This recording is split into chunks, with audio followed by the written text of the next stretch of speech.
8 teams will make the main stage here in Salt Lake City. 2 have already sailed through. FaZe and Twisted Minds handled business yesterday, but today, the tide turns again. 3 teams will punch their ticket, while 3 teams will be left dead in the water. G2 and Virtus.pro give us an all-European promotion game. DarkZero and Wildcard collide in an all-NA battle.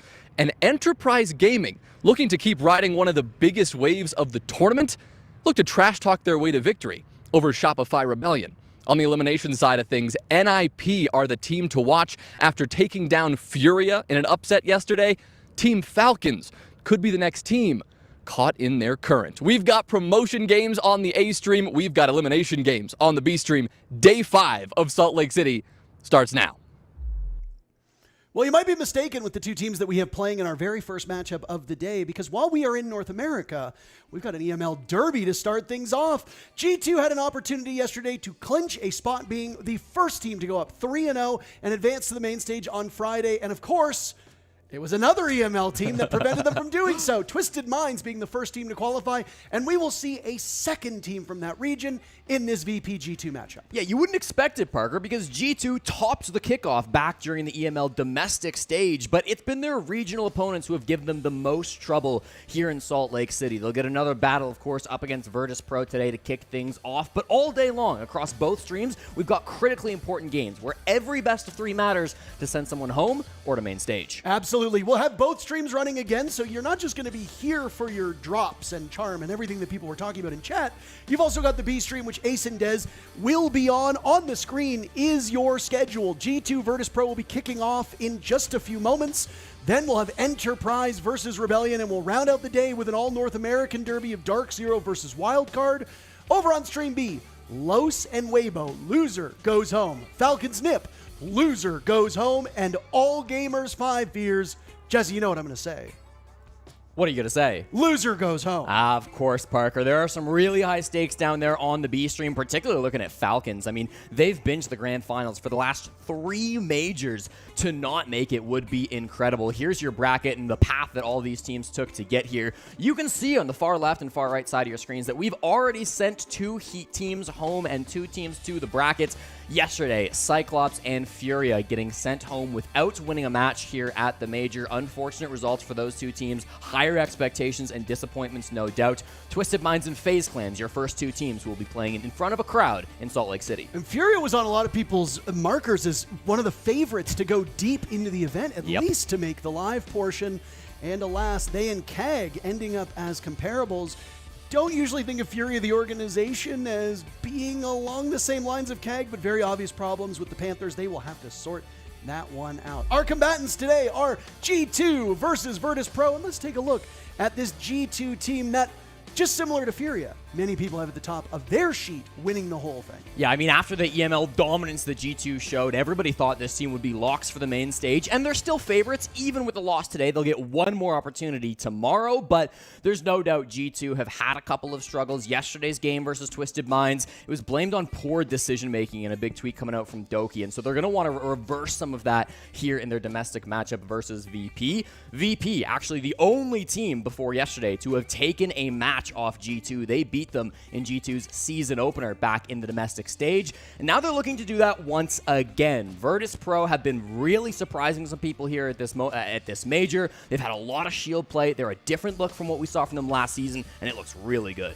Now, you might be wondering, what maps are we going to go to?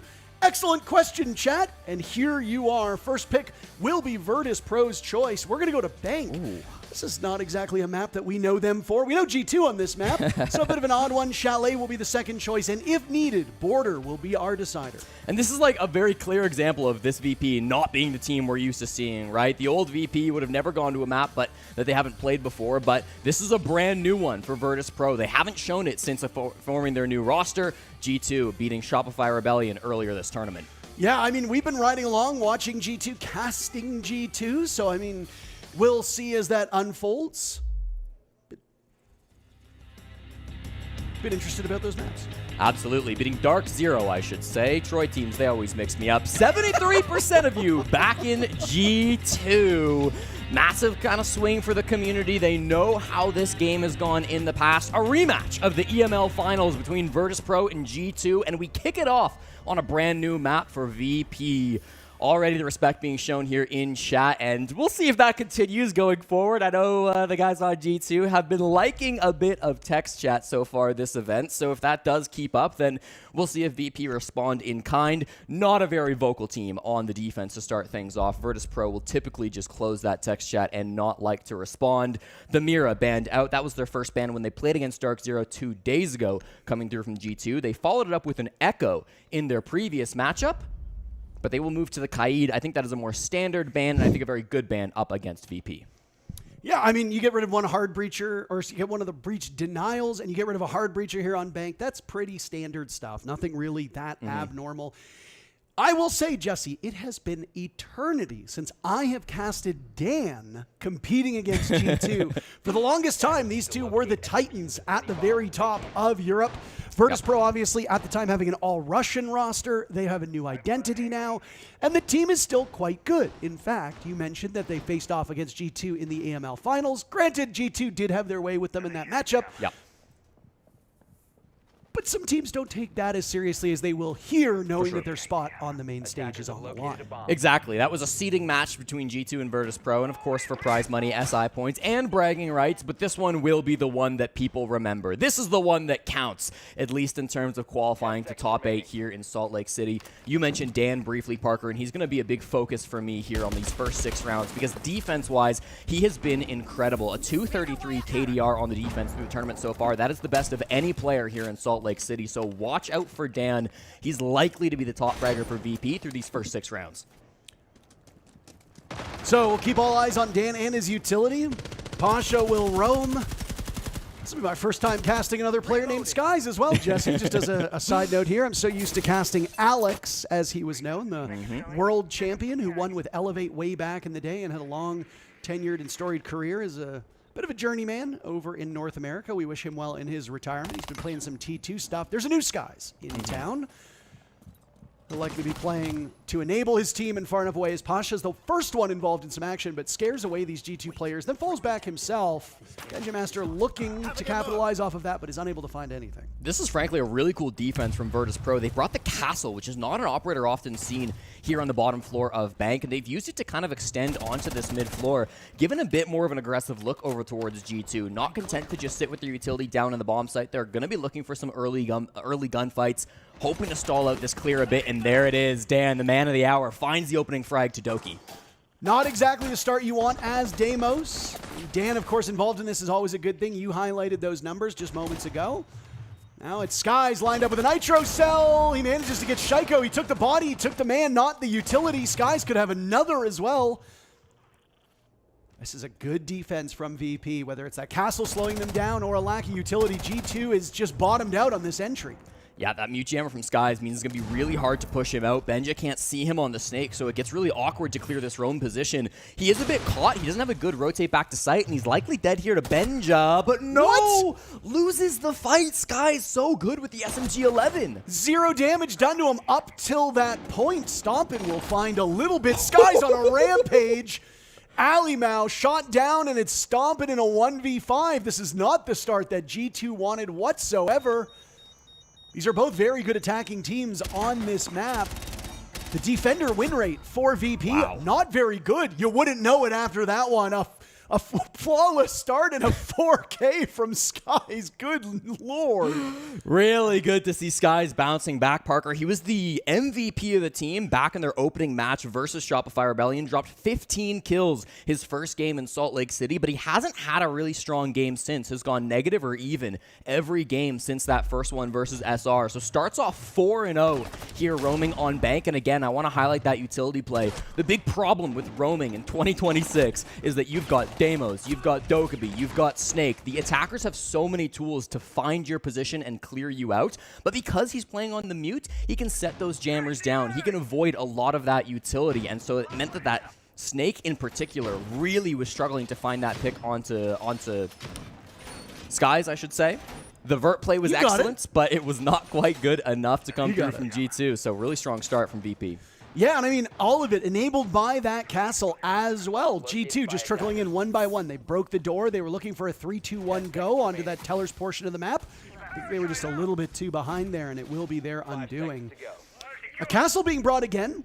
So G2 will once again have to confront those bulletproof barricades. And we do say that because Glass does not shoot through them anymore. That was a long time ago. Did require us to change up our language a little bit on that gadgetry, but still. Nook being brought by Doki. He had a pretty lousy first round, picked off right away. This is a great Nook map. Yeah. It was Alimau who was playing this operator so often in their last game against DZ here on this map. So a bit of a change up now. Alimau on the Snake getting in very early top floor. Finds a couple of bodies, but no heads, Parker. And they've got another now over on the stairs. Dan leading things off again, and it's a mirror matchup. Dan versus Doki. It'll happen twice. Pasha guns down Alimau. The Nook Gambit that we were excited to see will end up doing nothing. 45 seconds into the round, and G2 have already fallen on their face. Yeah, yet to find a single kill in this match, Parker. Uncharacteristic for G2. Their weakest start to a game so far at the Salt Lake City Major. in a 3v5 now, a bit of ability to work some picks back. They've got top floor control. That roam clear, it was very costly, but at least they take some space from it. Virtus.pro deciding they're happy to give up this control despite the fact that Benja's up here on the Ram, and maybe a mistake. Great shot from Benja to come through and get the first frag of the game for G2. Down goes Nako, but passive gadgetry, those mute jammers will still exist with how much intel operators being brought by G2. You have to imagine those mute jammers will come in very effective, especially at stopping those death marks from Shaiko. He's still got 2 remaining in pocket. Soft destruction and hard destruction will round out the G2 operator lineup at the moment as we hit the halfway point in the round. Shaiko is very close to being able to pull something off, but he loses the duel to Pasha. What is going on with G2? Stompin trades it back. Tied with Alimau for the best rated player on the team. He and Benja will need to do some serious work. The Dane will get another. It's a dead drop, shot down by Skies. Neither of the 2 remaining players on VP have died. Stompin's got a minute to work through this, Jesse, but it's not looking good. Lots of time for the youngster, still 19 years old, looking to get this clutch here. It would be a critical round to win versus VP. He's a late round player. This is his role. This is why they have him existing so long in these rounds. The drone is good, but the shots need to be too. I mean, that DMR does hit like a truck. Playing keep away. Anti-work for Stompin as he destroys the cubicles. Freeing himself from the chains of the corporate world. I'm sorry, I didn't think he was going to win anything. Skies gets the final kill. G2 unable to muster anything on those first 2 rounds. VP off to a screaming hot start. Yeah, a bit frustrating coming through from G2 because, again, this is a map that Virtus.pro have not shown at all, but G2 have had a bit of history on. And you go back to that Nook play from Doki that really started things off, creeping up those lobby stairs. On one hand, that's kind of an unexpected play. You know, Nook doesn't see a lot of pick rate presence here at the 6th or at the 6th major coming through. We don't see a lot of that Nook, but it was played twice by Alimau on that very bomb site just 2 days ago. I mean, that is a strategy that G2 have shown in the past. So, of course, VP were ready for it. They weren't just relying on visual aid to stop anyone walking up the spiral staircase. Ended up being some really early deaths from Doki and Alimau now in both rounds, but particularly that second round. And then you kind of get into this awkward space where you don't have the man count. You have good information. You saw it with the player just on the open area wall. There was a drone inside a printer that was staring at his position the whole time, but they still only go 1 for 1 on the trade. That has to be a clean frag when you have the intel advantage. Even when G2 are setting themselves up into good positions, they're not capitalizing on them. And this early tack timeout from Ramalho, I think, makes me seem a little bit worried for this team. Oh, I didn't know you were a G2 fan. Listen, I want a good game between these teams, Parker, and the way G2 is playing at the moment, we're not going to get a good competitive game. Bank has the most rounds played here in Salt Lake City, and it is overwhelmingly attacker favored. It is one of only 2 attacker-favored maps at the moment. It is also very utility-based. 17 plants have gone down. And yeah, 56% of all the rounds on Bank won by the attackers. That almost mirrors G2's win rate on this map over the last 7 times that they've played it. 58, almost 59% for G2. So obviously losing those 2 bomb sites, really quite detrimental. And what gives me a little bit more concern is that while we haven't seen Virtus.pro play that much of this map, their defender win rate is downright miserable. A 39% defender win rate for VP on this map. And you wouldn't know it looking at these score lines. Yeah, but again, like, it's a new team. They've made some roster moves since the last time they played it, and I think it really does speak to that new identity that Virtus.pro wanted to bring into the 2026 season. We're seeing that live now in this oh-so-important game versus G2. It's only 2-0, and the tack time has just been called. I don't want to ring the alarm bells yet. It's also VP's pick, so it's a long series. Don't panic yet, Stompin' fans, but certainly the start that VP were dreaming of. Now they go to the top floor, and this is going to be a bit of an awkward spot because Pasha has brought this bandit. It's going to make the elevator wall very difficult to open up on the side of G2. They've got Stompin' here in the Dokkaebi to try to accomplish that goal, but they'll need some nades or some other utility to find those bandit batteries before they can get the wall opened.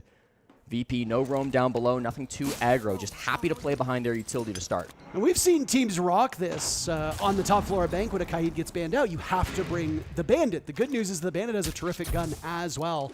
So in the hands of Pasha, with all the noise he's been able to make, finding his select kills, you've got a good utility operator and a good fragging operator. That wall that is now being dealt with that, oh my goodness, manages to stay closed is affectionately referred to as Kanto Spot, named after the G2 player of Kanto when he used to play that double barricaded wall with Echo. Yep. Now, G2 will have to confront a part of the map named after one of their former players. Oh, long shot from Doki. He finds the body of Skies for his first frag of the game. Target. That is a really important kill. Was 6-0 before that moment, but now things get awkward. Shaiko has to walk up these spiral stairs. The wall is closed, so this position will be very tough to clear out for the Frenchman.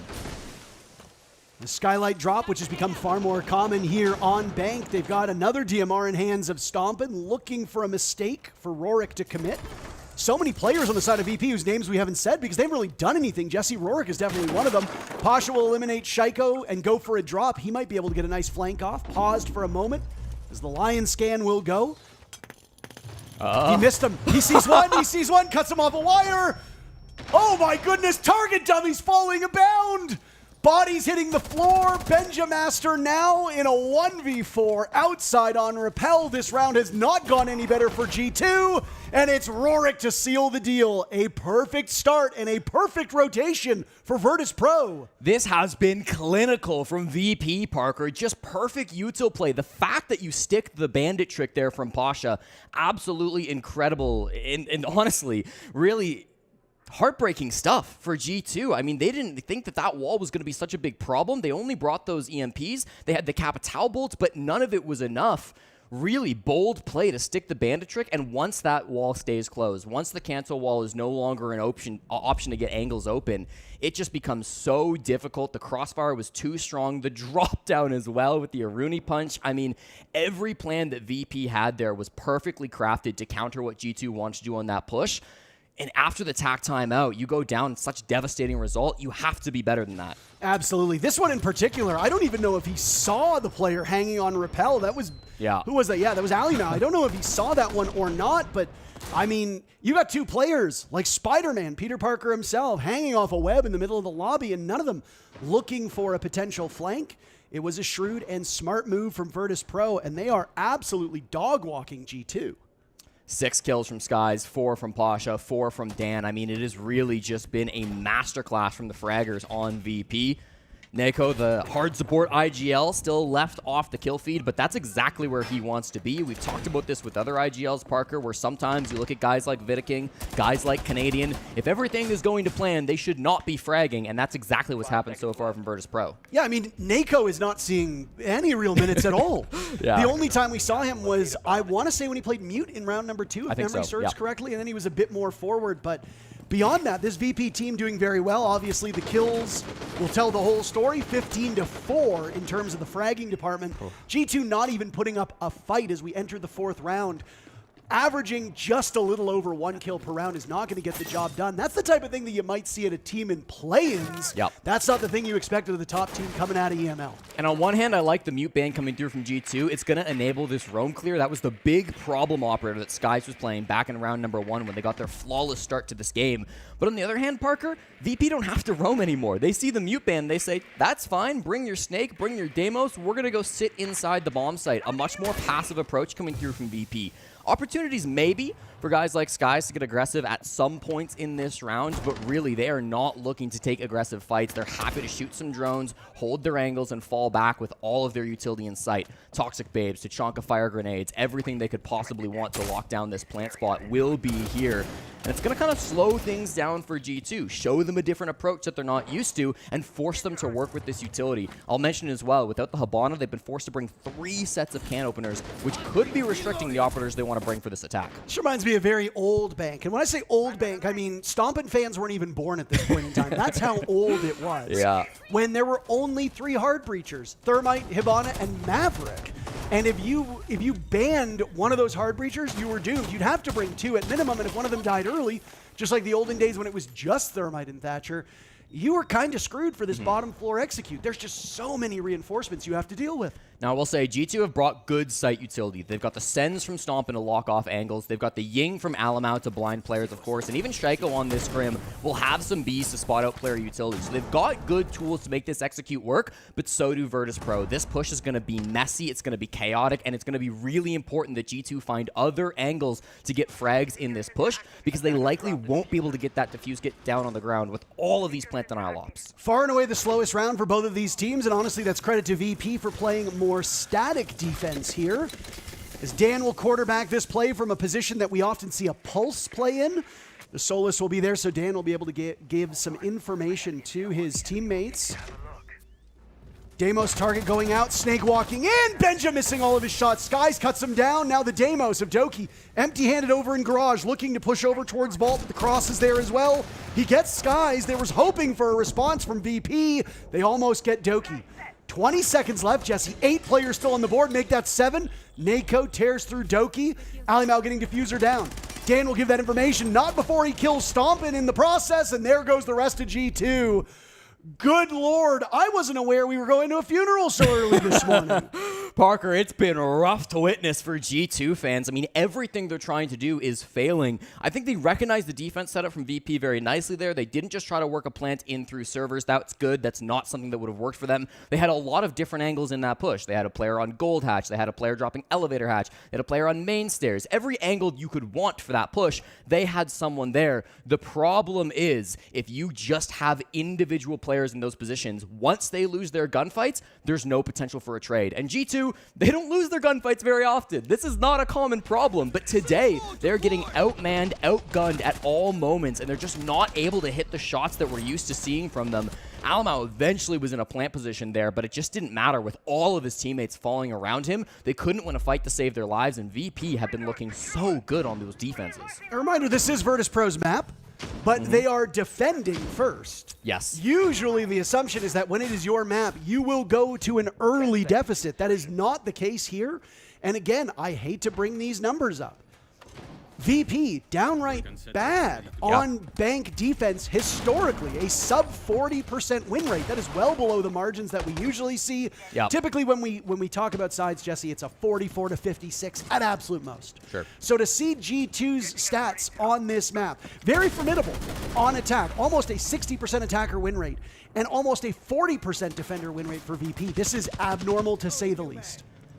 You definitely got to question G2's decision to start on the attack here. I just made sure that was correct. Indeed it was. Here comes the push top square. Stompin finds the opening frag here on the Blackbeard. The blitz in as well. Alimau catching the retreat. No, not quite. It's Pasha instead who deals the damage, and it's a 4-3 lead for G2. Very early push for G2, and it is working out in spades. For the first time, they have a numbers advantage. Pasha will say no. He's at 7 kills. Sky's at 7 kills. G2 combining for 7 kills themselves.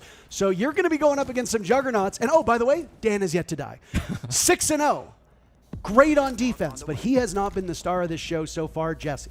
No, I mean, there have been multiple stars here, Parker. There's really been no bad performance for VP.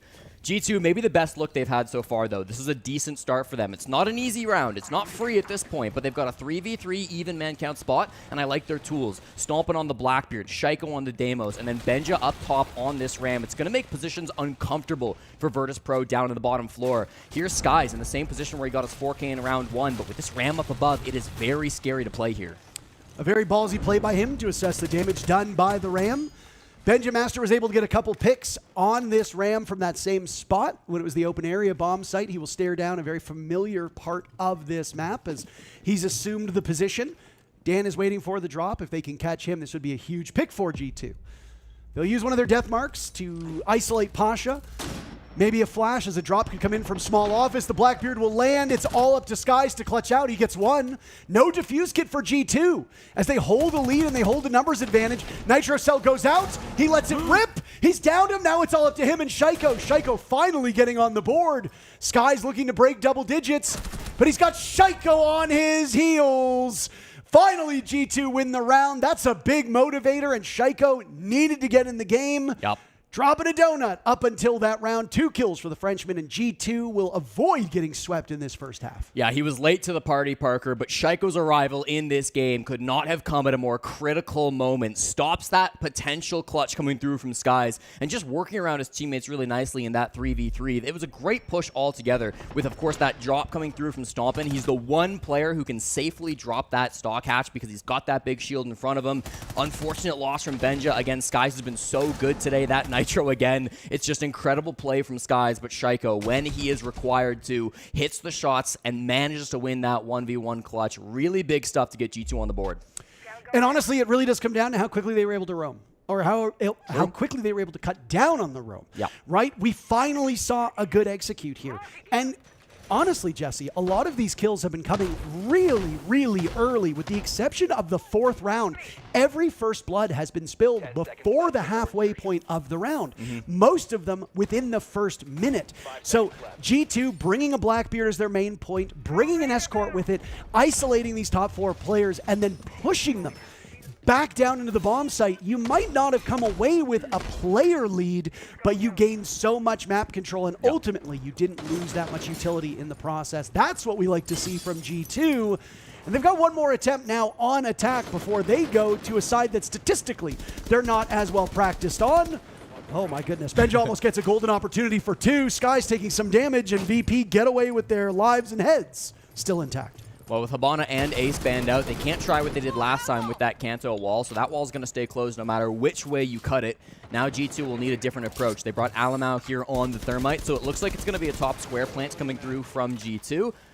He repels in now and will begin to get this wall open. I'm always worried about the clash for this style of defense, Parker. Nako will be able to position himself over towards top square, running through the hallway now, and this is going to make it really difficult for G2 to actually push in. They got the breach open, which is excellent, but making your way from their current positions into the bomb site through that breach is a whole nother ballgame. Depending on the calls here from Nako, they could punish Alimau as Stompin and Rorik come to blows.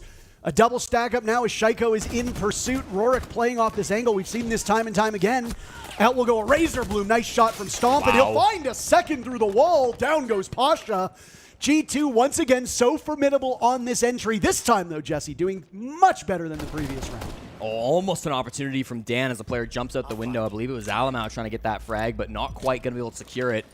Stompin', this kid just looks magical sometimes. The kills he's able to secure. It's Doki who misses a couple of opportunities on Disguise playing inside of Long Desk. A 2-man advantage should be good enough to execute, but they need to be sharp here for the last 75. Shaiko debilitated by that Razor Bloom. Dan, a kill on to Doki. He was hanging on that cross outside of the bomb site. You'll need somebody to take up that position because it paralyzes the defenders, often known as cut or cross or mailbox. You're just going to sit there on repel and hope that somebody rotates over in a way that they're not expecting, and you punish them for it. So G2 will have Alimau go into this position. He was over by square stairs. Final minute of this first half, and it's G2 with the numbers advantage. Stomp is really looking for something here, but it's Benjon Spiral that opens things up at the last 45. Nako goes down. It's an answer from Skies. There goes Stompin'. Alamau with the defuse kit inside sight. Can he plant here? Skies breaking double digits, sees Shaiko over by stock trading and does not want to commit to this engagement. He gets torn asunder, and now it's Dan to clutch out. He wasn't successful previously. Dan, a great defensive player, but 3 monsters on G2.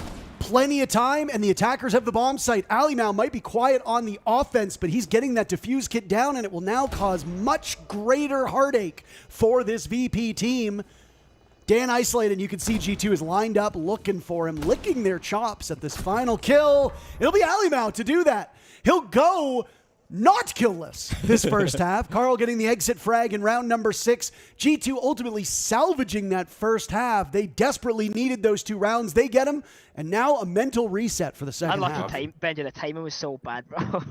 When you went there, he dropped and killed me. Yeah. I mean, it was because like my barricade was not open in ATM. I'm gonna talk to some things about like the attacks, okay? I think like for the attack on open area, guys, like I think like we can do again the same. I just think like you are kind of useless, Benja, like in the windows, and like they're gonna probably pick you lobby this round. So like if like we go for overtime, you're gonna to attack 2 times. I think they're gonna go open area and go basement.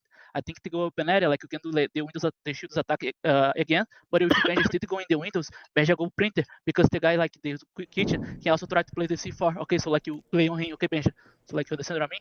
And for basement, guys, I think like we actually could plant. In the same time, you were hitting the back. Okay, you just didn't have the plant. Okay, so like let's focus on these details, like in these like mini things that it make us lose their round. Like also like open area, we almost lose just because of the diffuser. Okay, so like let's communicate properly who has the diffuser, like who we're gonna plant there. You know, like who's gonna be alone in server. Okay, so like make sure we have everything going. Bro, I don't think the shoot's gonna work again, bro. Like we rushed because we surprised them. They have the Goyos. Like we just got them off guard, you know. They're gonna pop the Goyos and think like, to do the same again. Like Spider push not gonna work because they don't have the I know. I'm just thinking, what should we do? You know, the banners are so hard. Like we could like do some like horizontal push. I think they have so much thing for top. Bro, Ramal, you can think about it. They're gonna time out before they get there. If we get there, okay? So think about it. For the defenses, you want me to play the tube at the start and then do the K tube thing, or should I just do as Nick, we're gonna say first this one. That's cool. Guys, if they go for server stairs, just play Thatcher and They Nikita. will. Yeah, it's yeah. a bit Nikita hard. will go Thatcher. No, Nikita will go Thatcher. Listen, please, guys. I swear, I know. You just flash No, one okay. close and flash one deep. That's it. The server guy is dead. If you have Thatcher, that's it. Let's go, guys. Just enjoy this game. Let's finish this shit. So easy. Let's go.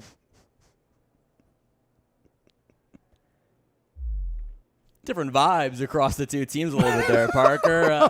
Calmness from Dark, confidence exuding from the VP side of things. And again, you can tell with a little bit of that information advantage, not showing this map, they've caught them off guard so far in this game. It's allowed VP get a 4-2 lead, and they feel good about being able to close out these next 3 rounds on the attack.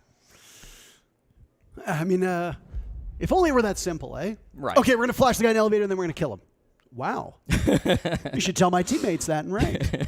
I wish it was that simple. No, I mean, nothing has really been simple about this matchup for G2 in particular, Jesse. It was a hard-fought end of this series where they were finally able to pick up some much-needed kills. They eclipsed their kill total in just round 5 than they had in the first 3 rounds. G2 averaging just under 2 kills a round at the halfway point of that first half. Maybe they're not early risers. There have been a couple teams that have very openly said, we don't like playing the morning games.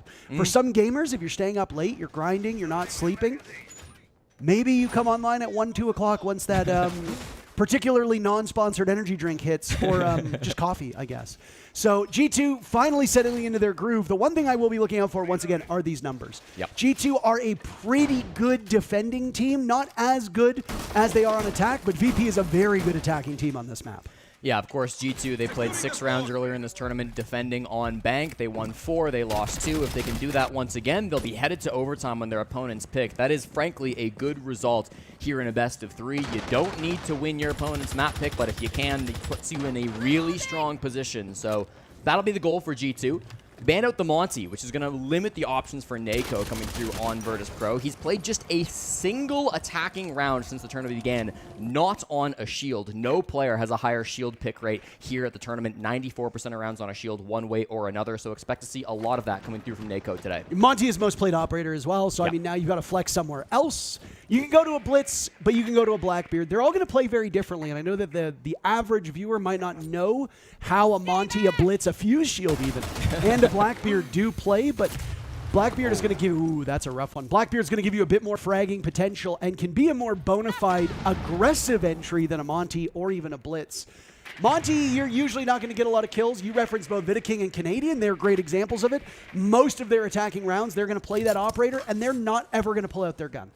So with Nako, he's going to be a little bit more active in the kill department, I have to imagine. Or at very minimum, he'll be set up to do so should he find himself in that situation. Yeah, Nako is not the most passive shield player. You will absolutely see him ADSing when he needs to, as is pretty common here in the shield meta we're currently in. Shaiko, an early engagement. He deals a little bit of damage on the Pasha, the other side of things, but the Candela should force him back through the hatch. Indeed it does. An easy retreat from Shaiko. Never in any real danger there as we hit 90 seconds. Shaiko's had a very quiet day.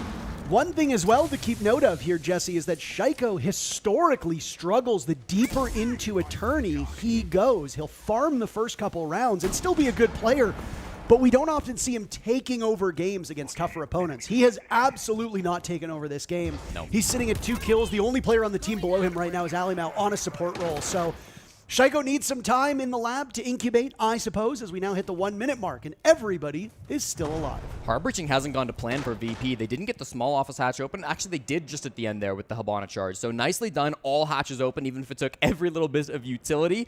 The Kaid Claw slowed things down, but it hasn't prevented the entry from Virtus.pro. 45 seconds, though, Parker. I'm looking at 2 Nitro Stealth still being held by G2. This push is going to get messy.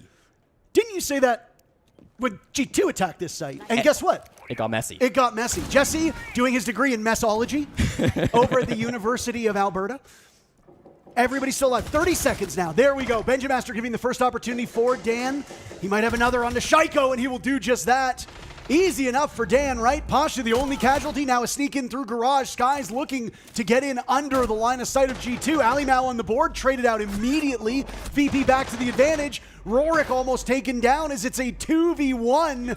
Messy is an understatement here. They gas out the last two members. Rorik will head for the hills. A massive round from Stompin to save it for G2. And the gap between these teams is now just one round. A really scary push coming out from Virtus.pro, Parker. It started so strong with Dan dropping the elevator hatch. You saw Doki going for, not Doki, Benja going for a bit of a look there in the early round. You could see that they were a little bit concerned about that. I don't think they realized how many players were going to hit the back. It got VP off to a very early start, but the reaction coming through from those late round players, it was the roommates, the friends, the travel compadres here headed to Salt Lake City, Doki and Stompin, that really locked things down here in the 2vx. They were able to work together so nicely on those critical anchor operators, and despite playing initially over on that server side, when they came back over to trade their teammates, they worked together beautifully, and they got G2 their first defense. And again, it really does come down to time management, doesn't it? Hard breaching failed so early in the round. It bought G2 quite a bit of time. And sometimes 10, 15 seconds, hell, sometimes even 5 seconds can make a massive difference in this game. The amount of times that we see a last-minute clutch with the defuse kit down and somebody hops on the counter disable at 9, 8 seconds with just a second to spare is quite incredible. So if VP's not able to manage their time well and G2 is able to blunt their momentum when they get into the building, G2's going to set themselves up quite nicely. And VP, in some sense, kind of enabled that play by not banning the Kaid. It's the most commonly banned operator here on Bank for the defense at the very least, and they leave it open, favoring the Clash and the Mira ban instead. Clash is obviously a favorite operator of Stompin. We know how good he is on that op, and we see Alimau playing the Mira from time to time on this map as well, but it's still surprising not to see that critical electricity operator not taken off the board from Virtus.pro. Could be a target for them after we hit round 9, but that'll be a conversation for later in this game. For now, they've got to find ways around it. The Claw being used on the Kanto wall once again, so the problems that G2 faced opening that wall will continue to exist for VP.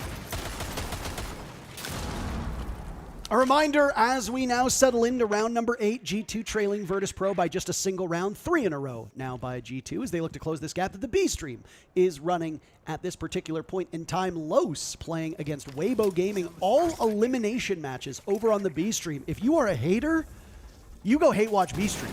That's just how it works, because you're going to see 3 teams go home. Here on the A stream, every single matchup will send one of these teams on to the main stage, which is currently being built just within arm's reach of our booth. We can see it take shape. Anticipating quite a crowd here on Friday to kick off the first day of the Salt Lake City Major, and the first American Major since Charlotte, technically, since Boston wasn't a major. Am I forgetting? Am I forgetting one? I believe Atlanta? Atlanta. There you go. Technically not Atlanta, technically Duluth, and not the Duluth you're thinking of. Shaiko leadoff pick. He's starting to warm up. His 3rd kill now. At one point he was 0-4, 3-1. Since then, and Dan of all people down. That's a hard breacher, and that's one of the best players on VP. Yeah, got some work done on the wall already, though, so they've got some tools to work with. These Kibas still providing a challenge. Pasha, rare miss from him. And now we're seeing the pressure onto Shaiko. This blitz staring him down. It's a good enough distraction for a pick. Shaiko picked off at a good crossfire, watching Nako, who's now under fire himself, gassed out by Alimau. Alimau also starting to warm up the Jets. Skies and Pasha, the last 2 standing for VP. 50 seconds to go, and they're going to be walking into a hail of bullets. There's crossfires established by G2 all over the place. A nice drag from Pasha. Doki will get them both, and G2 ties the game. What a comeback. 4 straight now from G2, and I hope none of the fans turned the stream off after they saw them go down 4-0, Parker, because the comeback has been phenomenal, not just answering on the attack, but now back-to-back defense round wins, and just being able to really isolate where VP want to enter from. That time it was a very heavy push in from the square side. You saw that blitz finding some good support there. I think they wanted an earlier pick onto Shaiko. Shaiko's been such a good roamer and early defense player here for G2. He was playing quite passive, though, outside of stock with those Kiba barriers. He was playing the really long angle from on top of the long desk, and sometimes that makes all the difference. You know, if he's playing a little bit more passive, he slows down that push from VP, and that's kind of back-to-back rounds now where the clock has applied more and more pressure to Virtus.pro. This was a big criticism of their old roster, that they were sometimes too slow in these critical moments that it took them too long What? to try to execute onto their plan. What? I don't think that's been as true of the new lineup from Virtus.pro, but today, old habits are creeping back in. Yeah, unfortunately, they just seem to be running against the wrong side of this map. We have flipped the script here. What we expected was G2 would run up the score attacking, and then it would tighten up when they swapped sides. The opposite has happened. VP winning the first 4 rounds, G2 winning the next 4 rounds. Not a back and forth series by any stretch of the imagination. G2 called their timeout after the second round. It did not pay off. They would win. They would lose the next 2 rounds and finally regain some footing as that first half came to a close. And G2 are playing with a lot more confidence now. Yeah. I will say those first 2 rounds, they were wandering in. I think they took VP a bit for granted. Now they realize, hey, these guys are pretty good. We need to give them the respect they deserve. They're playing tighter, and it's working out. Well, the Kanto wall gets breached once more. What is going on with that perspective? Yeah, that rappel's always been a little bit awkward, but it's fine. I believe the wall's been opened up now, so they'll have a bit of an angle to come through on the side of Virtus.pro. Should hope so. He dumped his whole mag into it.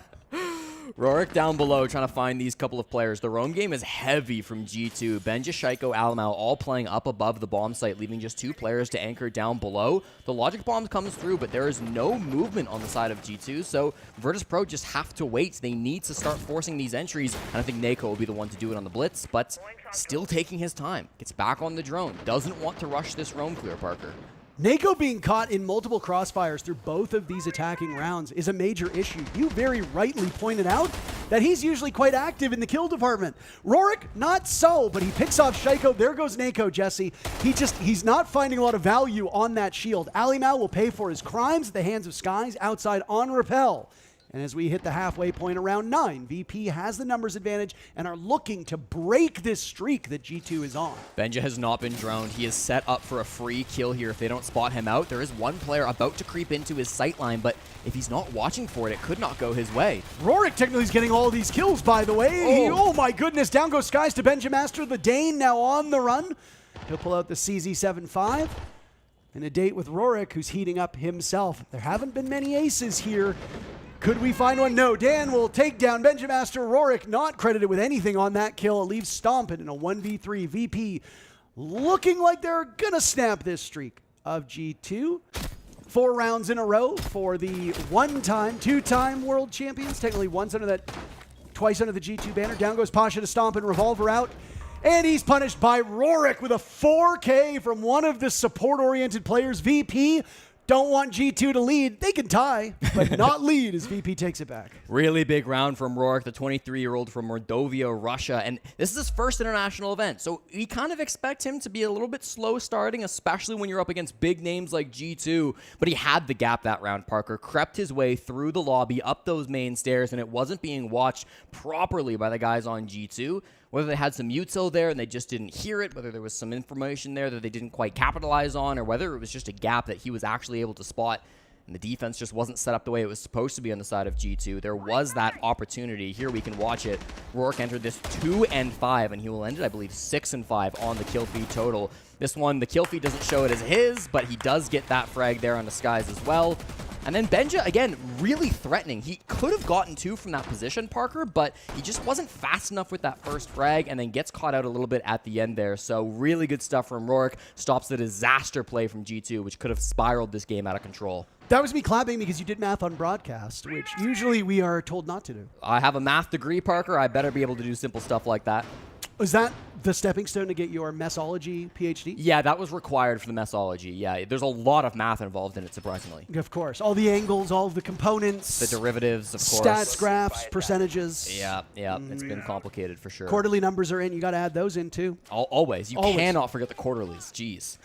Big mistake for some people. And one day you'll be an island owner. 5 seconds remaining. One day, with all that, with the not a PhD, maybe a master's in messology here. I'm working on it. Well, last operator band's now locked in. Lots of confidence that G2 was exhibiting, and honestly, not a terrible round from them, all things considered. I mean, we're going to compare it to some of those earlier rounds, which were really quite pitiful for G2. I'll just sit and wait out this VP assault now.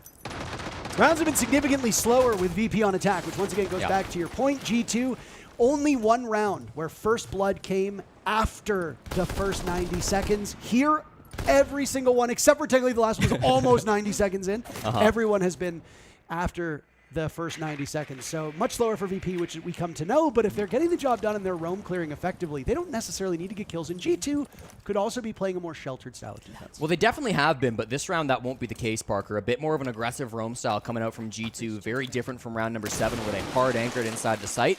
Now there's some really heavy pressure inside of open area. You've got a little bit of C4s to play with, you've got a little bit of plant denial, but really they kind of have to get some pressure on the roam game. Hard breach was a bit of a problem for VP a couple rounds ago. It does not seem to be the issue here. Kaid still on the board, but not in the arsenal for G2. They will play a slowing, obscuring style of lineup. They've got the Tuber to slow things down, Fenrir to disorient you. If Doki wants to go for a late flank, a backstab as it's now often referred to as by the community, he's on a good operator to do that if they don't want him to call the plant, as we saw VP do. And right now, Doki is disconnected from the overall execute. He's wasting time upstairs in open area, and he manages to get away. So many times we see teams hold open area for the first 90 seconds, drop the moment it hits that. Doki got back to site at 125. Yeah, but usually we see teams do that when they've got a Tachanka, when they've got lots of C4s. There is the smoke from Stompin', but he's being utilized here on the blue stairs, so this is going to be an earlier smoke play from Stompin' as well. The plant denial is not that good from G2, so what's the game plan to win this round? The stall is great, but that's the last Toxic Babe just used by Zach. Now he's pinned down with the hatch open on top of him too, so it's only a matter of time until he gets cleaned up. There's a single Nitro cell. Yep. That's pretty much all you got to stop this plant in its tracks, and now Nako will menacingly see Stompin' in this position. Wouldn't it be nice to have a gas canister at this point? He's going to get disoriented and followed up on. Pasha technically credited with the kill, though Nako did so much work there. Intel will be grabbed by Virtus.pro as we reach the final stretch of this 10th round. There's Doki now back in his familiar spot in gold, calling. Maybe they've got... Ooh, the defuse kit tumbling down. Maybe they'll play the long-range angles and just hope for direct gunfights. The Razor Blooms will buy some time. Benja out-dueling Dan. There we go. Long-range engagements with the DMRs. That will ultimately work out. VP will have to get the job done without their statistical best player. Now it's all up to Skies. As in the site, there's Pasha. Traded out. Nako on the board too. G2 just as Doki, and he's slaughtered by Rorik. VP wins the round, and they move to map point. Textbook siege coming out from Virtus.pro, Parker. It all goes according to plan. Again, with how much time they still had on the clock for that execute, it was really simple for them. I got a little bit worried when Dan went down early. He was a little bit distracted by that Razor Bloom that almost did a bit of damage coming through to Nako. But you've got a shield planting with that shield on his back. You had the one Nitro cell, but Rorik was on the Thatcher. So even if that C4 came through, it could have been EMP'd. I believe that is what ended up happening midway through. Benja also might have just gone down before he could toss that Nitro, and part of that had to come through from Pasha. You saw how aggressive he was dropping into the middle of that bomb site while the plant was threatening to go down. That really got that kill advantage in favor of Virtus.pro, and so all of the pieces came together beautifully from VP, and I'm just left wondering, like, where was the game plan from G2? Surely the entire round wasn't meant to just rely on that one Nitro cell to win it for you. It wasn't going to be a strategy they were hoping for, but there was no flanks coming through, there was no Tachanka being played, there was no real commitment to the roam game either. I thought maybe they'd just try to take earlier gunfights, but all of that wasn't present. Well, now when you say that, I do agree that there was really no threat on the roam play, but if G2 structured a lot of that around getting an early pick, if they thought VP would be quick and they had Doki hiding inside of open area, maybe their idea was, we know these guys like to be a little quick with how they take open area. Yep. We were able to slow down their hard breach before. You had Benja and Doki both roaming. What if we get an opening pick or two? Then we can just consolidate around the bomb site, and we don't need a Goyo, we don't need a Tachanka, we don't need any of that stuff. But VP responded very well. They probably thought, G2 did that last time, let's play this slow, wait them out, force them to get back to the site with limited utility, and then we can just beat them with our gadgetry. And if that was the plan, VP did it masterfully. One way or another, G2 will have to be perfect these next 2 rounds, Parker. The Twitch drone is in deep, but it didn't find the electric claw, so this wallet from Janitor will stay closed. Remember, bomb site down below in open area, so going to be important to clear this roam game, but it's not the entire game here for top floor of Bank. Virtus.pro going to slow things down once more. Their top floor clear was very good last time, Parker. Despite misdroning Benjamaster, they had a really good opportunity to get a couple of frags. Rorik was the MVP that time, creeping up the main stairs, but G2 will be ready for that. Doki is kind of near that position, so they shouldn't get away with it again. And they were able to punish Shaiko from this spot relatively easily, Jesse. Shaiko's playing a little bit safer now, not exposing himself to the door. Pasha has a very good idea of where he is, and a couple bullets mean that will go away very quickly. Shaiko surviving longer than we thought. Finally downed by that printer window, and Nako will now appear. He might be able to secure this. Shaiko creeping over towards the rest of G2, bleeding out, and will be retrieved by Ali Mao. So a good attempt by Virtus.pro, and that honestly could have been a backbreaker for G2. Yeah, but they still got top floor control. I don't mind this at all from VP, especially not with Dan. He just gambles again. Yeah, he gets those frags. Shaiko caught off a little bit. 4 and 9 now potentially will be his final stat line if his team can't clutch up this 4v5. Long angles being held by Rourke out on the rappel. Benja, a good answer. That clears up the Ram. That's that vert pressure that will be taken off the board. A lot of the job likely already done by the Ram gadgets, but even still, watch out for this flank. They're aware of it, though. Really nice peek by Nako on the blitz. Sends Doki running for the hills. They picked up Shaiko because they thought he would help from an offense standpoint. It really depends on what Ali Mao does. There you go. Shaiko had just taken over lowest rated player on G2. Ali Mao will take that one back. Benja with 2, and suddenly the round looks imminently more winnable for G2. They've just got to wait out the next 30 seconds. Not a lot of time for them to wait out, but there is a shield still on the board. Nako will drop. No real crossfire there. Stomp and slaughtering him, finding his second kill, and now it's the man, the myth, the legend, Rorik, who's able to capitalize here before. He has his hands full. 20 seconds to go, and I think he understands what's going to happen. Timeout called by VP. Stompin will seal the deal. 3 kills for the youngest player here at the tournament. And G2 will start their comeback. One more round here in regulation as the teams now get to talk to their coaches. Yeah, that's a clinical Zach Lamb round if I've ever seen one, Parker. It's really clean from Stompin, just inside the bomb site, bailing his team out of a bad situation. That push was looking devastating from Virtus.pro. Everything G2 tried, failed. Shaiko went for a couple of swings, all of them got shut down. Doki went for a flank up main stairs, that got spotted out. Everything aggressive they tried in that moment failed except for Stompin. Stompin found those picks in the mid-round. He was so clean with the TCSG, hit every head that was required of him. 11 and 8 after that round. He was, I believe, slightly negative, maybe even coming into that round. But of course, he's the one player on this team who has yet to go negative on any given map, even when they've been losing here at the 6 majors. So good to see Stomping continuing to be consistent. Worst game was 5-5. That stat line against DarkZero on this map. If you recall, he was 8 and 8 to start the round. Those 3 kills propel him now to the top of the leaderboard for G2 in both EPS, in KD, and in total kills. So I guess not in both, in all 3 technically. It has been the Stompin show, and as you pointed out, he's a very good late round player. We call them exit frags. Some regular sports fans will know it as garbage time when you're in the twilight moments of a round and you pick up a couple kills. Sometimes they matter, sometimes they don't. If you're a guy like, you know, who was it, Brede in the Falcons match the other day, had something like over half of his kills were completely impactless when he was last alive. It does happen. And that is why you need to treat kills in KD with a bit more awareness. Yeah. Because 11 kills doesn't necessarily mean you've been dominating rounds. 11 kills might be, hey, I'm in a 1v5 and I kill 3 people 3 times. Right. That's 9 kills. You still lose the round, doesn't matter. Right, and that's not to say that the kills last round were impactful. They No, were no, so no, very important. impactful. Of Yes. course, but yeah, sometimes that is the case. Coming into this matchup, Alamau and Stompin actually had the exact same number of kills and the exact same number of deaths. This game, that's not been the case, of course, but that doesn't mean that they're not both having a big impact on this matchup. Alamau is playing his role as an IGL. It's a bit more of an aggressive player. Stompin is holding things down in the late round.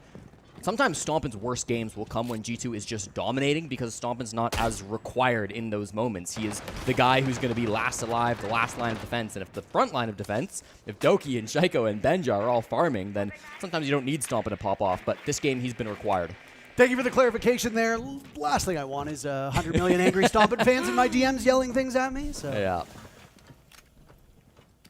They go back to the basement, Parker. This is a bit of an interesting choice by G2, deciding that even though it didn't work for them last time, they want to try it once more. And again, the game plan's kind of even been more aggressive. They have really been wanting to commit to this roam game. They have to actually fight up here on the roam. If they give up this map control with 90 seconds still to go, they're only going to play with 1 C4. That won't be enough. They have to get aggressive here in the early round if they don't want VP to just go for another clean execute, because the game plan is the same for Virtus.pro. They've got the shield, they've got the Thatcher, they've got the Capitao, they've got great tools to make and execute. You have to stop this push before it gets going. but so far they haven't been finding their marks. Yeah, G2 really running with a similar lineup, but it's VP only making the change on Pasha. All 3 attacks on this bomb site for VP. Pasha's played a different operator from Ying over to Dokkaebi, now to Capitao. So Pasha really the flex here, but the other 4 locked in. That is vintage Virtus.pro. Play the same operators every single time, win or lose. Yeah. Your whole structure will revolve around that. Well, the utility's been a little bit better, I'll say, from G2. Inside the site, this is going to be another 5v5 messy execute, but you've got Dread Mines from Shaiko. You've got these Thorn Traps coming through from Alamau. There are tools they can play around, but it's still going to be heavily favored for VP. Maybe not heavily, but I would give them the edge with this Capitao, with this Sophia, with this Thatcher. The later that this goes, the more I like VP's chances. They clear Stompin out of this position. Arguably just about as successful as that blue hold was before. It was kind of the undoing for G2, their Achilles heel in this lineup, and now Doki is trapped inside of server, burning alive. They cook him into a position where he has to get out of there and has now trapped himself in the dirt tunnel, but they can just isolate him, Jesse. They don't even need to go for him. Let him languish in there. Down goes Benja. Naquo will join. Doki now in the ground. Virtus.pro sinking their teeth into this G2 defense. Shaiko and Alimau, the last 2 standing, usually having Shaiko as one of the last 2 is confidence inspiring. But Shaiko's had a pretty rough map so far. They call upon their heroes when you need them most, and now Shaiko will need to clutch out in a 1v4. VP have him tracked. Dan gets the final kill, and Virtus.pro win the map. 1 map away from being just the 3rd team to qualify for main stage on Friday. You could look up a strap look of perfect basement attacks on Bank, and they would just show you those couple rounds from VP. Beautifully done. Will G2 win their map? We'll find out after this break.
Well, the old adage in sports is you're never in trouble until you lose at home. G2 somehow find themselves in trouble while not losing at home. Now G2 is going to go to their map pick, and if they do lose at home, that's it. Virtus.pro becomes our third team. Well, I guess that technically depends on what's going on over there that's on the elimination game. B stream. Oh, yeah, that's true. Never mind. So Virtus.pro will be, see, thanks, that's why he's here. Virtus.pro will be the third team to qualify if they take G2's map. G2 obviously will now need to do the reverse sweep and make it through Chalet and onward, or else G2 will play yet another best of 3 tomorrow, which will be both a joint elimination and qualification game. Indeed it will, Parker, and it's not going to be an easy task for Virtus.pro. Obviously, map 1 was quite close between these two teams, but Chalet is a map that's been rare to see from VP. This would have been the decider map in the EML finals when these two teams met, but it wasn't played because it was a 2-0 for G2. And because it wasn't played, Virtus.pro have not played Chalet once since forming this roster. We have no idea what they're going to look like on Chalet. G2 played it just 24 hours ago against Twisted Minds, and they got a win. They did, and I will say, G2 fans, here is your copium. When G2 lost Twisted Minds map yesterday, Twisted Minds blew them out of the water. I believe it was a 7-2, if memory serves correctly. So at least you pushed Virtus.pro to the brink on their map. Now, granted, if you lose all of your games 5-7, you can be proud of your result, but you're still ultimately not winning. So the goal here for G2, dominate on Chalet, show that Bank was really just a stylistic difference on a map that your opponent knows better. That's presumably why they picked it. And then settle the score on Border, because that is your only path forward. You lose Chalet, you go into tomorrow's matches with elimination and qualification on the line, and Virtus.pro ultimately gets revenge for the EML finals. Azami Mira were the two operators banned by G2 yesterday versus Twisted Minds when they were on the attack. They will start much the same with Azami being removed. That is classic Chalet. It would be rare to see this map with her in it. But Mira not going to be removed like before. Instead, Thorn, the operator chosen to be deleted. That is a powerful op here. It's Skies' most played defensive operator here at the Salt Lake City Major. So a little bit of a target ban, perhaps, towards the Frenchman on Virtus.pro. On the other side, it is Snake and Grim to be removed. That Snake has been played really well by Benjamaster in particular here at the Major. And one of the things that when you think of Chalet pops to mind is how often defenders want to take engagements through windows. If you are looking for somebody over in, let's say, bathroom, which is where Nako is, or if you look over towards big window, or you look over towards balcony from potentially somebody playing the chimney position, because they can also cover library, you're going to want to know where they're looking. Because if you want to vault in a window, which is usually the way to get into the top floor on Chalet, you don't want somebody staring in your direction. You are vulnerable. You are exposed. Snake is an amazing operator for not only finding intel, but where they are looking. He is a terrific solo op, but he's also really good at feeding intel to the rest of the team, particularly aggressive shields. So taking that out of action on a map like Chalet, excellent decision by Virtus.pro, and of course, it handicaps one of the players on G2 in the process. Jesse, I believe they call that a win-win in the business. Yeah, you'll absolutely take that, of course, here through the op ban phase. With the Azami banned out too, you're going to go to the next best thing. You're going to bring the Castle out here. That's what Pasha decided to pick for our first round on the top floor defense of Chalet. He'll be setting those up around site and then going for a bit of a roam away from his utility down here currently on the bottom floor alongside Skies. Could be looking to get somewhat aggressive here on this side of the map, especially if G2 want to enter through this side. Currently, they've got players all around the place. Benj is close to sight on that balcony. You've got Doki not too far either. This could be a fast move if G2 are feeling it. Yeah, and there we go. There's the vault out. Good read on that one. Down goes Doki. Lynx did an excellent job talking about this operator of Striker on Chalet and why these recruits do get played so often. I recommend you go back and listen to the casting for the FaZe Clan matchup because they do love this operator, KDS in particular. A very high value jack of all trades op, and in Doki's hands, he can do a lot of work with it. He will obviously be removed, and that's also the case that will need to be retrieved, Jesse. Yeah, it's just outside a bathroom. Nobody's over there really at the moment to go pick it up, but at least it's outside the building. It should be recoverable. You just got to spend some time. Shaiko kind of in that direction, but not going for it immediately. This has kind of been a bit of a thorn in their side for G2 because it was clear they wanted to maybe poke aggressively, but unfortunately, they've had to rein things back and go over towards this side of the map instead. Jesse, Thorn's banned. Thank you. Yep. Yeah, I could tell that The one was coming. moment that he, by the way, Chad, the moment that he said Thorn in the side, he made a gesture because he knew exactly what was coming. And that's payback for the Maverick comment the other day when you actually looked up if they played Maverick or not when I used that term. So, yeah. Rorik had taken some serious damage over by Piano, but that was really all G2 could muster on this attack here of Chalet. They're still outside of the building. They might struggle with that snake ban as we talked about. They will have to rely an awful lot on that Deimos. Someone just ran over the defuse kit, but didn't pick it up. He's leaving it on the ground. Benjamaster slaughters Dan, but there's 2 to answer from VP. Shaiko on the board far earlier than we saw on Bank. The 2 newest members of G2 will now work arm in arm to try to thwart 2 of the best players from the last map on VP, and Pasha, well, he doesn't miss. Now it's up to Benja on a single point of HP. Sky sends this one away, and VP will start off on Chalet with a victory. Yeah, it's a beautiful round from Virtus.pro, Parker. They get aggressive at multiple different points throughout that round. Of course, there's the run out, which starts things off so cleanly for VP, but even in the late round, it's little swings from Virtus.pro that are making those gunfights go their way. They're not just sitting in their sight, letting G2 make the push that they want to go for. Instead, it's aggression coming out, particularly from Pasha, and that's always been his role in this team. Since joining the squad years ago, he's been the one aggressive member on the squad. Now that they've changed their identity a little bit, you see more of that aggression from the other players as well. Skies likes to get aggressive, of course, from time to time. We've seen how good he can be starting off maps just a few hours ago, a few minutes ago even. But it was really this aggressive play that I think halted G2 and caught them off a little bit where they didn't expect this style of play coming out from VP. Chalet is a map where you have to be aggressive, where you have to get active on the defense. If you sit still with all those windows opened up, with all the pressure the attackers can take, you're not going to find success with it. It's one of the most attacker-sided maps in the pool, but VP, they play really aggro and they shut that down before it gets started.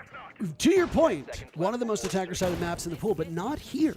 Oh. Clubhouse and Bank have the highest attacker win rates so far. Everybody else, Defender right now. So things have flipped up. And keep in mind, Bank, Chalet have always been really favorable to the attackers. And my eyesight always says Chalet is really good for the attackers.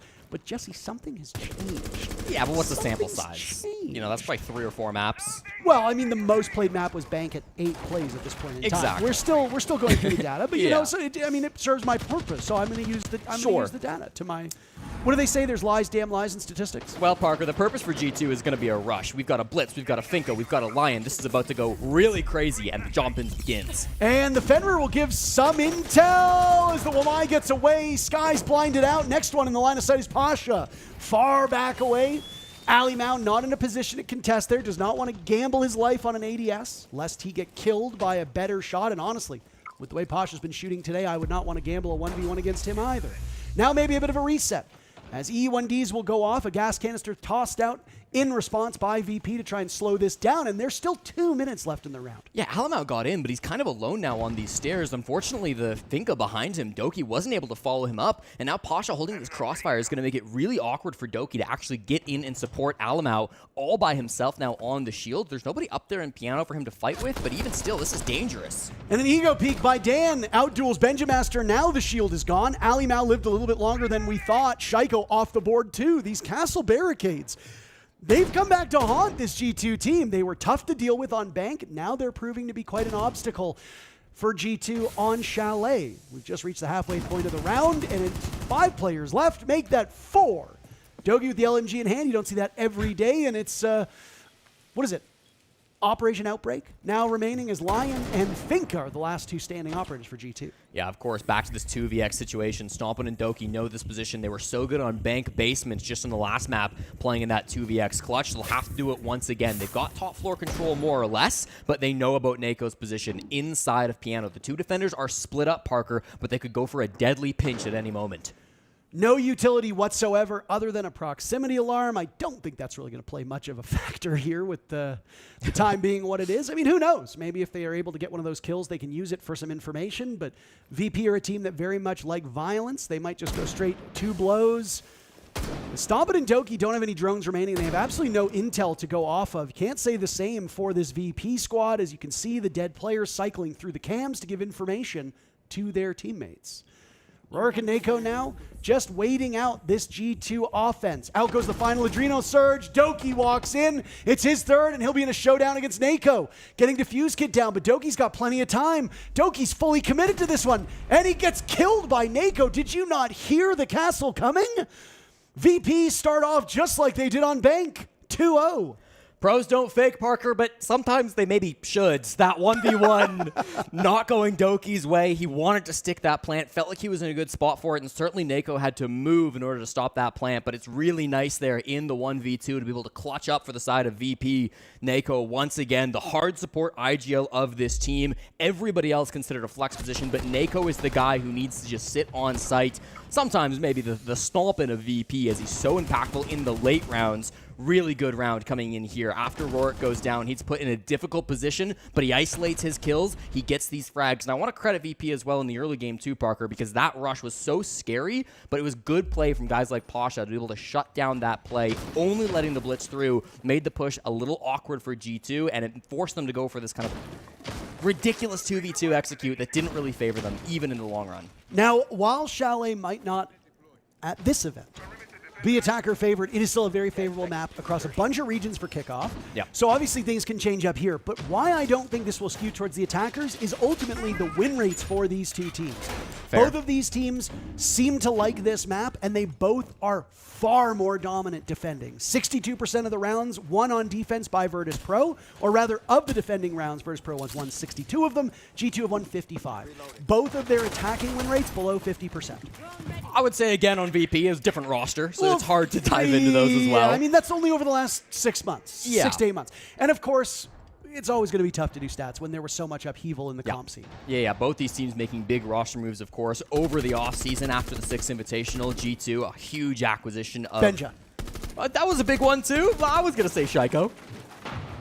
People forget about him. Tomato, both great players that were acquired by G2 in the offseason. VP, of course, huge moves as well. Nako, Rorik, and Skies all coming onto this team. So lots of movements in the offseason. This is their first real test at an international level. That trick will not be fast enough, so the wall gets opened up for G2. They did increase the speed at which the electrification happens. Good point. They did. But it was not quick enough, and it looked like when it was thrown by Dan, he actually missed the first radius and had to pick it back up again and go for a second attempt. Had he committed to that first one and nailed it, I actually think that wall would have remained closed. Doki with the leadoff pick on to Pasha.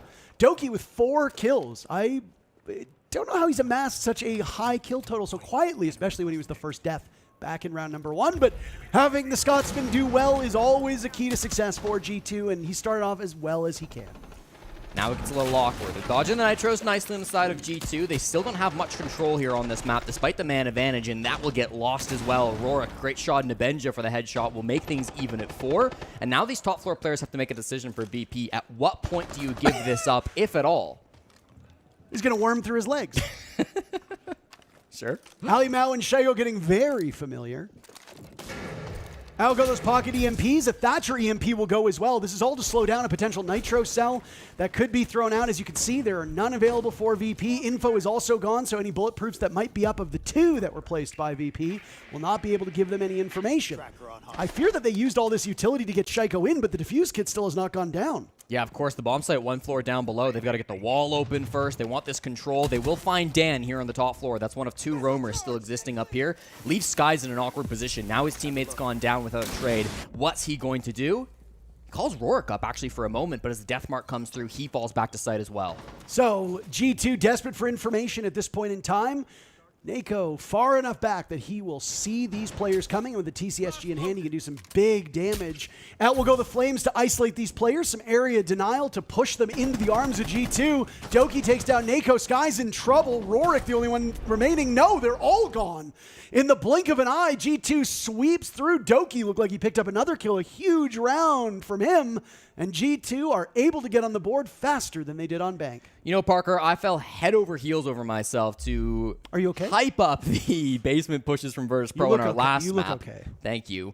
But I got to do it again here for G2 on Kitchen for Chalet. That was a really strong attack. They never bit off more than they could chew in that round. They got the office wall open, and then they didn't commit to a full clear. Why? Because they had a thermite down below. They had a Capitao down below. They were easily able to smoke that plant, threaten the diffuser to go down, and it really just forced those movements out of VP. They knew exactly what their win con was throughout that round, and it's just a textbook objective focused round coming through from G2.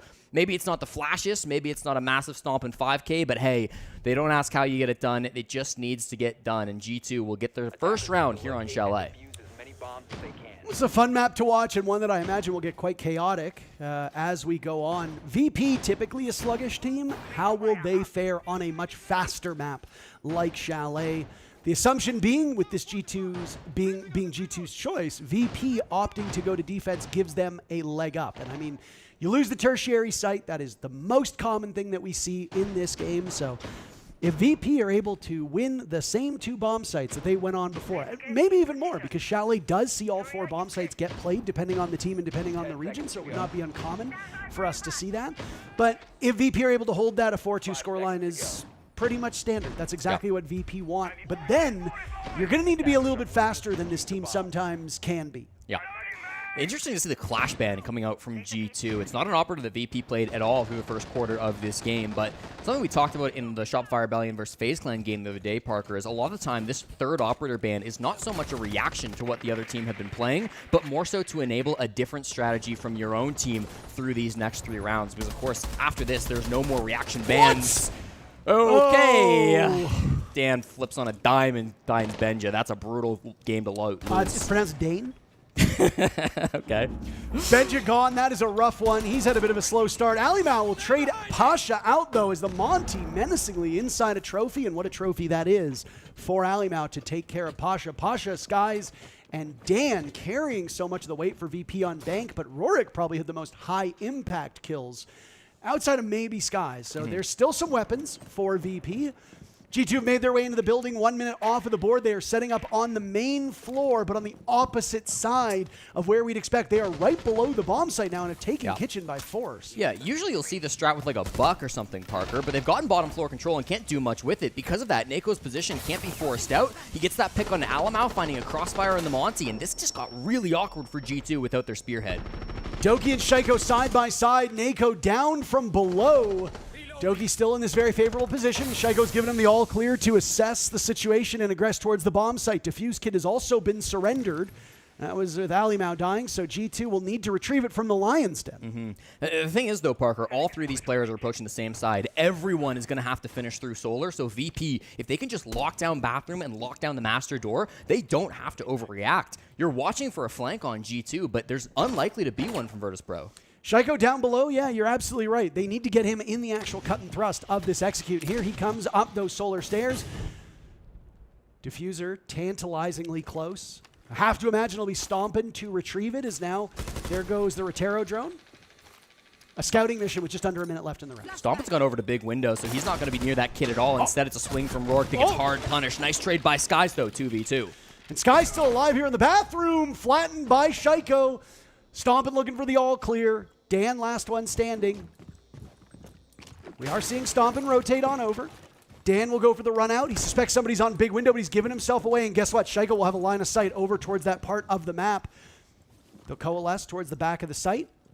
Shaiko versus Dan is a fight that we have seen time and time again, and it never disappoints. Wow. Shaiko will win it, as is often the case. Stompin was attempting to get Diffuse Kit down, but no objective play needed from G2. They win it off of killing alone. A terrific round by G2, and they tie things up. Yeah, that's not an easy execute from G2. Even in the even man count situation, the positions were so much better for VP, but it's just little bits of utility. It's some pressure from down below and then a flashbang, which forces a swing out from VP that allows G2 to kind of start that trade game, and they're so good at working together on these trades, Parker. One of the best team when it comes to going 1-for-1, killing your opponent's man. It was an unfortunate start from Benja. I don't know how he loses this. It gets answered back with another freebie right onto Pasha, and then that kill right there from Doki starts the ball game. We start seeing trade after trade. It was really good movement from Stompin, initially rotating over towards that big window. That prompted the jump out in the end there from Dan. That's why he jumps out the window, because he knew Stompin was in that position, but by the time Dan gets to that spot, Stompin has already rotated back towards playing with Shaiko. The duo has already set themselves up in a plant position. It is perfectly done by G2.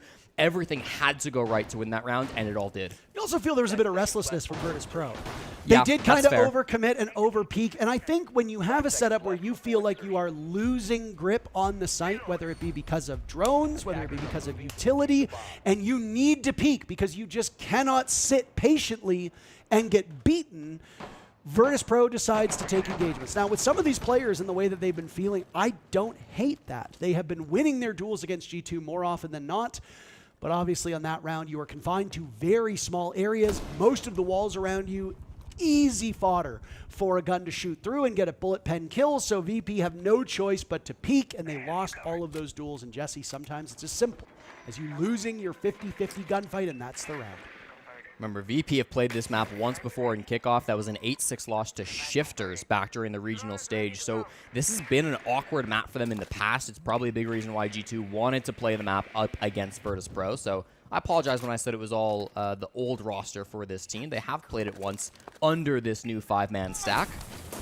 And now it'll kind of be up to Virtus.pro to change the narrative a bit. This has been a map that they've struggled on in the past, and it kind of comes down to the stall game here in round number 5. I love the 2-brow being brought out by Nako. It will delay this office clear, but the Monty might speed things up if he can walk his way in through this doorway. Yeah, Skies is there to support Nako in this position. Their intended target is the 2-brow, and they let him get away because there's nobody escorting this Monty of Alimau to really do damage. Doki still needed a few steps to get into position. They're worried about a re-aggress now as they lose their vision to the Fenrir gadget, but this is a fall-off from VP. They have completely conceded this top floor. Yeah, this has been nice space taken by G2. At just the 90-second mark, VP give this up, so it's clearly according to plan for this squad. The site utility is going to be interesting as well coming through from G2. They brought a Finka, which is almost never seen outside of rush strategy, so I'm really curious to see how Doki wants to use this operator. Second time on this bomb site that Doki has employed this op. Benja will take care of Dan. That's, I guess, some words from the previous round. Down goes Stomp and Napasha. I don't know where the Dokkaebi was, and I don't know how much utility that Korean operator had remaining, but she is oh so effective at finding the team.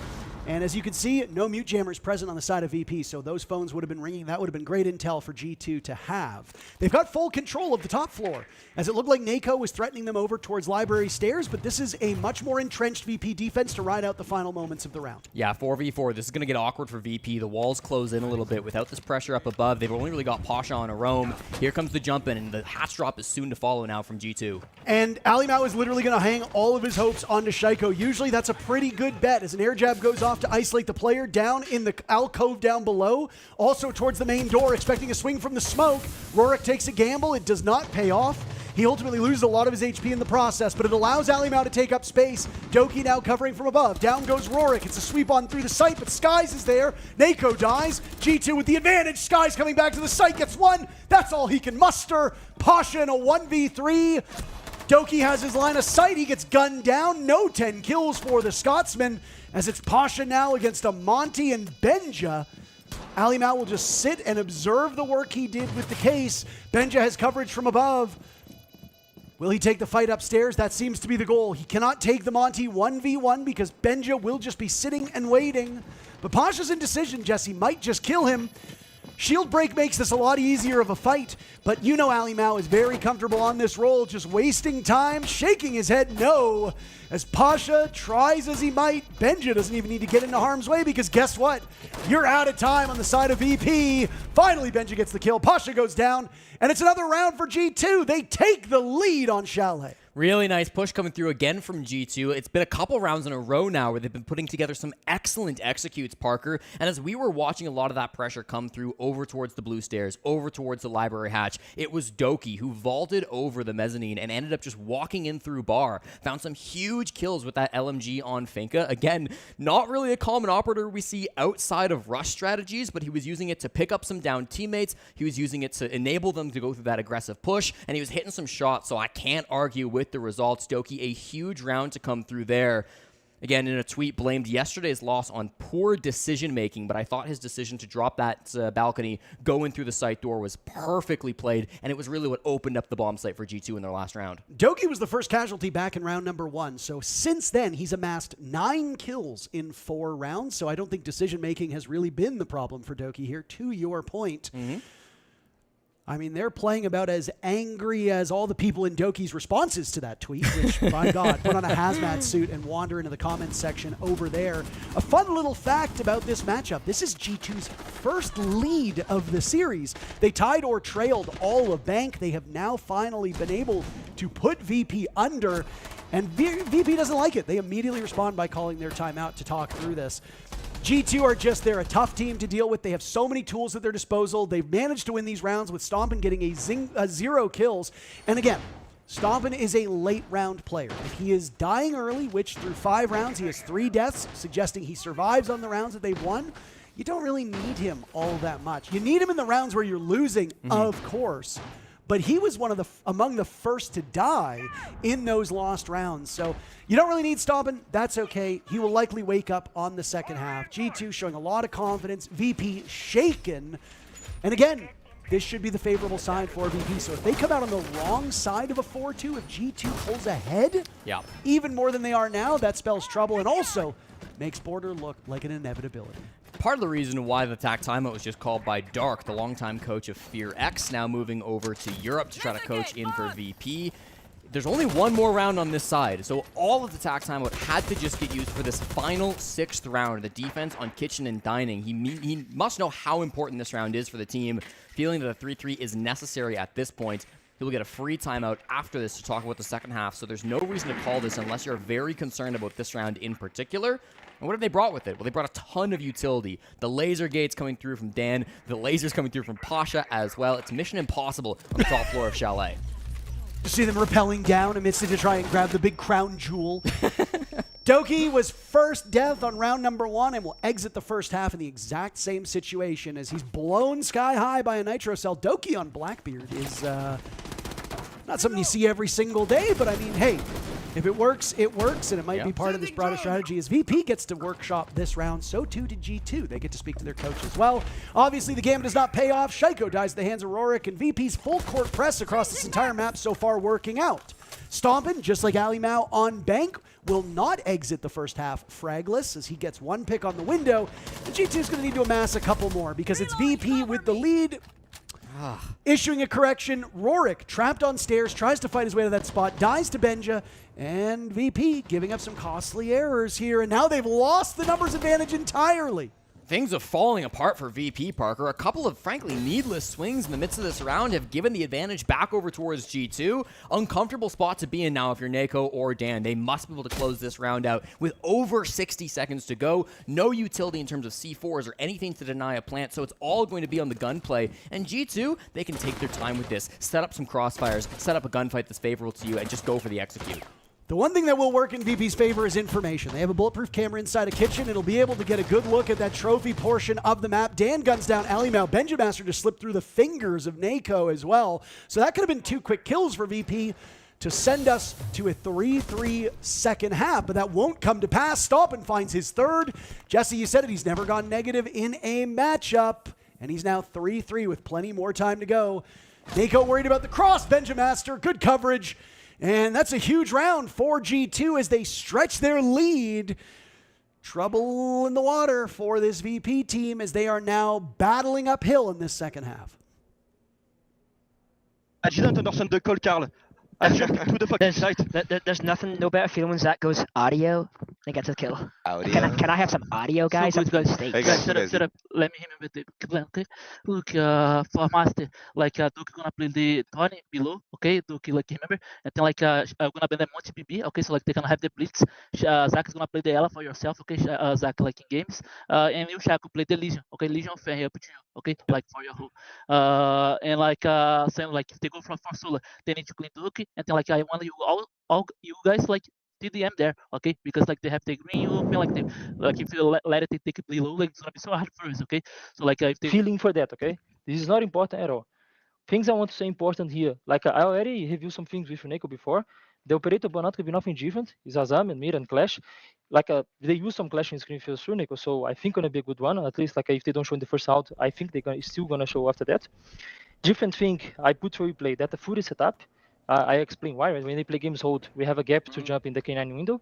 Just the one thing in the paper, I put Pasha 2 times, but basically it's a Nikita and Skies, right? Pasha gonna bait with the demos in the games window. Yeah. And everything I create here for attacking this map, guys, is because they can ban all the shields, like we always know.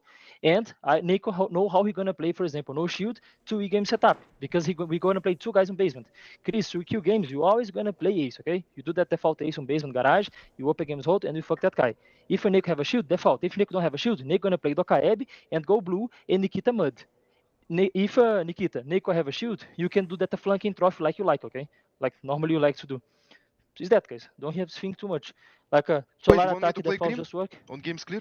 like gonna be open, you know. Like so, your Azami, your Hibana is kind of okay, but we have a green, you know. Normally they reinforcement top main for games hold, but they don't play. They play on the stairs. They just give the terra. Shaiko just put the Fenrir trap there, so it's fine. You can play green Ingi. You Great information being given by the two Brazilian coaches of the European teams in front of us. Both Ramalho and Dark, very experienced, very prepped in this matchup. Ramalho in particular, the longest current coach still in under one organization, joined this team back in August of 2023 and has been with G2, I should say, for some really high highs and some low lows. Was the coach of FaZe Clan back when they won the major in Sweden, but has yet to replicate that level of success so far for G2. If they can win this game, right, claw things back on Chalet, win Cafe, make it to the main stage, and go through the brackets, I think they'll be quite confident with this team, and I think this looks like maybe their best chance yet. Yeah, absolutely. I think, honestly, these teams both have a very good shot of making it to main stage. I mean, obviously, it depends on what happens tomorrow and I guess what happens in the other matches today. And just a reminder now, as we get set up for the second half, that there is a B stream running alongside ours. Ace and Dez are over there right now casting Los versus Weibo. All of the matchups here on this stream are for qualification purposes to make the main stage on Friday, a stage that is being assembled just again, within arm's reach of where we are casting from. It takes shape in anticipation to welcome all of you to Salt Lake City on Friday for the live portion of this event. On the B stream, it's a much sadder affair.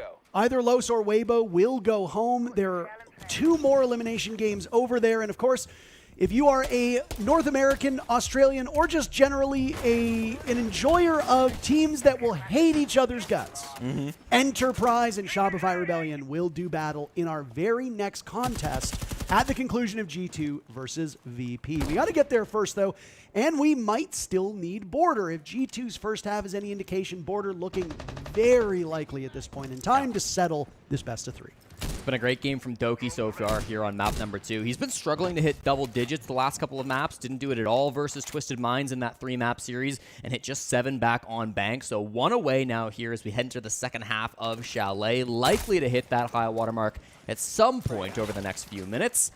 This bomb site, of course, all the way over towards top floor inside of Master. So a bit of a roam clear going on from VP to start us off. And the tools are very strong. You've got the Dokkaebi, you've got the Deimos, you've got all these different ways to find these operators, and the information is flowing for VP. Stompin is the first one under watch. I guess that's payback for his 3K in the previous round to go from 0-3 to 3-3. Dan gunning down Shaiko.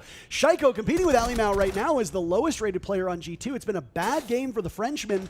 Benja will join him as well, and now there's a lineup over on the stairs. Doki swamping Rorik. He had Stompin in tow. Doki breaking double digits, the only person in the lobby to do that, well ahead of all the rest, sitting at 6 kills. That would be Shaiko and Skies. A good answer back from G2 to take down Rorik after they lost 2 players of their own. Still not enough, though. I mean, you've got to favor VP. 90 seconds left on the clock with a 1-man advantage. They've got good map control as well. All of bottom floor in their control, and of course this piano extension as well. Just being contested right now. G2 do exist in piano, but Virtus.pro are not too far off, just inside of Mez. Not 100% sure on the util. They're going to take their time to drone, face check a few angles if they have to. You can see how eager G2 are to answer this man count back. Parker Stompin wants to make this a 3v3. Absolutely, and I mean, at this point, you kind of have to, right? This map is so easy to attack on. You cannot sit still. You cannot be restless. They can kill you through the floors. They can kill you through the walls. We said the same about VP just a couple rounds ago. It might look like a bit of restlessness, but you have to take these engagements, especially when there's a shield on the board and you're down in numbers. And Doki understands the mission. He didn't have much to gamble on. He does gamble. It ultimately does not pay off. Alimao and Stompin in a 2v4. This is grim for G2, but Alimao blows up Pasha with a Nitro Cell, has a golden opportunity to do some damage to the Blitz as well. Everybody on VP have taken their lumps. This is perfect for the guns in the hands of Alimao and Stompin. They need to work together effectively. Diffuse kick going down. Nako protected for the moment. Sky's watching to ensure he stays alive.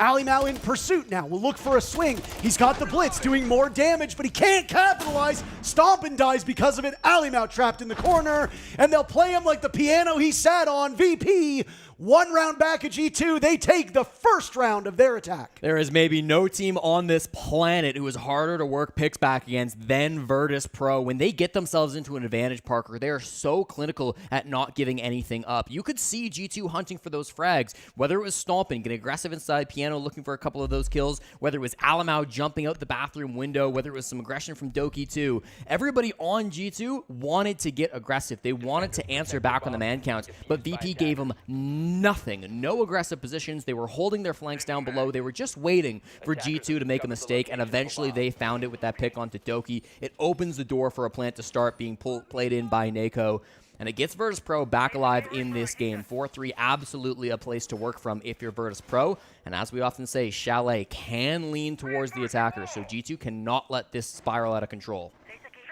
We'll go back and reference these numbers here on Chalet just so people need a bit of perspective. Both of these teams not very good at attacking on Chalet. Statistically, both much better as defenders. Both of them having plus 50% win rates in the rounds that they won on defense. But as you very correctly pointed out, Virtus.pro, half of those numbers are from a completely different roster. Right. So while the org might have that number, the team doesn't necessarily. And I mean, when you add new players to the team, and again, almost every major team at this event made some kind of roster move, unless you're basically FaZe or Shopify Rebellion, there was some movement on your team, either from a coaching or active player standpoint. Those numbers don't tell the full story. And as you pointed out as well, we've only seen 5 Chalets so far. Nowhere near enough for us to say with certainty. That's still not enough data for us to say, yeah, this is a defender-sided map. It can turn on a dime. VP looking pretty good on their attack. 40 seconds in now. Sky's already in the building. Deathmark's in pocket. Shotgun out. If this is a quick push from VP, it might catch this G2 team off guard, particularly Doki lurking in the basement. Yeah, a lot of their players are over towards the solar side, so I don't think they're going to be immediately in towards the bomb site, but the map control is being acquired slowly but surely from Virtus.pro. They've got players here outside the front door, and they've droned out the player in the basement too, so the information will be flowing again for Virtus.pro. They've been really liking these intel operators. We've got Deimos again once more. You've got Rourke being brought up here on the Snake as well, so there should be opportunities to find some of these players out. Shaiko punished a little bit as he tries to poke his way towards Dining, but he does take some damage and has to retreat back. No real map control being contested by G2. They're kind of just letting VP take this space. You get really creative on your roams on Chalet too, right? I mean, look at Shaiko and Doki. They're doing 2 totally separate things on this map, and they necessitate a response from these attackers. So I do like the intel ops being brought from VP. It is a good response to G2's defender setup. It will put some hurt on these defenders if they don't have any salvation. And the big thing, obviously, is the lack of mute. Mute is the single greatest counter to these intel ops. It's not present on the side of G2.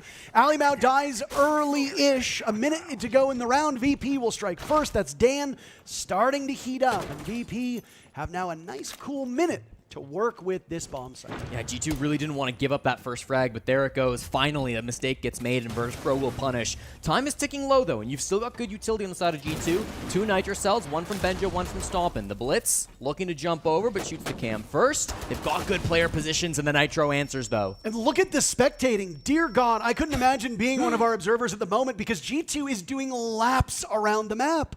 Nako dies to the Nitro cell, and that was the re-aggress up blue stairs. Limited time now for VP to work with, and they've lost one of their best tools, which was that shield. They've got a good idea about the Kaida Benjamaster inside a back bar. They've got to cut through a bunch of players in the process. They'll do some serious damage through the wall. Dan buying himself some time and concealment from that fire extinguisher. The smoke doing wonders to keep Doki at bay. Dan wins the duel, slaughtered by a trade. There was a hail of bullets there as Shaiko holds off the bomb site. Everybody dying, and it's all up to Benjamaster to clutch out. Yorick and Benja in a 1v1, and the Dane will win it. G2, a terrific round. My. G2 holding strong there in the late round, Parker. They waste so much time early on, right? And that was the big thing, is they weren't fighting Virtus.pro early. They let them have the control of Kitchen. They let them have the control of Master. They let them have the control of Piano. All of this space was being taken by VP, and G2 were scared to challenge it because of how the previous round went. When they tried to get aggressive in round number 7, it bit them hard. And even though VP still got that opening pick, it took them so long that eventually when they got to that execute, G2 had really good trade trade games. You mentioned it. The movement was crazy. We saw rotates up the blue stairs, down the blue stairs. I was getting sick. Back through basements. We watched Dan just outside of the game's door fight a guy on that blue stairs, or on the snow stairs, I should say. And even after he gets the kill, a second guy comes barreling up that staircase, and it makes things really awkward and frustrating for Virtus.pro, where they just don't know where to look in these late rounds. The time is ticking down. Things are getting chaotic, and G2 did a great job of clutching things out even in that 1v1. I mean, you still have 4 players left, but you lack enough map control to hold these crucial avenues. How do you allow G2 to retake blue stairs when you've got 3 of your players on that same floor? It really is quite outrageous, and speaks to VP being maybe a bit too static with the way they wanted to go about that site. It's entirely possible that they mismanaged the clock. They thought that they would have more time. They ran out of opportunities. Dan was holding down lobby. He knew there was somebody downstairs, or if he didn't know, he certainly had a very good idea that there was somebody downstairs. And ultimately, VP just cannot win a brawl. And Mr. Masters in Messology, when there's 8 people still alive and there's only 20 seconds left on the clock, you know it's going to get chaotic. There's no, even auctioneers can't talk fast enough to give that information so that you can turn on a dime and shut down your opponent. So kudos to G2 for the way they rode that one out. They called a timeout, which is a bit odd after winning the round. And to their credit, G2 have won 5 of the last 6 rounds. So they don't seem like they're in any trouble, but clearly they want to send this one away. And why not use your timeout to center yourself and send us over to map 3. Well, I wonder if Ramalho wants to see maybe a bit more aggression from G2 in these early rounds, because again, sometimes those early plays, they've been a little bit scared on the side of G2. Virtus.pro are really good at shutting that down, but if there are opportunities that Ramalho is seeing for G2 to get a bit more active, that could be what he's calling this tack timeout for, to try to encourage some of that more aggressive play. We haven't touched on it yet, but I just want to say quickly, of course, G2 going for the double shield ban up against Nako. Through 18 attacking rounds before this game, Parker, he had 17 shields picks, and he's been on nothing but blitz this entire first half. Expect the blitz ban after this round, and it's going to put Nako in an awkward spot where he'll have to play an operator that he's not really used to. That is anything other than a shield op for these next few rounds. Do you believe there will be a shield ban? Because they didn't ban the blitz on Bank. I think Chalet is a different ballgame than Bank. I expect a blitz ban after this, yeah. Nako has looked a lot better on defense than he did on attack. There is a possibility here, and I don't think you're wrong, but there is a possibility here that there's another operator that they see as more problematic that they could get rid of. For example, Thatcher has been a staple for this VP team. Seems like an odd ban, but if he's a major enabler for them, they'd have to respond with what? Either pocket EMPs, which will mean changing different operators, or going for a full clear, potentially underneath the bomb site. There's lots of options here for G2, and frankly, it's good that they're in this comfortable position because they have the availability to pick who they want to ban. It doesn't just have to be a shield, though I think Blitz is probably going to be the choice, to your credit. Benja taking care of Skies, and there's the Blitz we just talked about. Nako marching in, dealing with the Kaid.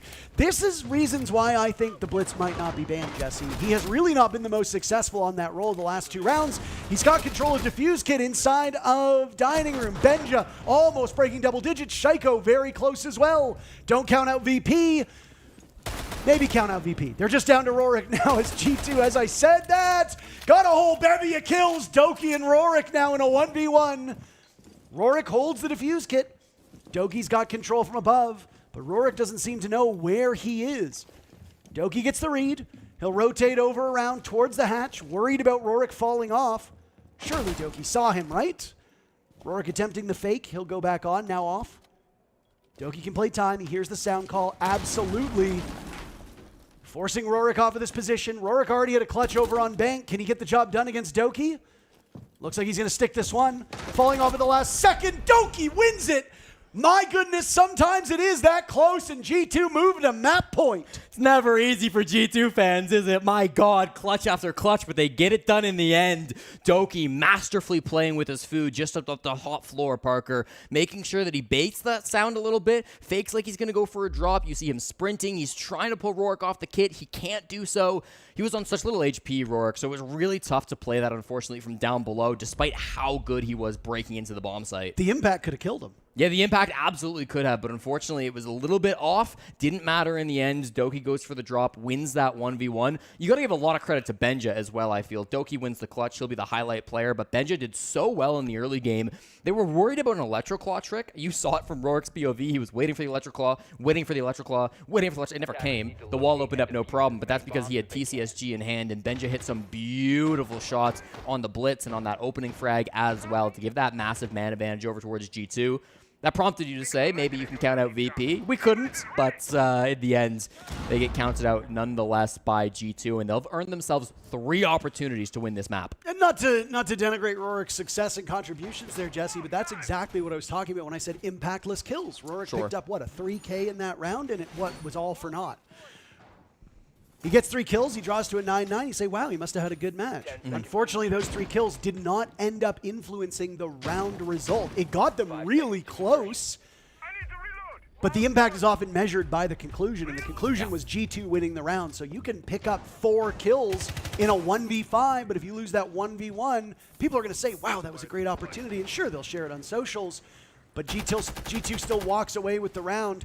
They almost ended up losing Shaiko there as he threw a Razor Bloom over towards Mudroom. Dan firing away. The Ying on the board has now been made aware of for G2, so they're going to need to bunker down on this top floor bomb site and worry about the Candelas. Yeah, there's a lot of players off site. Stompin and Doki both down below, but this could be a rush from Virtus.pro if they are feeling it. They've still got some players over on the piano side, Pasha in particular still over there, but look at these balcony players now. Rorik and Sky is ready to make things exciting here on the office doorway. Benja will have to be sharp if this does end up being a rush play, and here come the Candelas from Dan that might signal a start. Vault in, potentially, there it goes. Candelas go off, they've ultimately blinded themselves. Adrenal Surge 2, Doki taking damage, Benja taking damage, VP absolutely dominating, but hold on, it's the S's from G2, Stompin and Shaiko working together to completely throw VP off of their momentum. The groove is gone, and it's a 3v3. That first minute of action so good. Down goes Ali Mal. The advantage swings back in favor of Virtus.pro. Shaiko and Stompin will need to collect every kill in the round. Make that just Stompin at this point. Dan down by the Razor Bloom. Stompin working away, but it's a nice kill from Nako as they actually trade. Only one player ultimately survived that wasn't downed on the side of VP, but hey, they'll take it. Virtus.pro sticking around for one more opportunity, potentially 2, as G2 still sits on map point. It's a risky gamble to call for a rush right when your opponents get onto map point, but Virtus.pro play those odds, and it plays really well for them. I'm shocked that they think Rorik was able to get that opening frag in the midst of it. On my screen, that was full white. I don't know how he's finding the head in the midst of that chaos, but he managed to do so, and it starts things off on the right foot for Virtus.pro. The other thing with that rush is it wasn't everybody just straight into the bomb site like you often see for some of these teams. Instead, Pasha was all the way over towards Games. He was kind of pressuring those roamers as his teammates were hitting the site. And Nako, the man of the hour, the guy who hits that giant multi-kill, is actually coming in through Solar. He's playing those windows on the north side of the map, which really start to favor VP and start to apply that extra dimension that sometimes rushes miss inside of Rainbow Six, right? You see the Candelas come in, you see the Thinka walking your way, all your eyes are going to be on that side of the map. So when there's a backstab creeping through the other dimension, it can be devastating for the defenders. Structurally a good round by Virtus.pro. Do keep in mind when G2 called their timeout 2 rounds ago, Virtus.pro is also allowed to talk to their team, so it's not just G2 who can settle things down. And there have been teams that have openly spoken about why they don't take late timeouts, and it's because they know their opponents get an opportunity to work through it too. You don't necessarily want to let your opponent back in the match.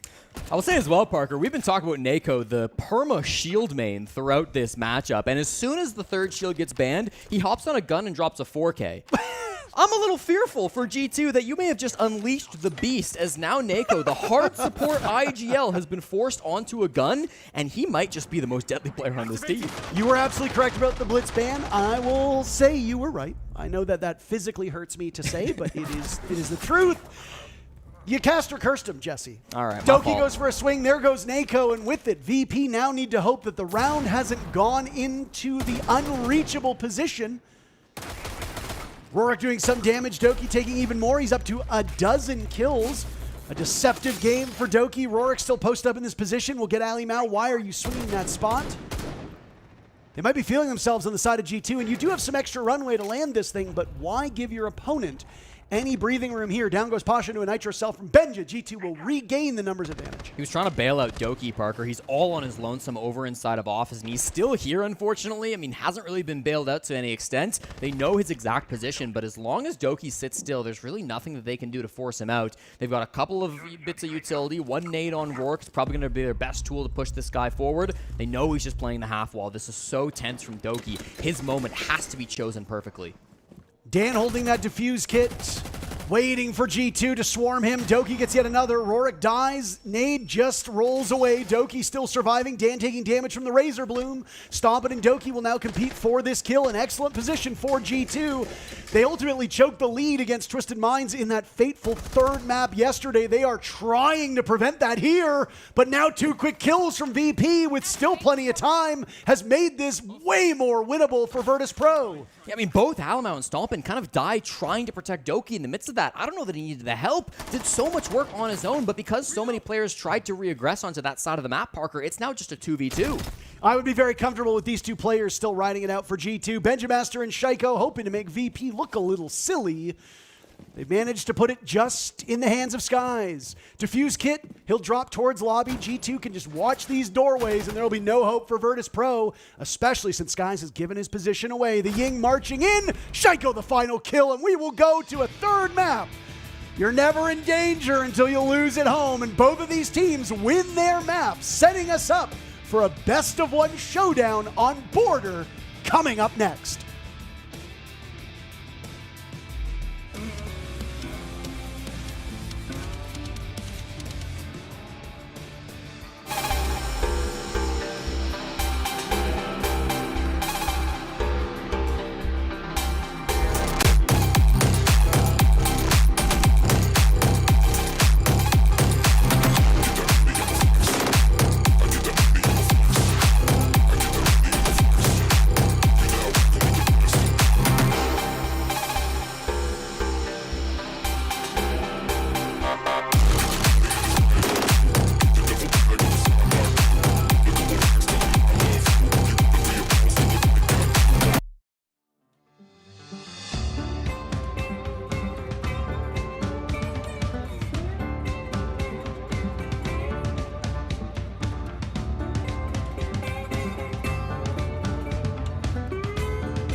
Do or maybe die tomorrow, I suppose, is the stake here, because neither of these teams are in jeopardy of going home. What is at stake is a spot on the main stage come Friday. One of these two teams will qualify for the main stage, joining FaZe Clan and Twisted Minds after this border shootout. One map to ultimately determine which of these teams is better. Now, I will say, I think both still could make a very good shot at qualifying no matter what happens here. Yeah.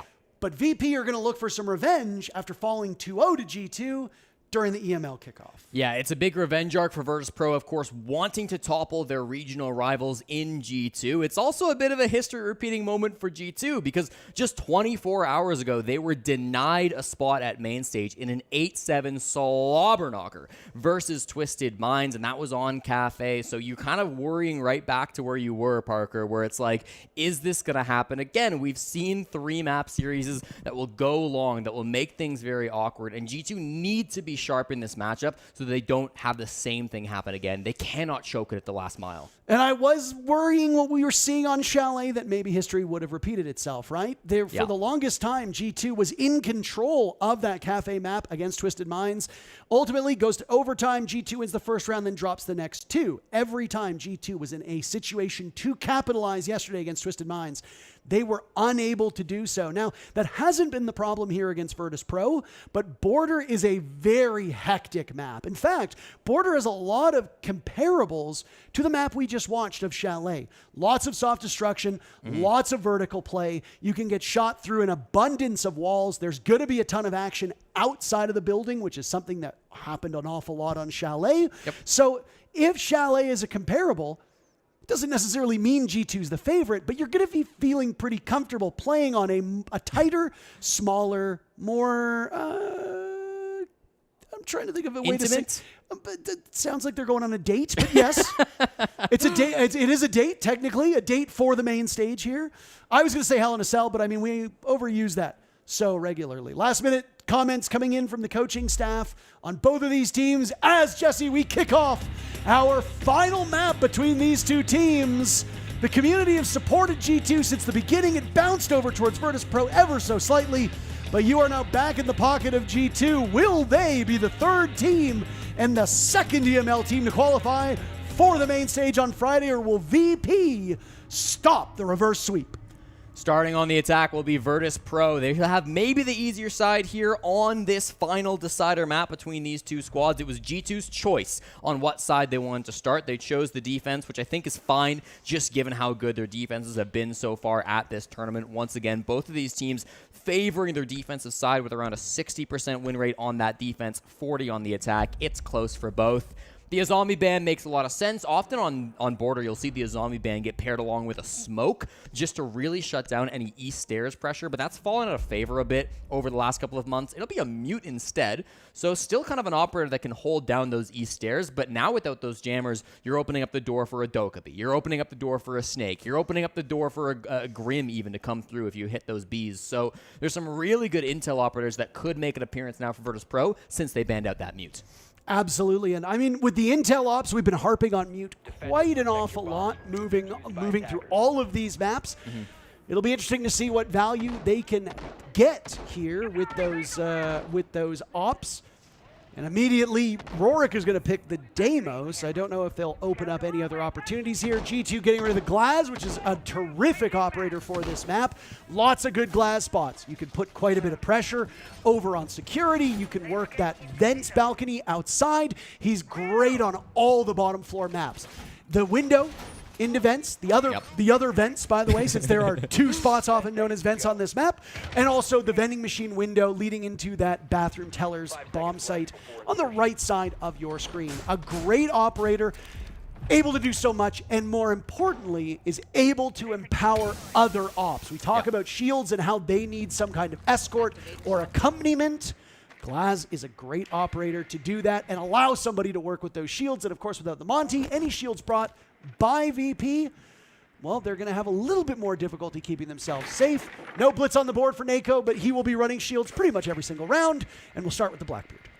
Clearing up some of these Razor Blooms already is Dan here on the Twitch. Usually Shaiko will play the Legion here on the top floor of Border for G2, so it's interesting to see that getting changed up a little bit from when we saw G2 play this map back during kickoff.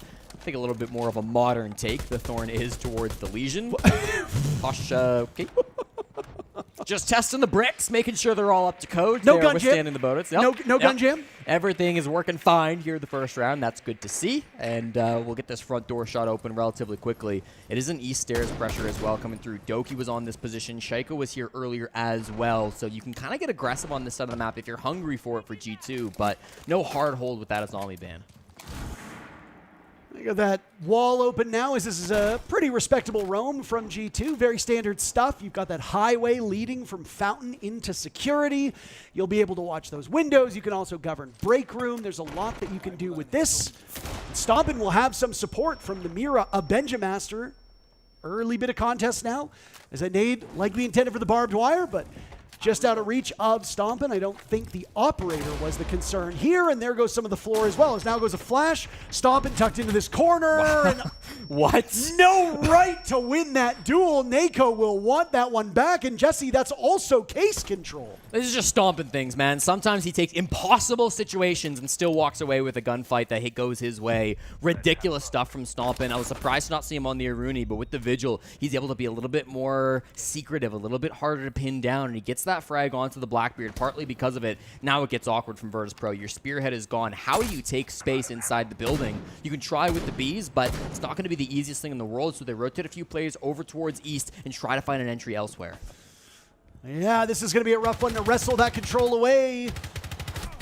Stompin deciding to go for broke. I mean, this round has also flown by, Jesse. 40 seconds left, just under that at this point in time. Here come the gadgetry from VP to isolate these players. Beautiful shot onto Stompin, tucked in behind some debris on that banana portion of the map. And now push up towards the mirror window. Once you get security, that's the problem with that little rotate, right?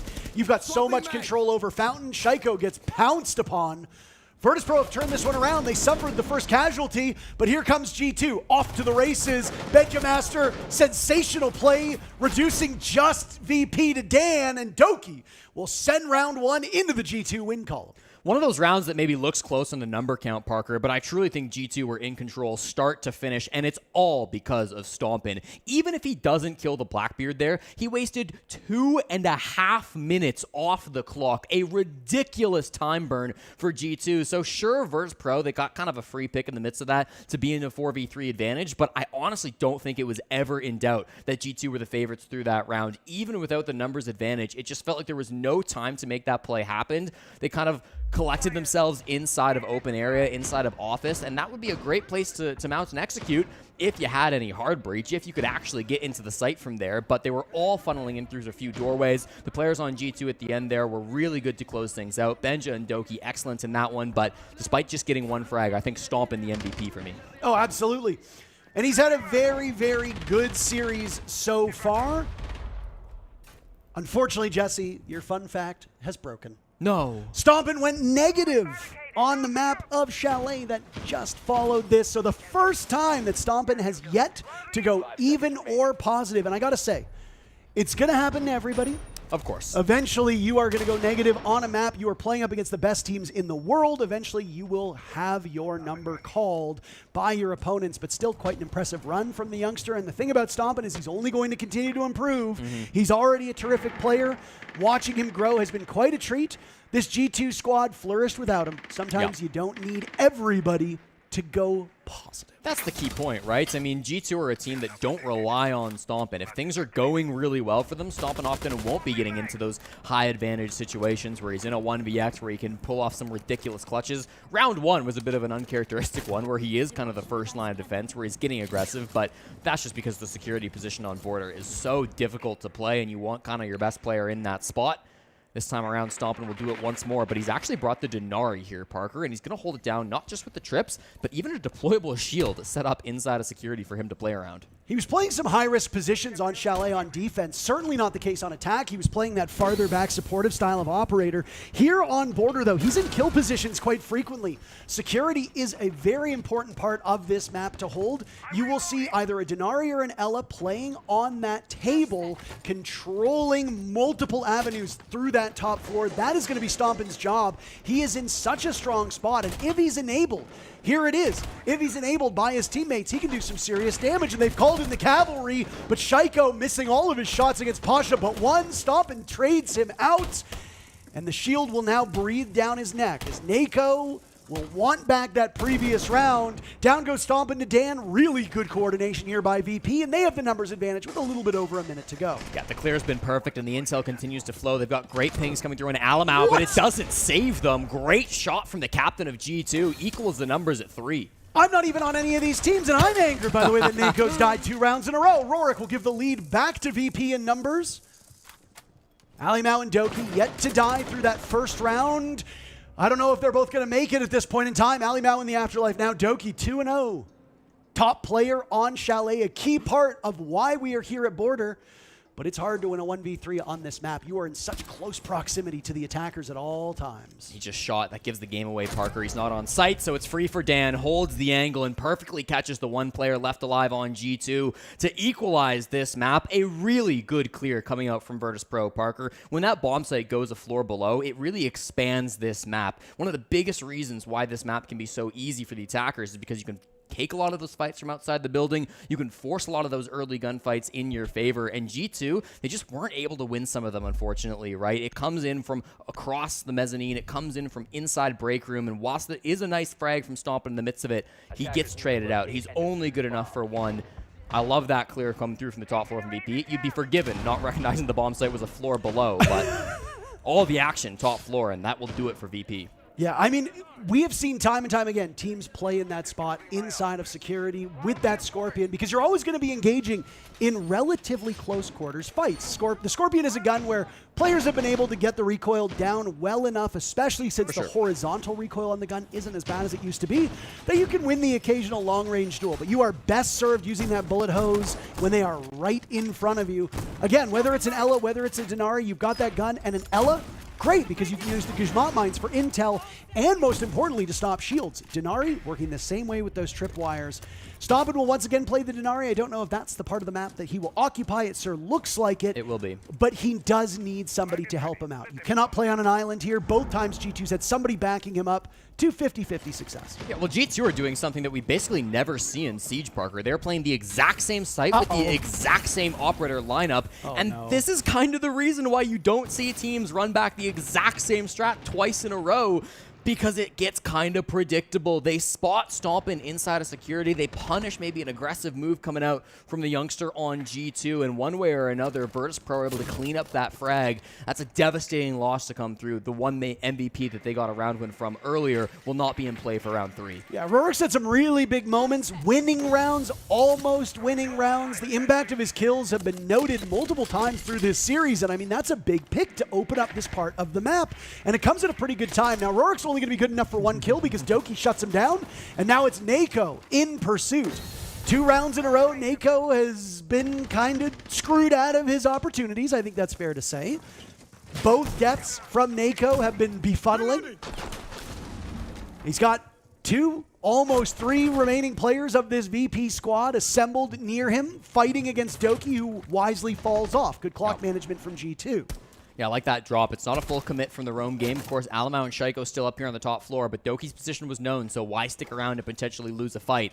Leave it up to your other teammates who can make some aggressive moves. Shaiko in the hallway, playing with the idea, Parker, but I think just deciding that in the 4v4 it's not worth it. This is going to be favoring G2 as the time continues to tick down. They're not the ones who have to make the aggressive move. The drones will come out, though, and Alamau's in a difficult spot. He's got the hatch open to escape, but he has to be able to drop through it in time. They know he's up here. At least they do now. Oh, Carl, you can't be doing that. He'll escape over towards security. He knows there's one over by the 90 position, looking through the wall, 2 technically, but Carl still frags so well. Benjamaster technically credited with that kill. That's the Mira getting in on the action. Nako takes down Alimau, but look at the time management. G2 in a numbers disadvantage, but with only 40 seconds left on the clock, this is more winnable for G2 than you'd think. Yeah, but they've still got some good space to try to work things from, Parker. They know Doki's position now just inside events. If they can find one of these 2 isolated players, that can make all the difference. Thorn Traps charge out, 30 seconds to make this execute happen. Nako will drop on in. The Blitz will be under watch. Pasha shreds Benjamaster. This is a rough spot for Doki. He's on a tiny portion of HP. There's no way VP was losing that. It looked good for about 20 seconds. Yeah. And then it did not look very good for G2. Big round for VP. Really just good droning coming through from Virtus.pro. This roam clear has been excellent to come from them. And you even go back to round number 1, Parker, right? If Virtus.pro are able to take that security control, if Stompin doesn't get that crazy kill onto the shield player to start this map, they could have even been up 3-0 here in this execute. I mean, they were doing a good job of punishing the aggressive moves being played out by G2. This is border. You have to play aggressively on the defense. I'm not saying I want them to rein it back in, but they've got to find some kind of an answer. Now, VP will ban this Mira, and I think the reason why G2 wanted to run that bomb site and strategy back for a second time was because they were worried about that. They didn't want the Mira ban to come through and not allow them to play that strat for a second time. Unfortunately, though, it is 2 for 2 for Virtus.pro, and it just gets a little bit messy, I think, for G2 on the top floor. You know, Alimau is being chased around like a Monty Hill skit around the top floor of border, just trying to dodge that blitz. He gets one great kill, but ultimately it is only so much that he can do. The top floor play not good enough from G2 on these roam games. They will reassess and bring the bomb site back up top, but when they go towards these 5th and 6th rounds, Parker, they will need different answers for the roam. I'm a little worried about G2. You cannot roam as freely on this map, right? It is quite chaotic. It is quite claustrophobic. You said intimate. I do believe G2 and VP swiped right mutually, so they are now here together on a beautiful date on border.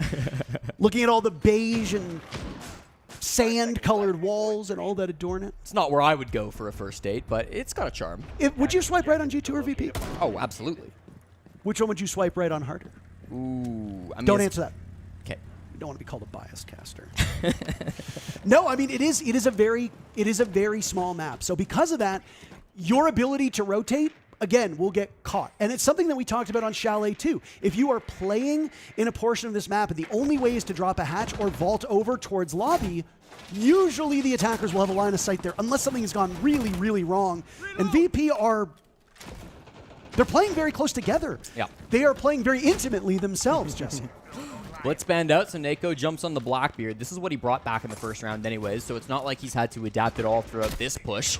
Trying to clear in through the east side of the map. This is again going to be where Virtus.pro's focus is. It was Stompin that got that opening pick inside of security. He is being supported, of course, by Benja, just in that break room position. Nobody down below for Pasha to find, so it's really going to be on these players out on the balcony to try to find these picks, whether it's the Grim, whether it's some other big fragging operators coming through like the Blackbeard. They've got to be able to get these players out. Oh, Sky's punished by Benja. We talked about what the mute ban would entail for VP, and they have used these intel ops, but they haven't really needed them, frankly. Yeah. On a map of this size, it obviously helps. It can really aid you, especially if you fear the roam, but VP will now have to do this round without the solid snake. They've got no intel really remaining outside of maybe, if you want to call Blackbeard an intel op, which I wouldn't, or the Twitch drones as well from Dan. But this might be just a dry execute from VP at this point in time. The Dane just continues to shoot away. Rorik is gone. That's another from Benja. VP on the board. G2 seemingly cannot get more than 2 kills without an answer back. Down goes Dan at the hands of Alimau. This is a great spot, and all these long-range guns. 2 from a DMR, 2 from the TCSG, and Nako will find himself in a 1v4 taken care of by Shaiko. G2 will answer back and tie up the map.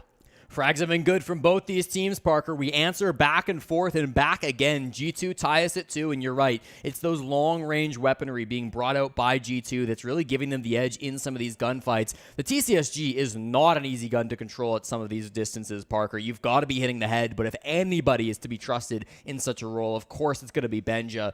Just a beautiful round to come through from him. He plays that break room position. He's very close to stomping on that top floor roam, but man, he is so good when he needs to be. Alamau back on site with the DMR2, just so clean on some of those fights. And, you know, it's not complicated Siege, right? It's not like we're seeing Glaz come through. Obviously, he's banned. It's not some Ying Candelas coming forward. It's not a bunch of shield play, even though Neko was here. He wasn't really a big factor in this round last alive. It's just coming down to these simple fights, and it's these simple angles that VP are pushing. They don't have the information. If that snake goes down early, those fights start to lean in favor of the defenders. And so G2, I think working that early pick on a Skies was a big factor for them. They keep that up. This could really start to tilt their way. I mean, as long as you've got Stomp and Doki and Benjamaster holding down the early moments of the round, you allow guys like Alimau and Shaiko to play those support/floater positions. And that's what Shaiko's been doing through a lot of this map. He's been floating. And I don't mean that like the Kobe Lax, like old DarkZero, like we're floating. Like, no, I mean, he's playing this mid position. He's allowing Stompin, either enabled by Benja or Doki, as that was the case on those security defenses, to ultimately be empowered and trade off really quickly. G2 is usually a very good team at trading. VP, to their credit, have been doing a pretty good job as well. But Shaiko has not needed to be involved in a lot of these rounds. And unfortunately, all of his deaths have come when VP have been able to mob him because they so heavily outnumber G2. You saw what Shaiko was able to do from that floater position in the previous round. It was a very good kill to seal the deal. If he can stay alive, we can start to see his stocks rise, but do not panic, Shaiko fans. This is just the way that he's been used so far on Border. Bet you weren't expecting the Kobe Lax reference in G2 versus Virtus.pro, but we fit it in there, don't worry. Somebody has a parlay, and they just screamed with joy. Oh, boy. Well, Shaiko was close to getting in one of those early gunfights that we're maybe waiting for, Parker. He was playing over in that east stairs, but as soon as he gets tracked by the snake, he says, screw it, I'm not sticking around any longer. Somewhat retaking the position now over here on east. You'd like to play this position again with the Azami just to block off some of these angles, but he's banned out, so he's over to his classic Legion. It's Benja. TCSG continues to ring out another pick from him on that gun. And Neko has been on an island a lot of times, Jesse, and not like the good one sipping margaritas. I'm talking, he's stranded. It's Castaway. Down goes Pasha at the hands of Stoppin, once again playing so smartly in this position. Scorpion in hand, over by security, death taxes, and, well, you know exactly what I just said. Nitro Cell goes in, masterfully timed by Benjamaster. Down goes Rorik.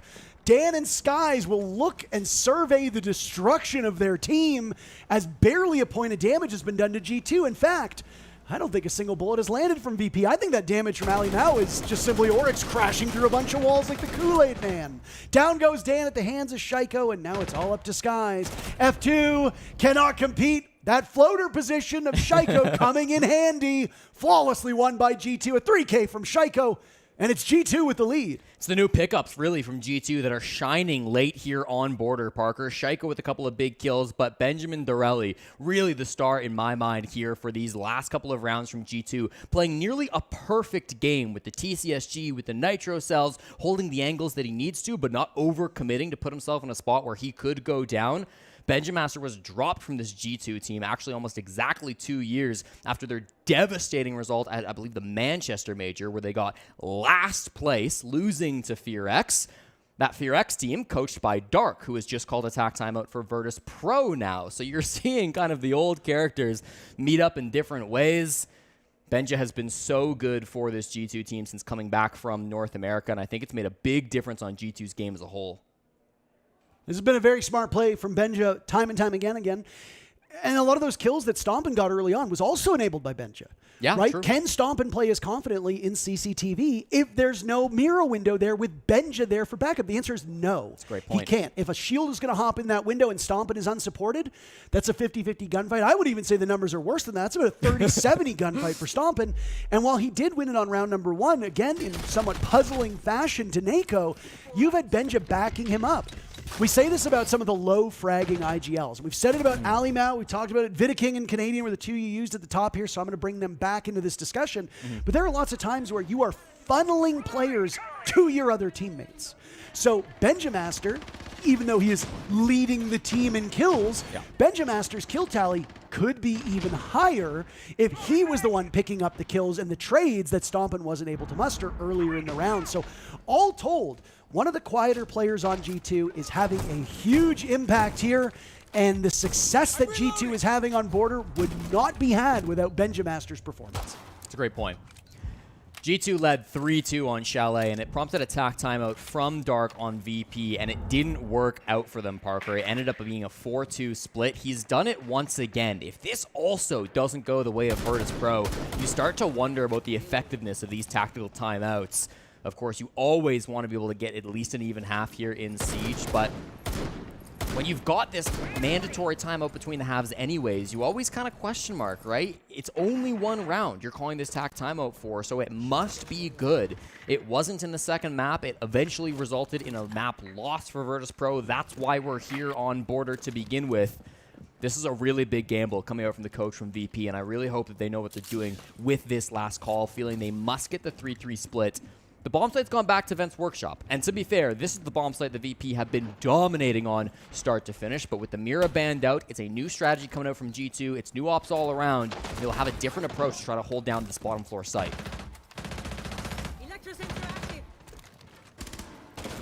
A minute here, and G2 now looking for some swings, looking to bring the heat towards this VP team. Doki needs to now be worried of what might be behind him.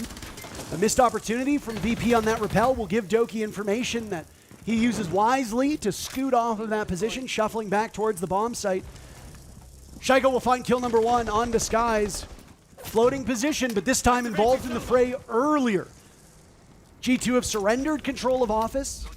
Bomb site is down below, so now if you're VP, you've got to cut through that top floor. And G2, at roughly around the same time as before, have now decided to head towards that main floor. Rourke want to lurk up those stairs, but he gets traded right back by Stompin' Parker. That's going to be one he wants back, unfortunately. His position just known at the end, and it's a good trade from the youngster. You know, like when you're watching football or hockey or whatever, and it's like time in the offensive zone. I would love a counter as to how much of this map Stompin' has spent inside of security. Because I feel like it's a good 80% of the time that he has been alive. That is his office right now. He's doing big business deals, and business is pretty good at the moment. Benjamaster takes out Pasha. Benja involved in almost every single round in the kill feed. That is terrific again for the Dane, who's been quiet through much of the day. G2 does not often rely on him, but they are relying on him heavily on Border, and he is not letting them down. There goes Nako to stop, and Doki on the board, and G2 gives us a mercy killing for the final round of the first half. Well situated to close out this series, 4-2 the scoreline.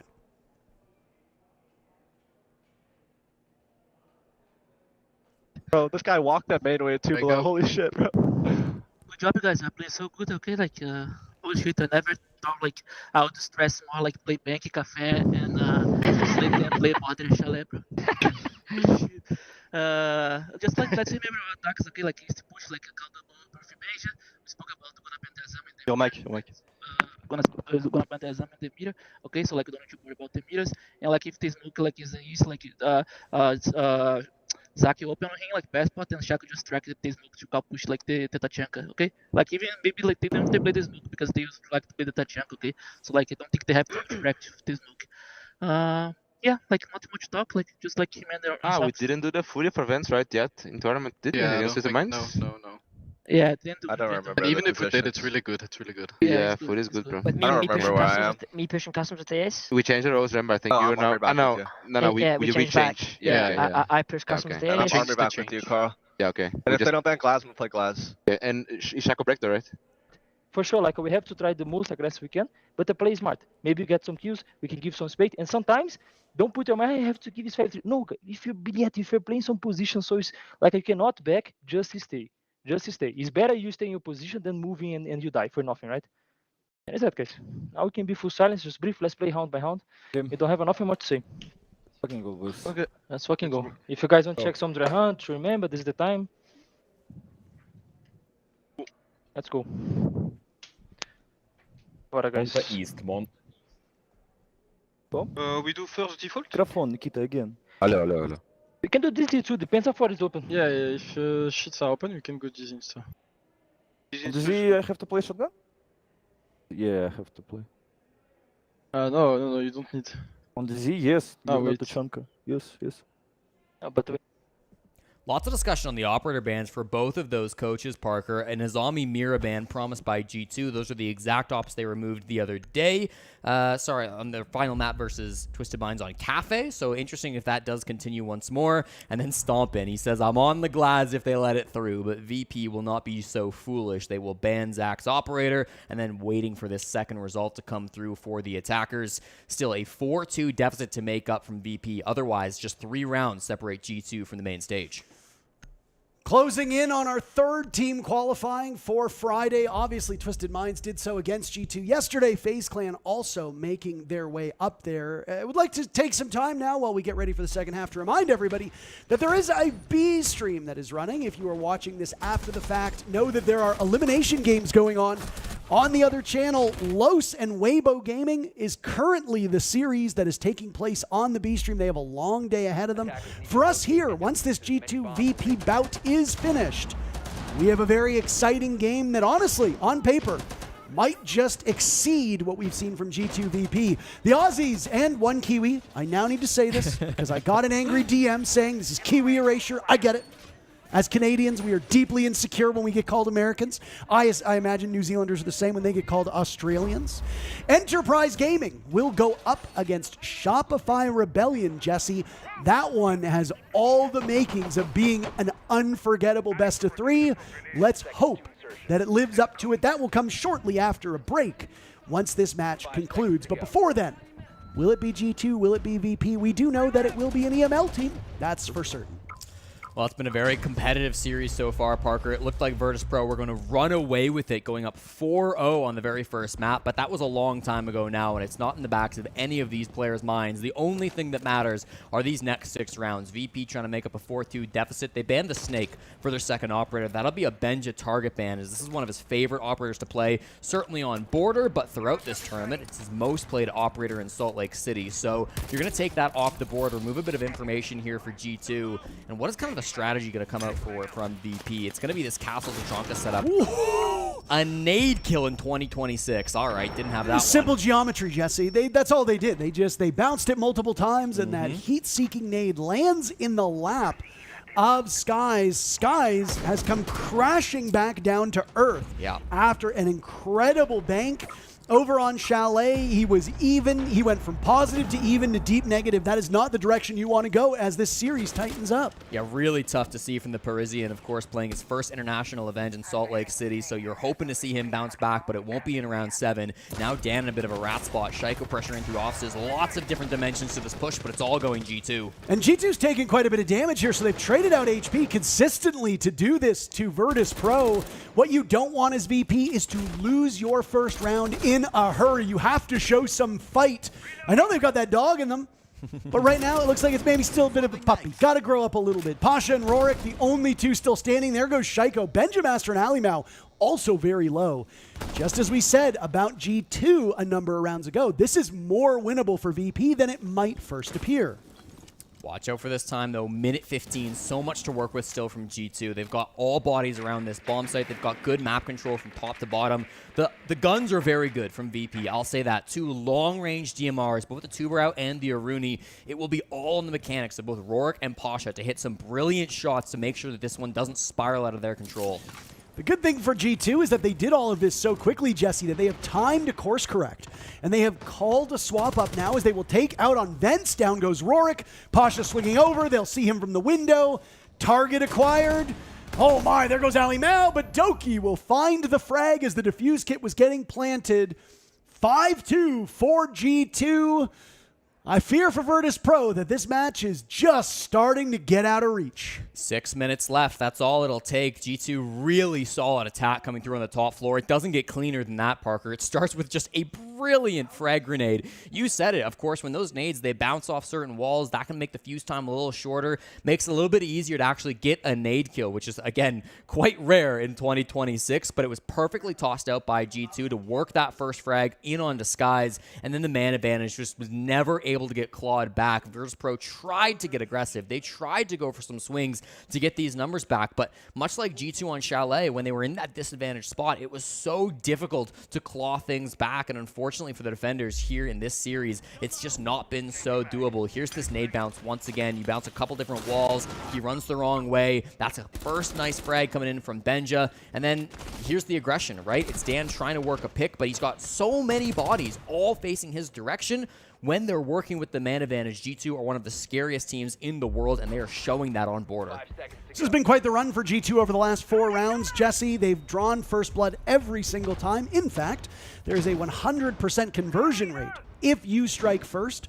So G2 drawing first blood 5 times VP2, well, that's pretty standard stuff. But over the last 4 rounds, G2 has not lost more than 2 players in any of those rounds. In fact, they won so flawlessly back in round number 5, surrendering only 1 player in rounds 4 and 6. These are very dominant round victories. And while we did tip our hat to VP in the previous round, saying it's more winnable than you think, G2's not giving them much room to maneuver. VP are getting smothered at the moment. This is a rat play. How do they read that? Wow. Push on the ground, and Stompin will be the snake charmer as he gets taken care of. Rorik finished off inside of security by Stompin again. He saw that he went negative in the previous map, and he said, no more. G2 now looking at 3 players to get rid of, and they'll sit on series point if they do so. The teenager is done with these games. Doki will get one as well. 5-2 now. Virtus.pro crumbling on all fronts. Nako 1 and 6. Skies 2. They're just desperate for frags. They get 1, but the round is done. G2 match and series point. I'm sorry, you said 6 minutes. I think it might, if that keeps up, it might be a bit quicker than that one, Jesse. I think 6 minutes is being a bit kind to the Virtus.pro guys. I think the body language says it all. There have been... I'll stop myself for 1 second. Sure. It is almost historically impossible to read the emotions on Team Empire through Virtus.pro. Mm-hmm. When they're winning, no emotion. When they're losing, no emotion. Yeah. When you start to see emotion is when one of 2 things are happening. Number 1, they're getting the hell beat out of them. Mm-hmm. Or number 2, they're moments away from winning a championship. So the fact that we are starting to see the look of defeat creep into that team, I feel they know what's coming. And unfortunately, a lot of these games are really determined by your mental. Yeah. And listen, I don't know if there's a new championship that's being given out for the first team to lose twice in a row to G2, but I don't think they're on the verge of any sort of championship here. It's not a trophy I'd want. No, not one that VP are likely to be hunting for, but it seems like it's coming their way no matter what. They've got to be perfect for the next 4 rounds and win overtime if they want to be able to secure this victory. Again, they are not out of the tournament with a loss today, Parker. They will play tomorrow with one last opportunity where they make main stage or go home, but they want to avoid that. They can't be in that position if they can at all help it. Here comes the defense. The bomb site remains on the top floor. The castle barricades remain. Much is the same for Virtus.pro from what we've seen from them back in that first defensive round. How will the approach change, though? What can they do differently to stop these brutal opening picks that have come through from G2? And both of those picks coming so fast within the first 40 seconds of each round. In fact, as of this exact second, it is now the slowest round for G2 on attack. The kills coming at 2 minutes and 25 seconds, 2 minutes and 22 seconds still left into the round. Those are eye-watering numbers. I know that we like to dog on VP for being a little bit too slow, but it really is quite a point of comparison here. How diametrically opposed these teams are in the way that they take these attacks. Dan hoping to catch Shaiko at that window as Doki is in, gets Nako. Nako has had a disappointing 3rd map. They rely on him to do well. Dan will get Shaiko. As there's the Scorpion inside of security, moved up to the break room door. Rorik was hoping to give VP a leg up over G2, but it slips through his fingers. They might get one under the Wamai, and they will. Dan taken out by Stompin. There goes Doki. Neither of these teams able to shake each other. That is good for VP. Another one back. Rorik is moving some life over towards VP. They've got a man advantage for the first time in this half, and that could make all the difference. Alamo and the Shield doesn't really have the opportunity to bring the gun out either, so it'll be just Benjamaster, the Danish terror here for G2, returning to his old team, trying to close things out against Virtus.pro. He'll take his time, get back up with his captain, make sure that he can play around Alamo. You don't want to take fights, but hey, if you're taking shots like that, maybe you do. Team captain and IGL will now need to clutch out in a 1v2. This will be a tough go of it. As you pointed out, Stompin and Ali Mao entered this series as the two highest rated players with identical stats across the board. That is something we don't see all that often. Ali Mao has struggled to go positive in most of his events, but I mean, struggle might not even be the right word here because, again, his deployment does not need him to go positive. Usually IGLs tend to be at the very bottom of the scoreboard. Spiker's never gotten that memo, but pretty much every other IGL has. The feeling that Ali Mao might just be dragging this one out as he's now spotted inside of Archives. And yeah, there we go. Two separate players all hunting for that final kill. Pasha will get it. VP stays alive for at least one more round. G2 still sitting on series point. It's a messy, messy round, Parker, but it's at least one that goes in the win column for VP. It's good enough to get them another chance here on Border. 6-3 now the score. G2 still started things off really strongly, Parker. I really feel like the gunfights, on the new players especially, have been brutal for Virtus.pro. You talk about some of the newcomers onto this team. You talk about Skies, you talk about Nako, you talk about Rorik. How many kills do they have between them? It might be up to 8 at this point, but for the majority of this map, they have both been around 2 or 3 kills apiece. It's been really the veterans of Dan and Pasha who have been keeping Virtus.pro alive in this matchup. You can't just win a game with 2 players fragging out, especially not a game against G2. Of all teams to be going up against, this is not one where you can just string along with a few players fragging. Everybody needs to get involved for VP, and that has to be the moment after round 9's win where everybody else starts to get more active. Nako went 4-8 all the way back on map number 1, but still provided a lot of value, particularly on attack. Yep. Map number 2, I don't want to say he carried the team, but he was certainly doing a lot better. Second highest EPS on the team. He went 9-8 and is now 2-8. So one thing that is consistent, A, he's always going to play shields, and B, he's going to die 8 times in all 3 of the maps. I mean, obviously you don't want that number to creep too much higher. I suspect it will, no matter what happens. And if G2 ultimately wins this contest, there's a high likelihood that Nako's numbers are going to continue to get worse. But frankly, there's really nobody who's looked good on Virtus.pro. I think right now the bar for VP has been fine for Dan and Pasha. Rorik, this door is secured. Even though he's 4-8, Rorik has had some decent rounds. And again, this goes back to the conversation we had on Bank. We talked about it on Chalet. Rorik can get kills that sometimes vary in value and impact. He's had less impact here in this particular round. The last round was big, though. I mean, it gets Rorik off that double. That really does kind of give a bit of life over towards the VP. And now, facing 3 rounds in a row where they'll must go perfect, they go custom supply. All 3 of the bottom floor bomb sites are open and available for Virtus.pro, but they will go to the one that most pros tell you is nigh unplayable here on Border. It's because it is. It really is. It's a tough site to hold on to, of course. There is some good vert play, but holding security in and of itself can be quite the challenge. They will give that trust over to Rorik. He's a security player, the same position Stompin was in for the first 6 rounds. He has to be sharp playing with Skies up on this top floor.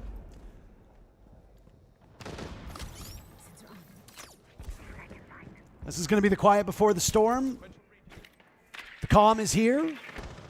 Who will end up in the eye of the hurricane? Skies taken out by Stomp, and that's another opening pick for G2. So far, these opening picks, all but the previous round, have determined who ultimately wins. VP hoping that the trend line from the previous round will hold, but it's not looking good. Down goes Dan. If you remove Dan and Pasha from the equation, VP will struggle, and they've got half of that job done on the side of G2. Yeah, you're really starting to clear out some of these key important players, Parker. Rorik, Nako, and Pasha, the last one's alive. Nako alone on the site. Rorik and Pasha now here on the top floor. They've got to be able to get active, but at what point do you call your shot? At what moment do you try to get aggressive? Well, I think Rorik's figured that one out. Shaiko has him pinned down. It allows Stompin to post up towards the window. There goes Pasha, there goes Rorik. G2's already had a flawless round in this map. Will they do it again? It's all up to Nako as he gets away for the time being. G2 will clinch their spot, and a berth on the main stage is theirs. Let the world know G2 does not lose to 2 EML teams here in Salt Lake City. 7-3 on the 3rd map, and we will see G2 in front of a crowd on Friday. The European champs are back where they belong, on the main stage where the lights get bright. That is where they stand the tallest. They couldn't get it done yesterday against Twisted Minds, but in an EML Finals rematch, they will secure the victory. Virtus.pro, I think the light's a bit too bright for them at the end of that game. They fell apart towards the final few rounds there, Parker. A couple of the younger players on that team not able to secure it in the way they were hoping for, but in the end, they will have another opportunity. They will be back tomorrow for one last chance. Well, this man right now in the front and center of your screen was quite honest about what went wrong with G2 yesterday, and I mean, there's quite a spotlight on him. Everybody on G2 has quite a spotlight on themselves, so there's nobody who's going to dodge that, but Doki top fragging and being the most impactful player on Chalet and Border, contributing an awful lot to G2's victory. Virtus.pro, a good effort, and we may still see them on the main stage, but they'll have to qualify tomorrow. There's an incredible amount of history in this room, Parker. The respect being shown between these two players. Not a lot of typing in the chat today, but of course, after the game is done, that respect gets shown, and we will see at least 2 EML teams on the finals. Great discipline from G2, and it ultimately pays off. The third team to qualify. We've got more matches for you. Enterprise, Shopify Rebellion, up next.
G2 are headed to the main stage here in Salt Lake City. Not too much of a surprise to anyone here, but maybe took them one game longer than you would have liked. Doki, start with your performance today. I mean, you popped off top fragging on 2 maps. Did the loss to Twisted Minds power you up today? I mean, what was going on? Was it the Top Golf last night? It was a Top Golf last night. I was just about to say we all went Top Golf and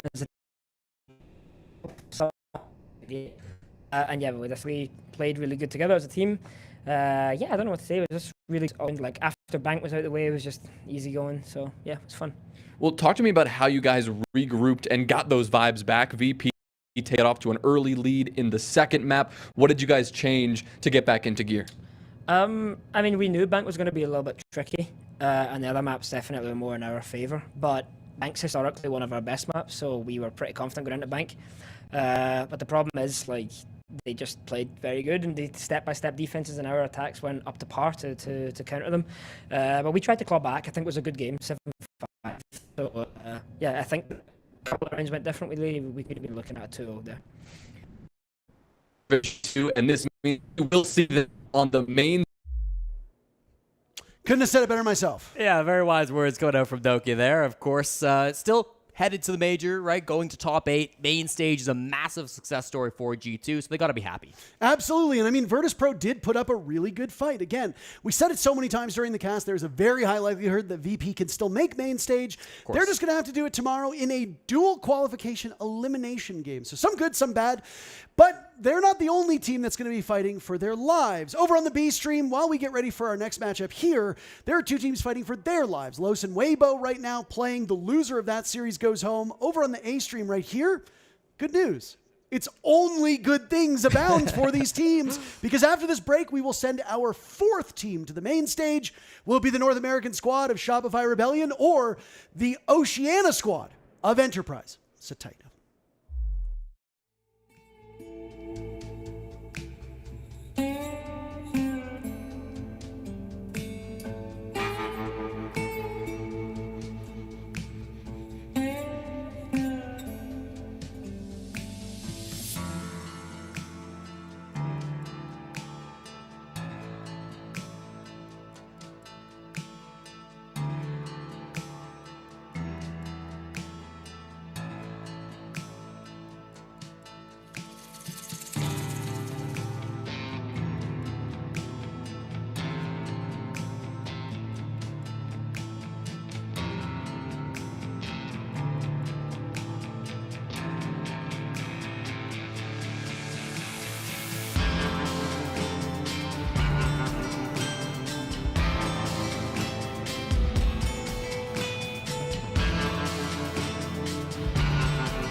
Rebellion and Enterprise will meet here in a promotion best of 3, where the winner will move on to the main stage. Top 8 here at the Salt Lake City Major, and you've got the maps in front of you right now. It is Cafe Dostoyevsky to be picked first by Enterprise. Nighthaven Labs will follow, and Fortress as the decider.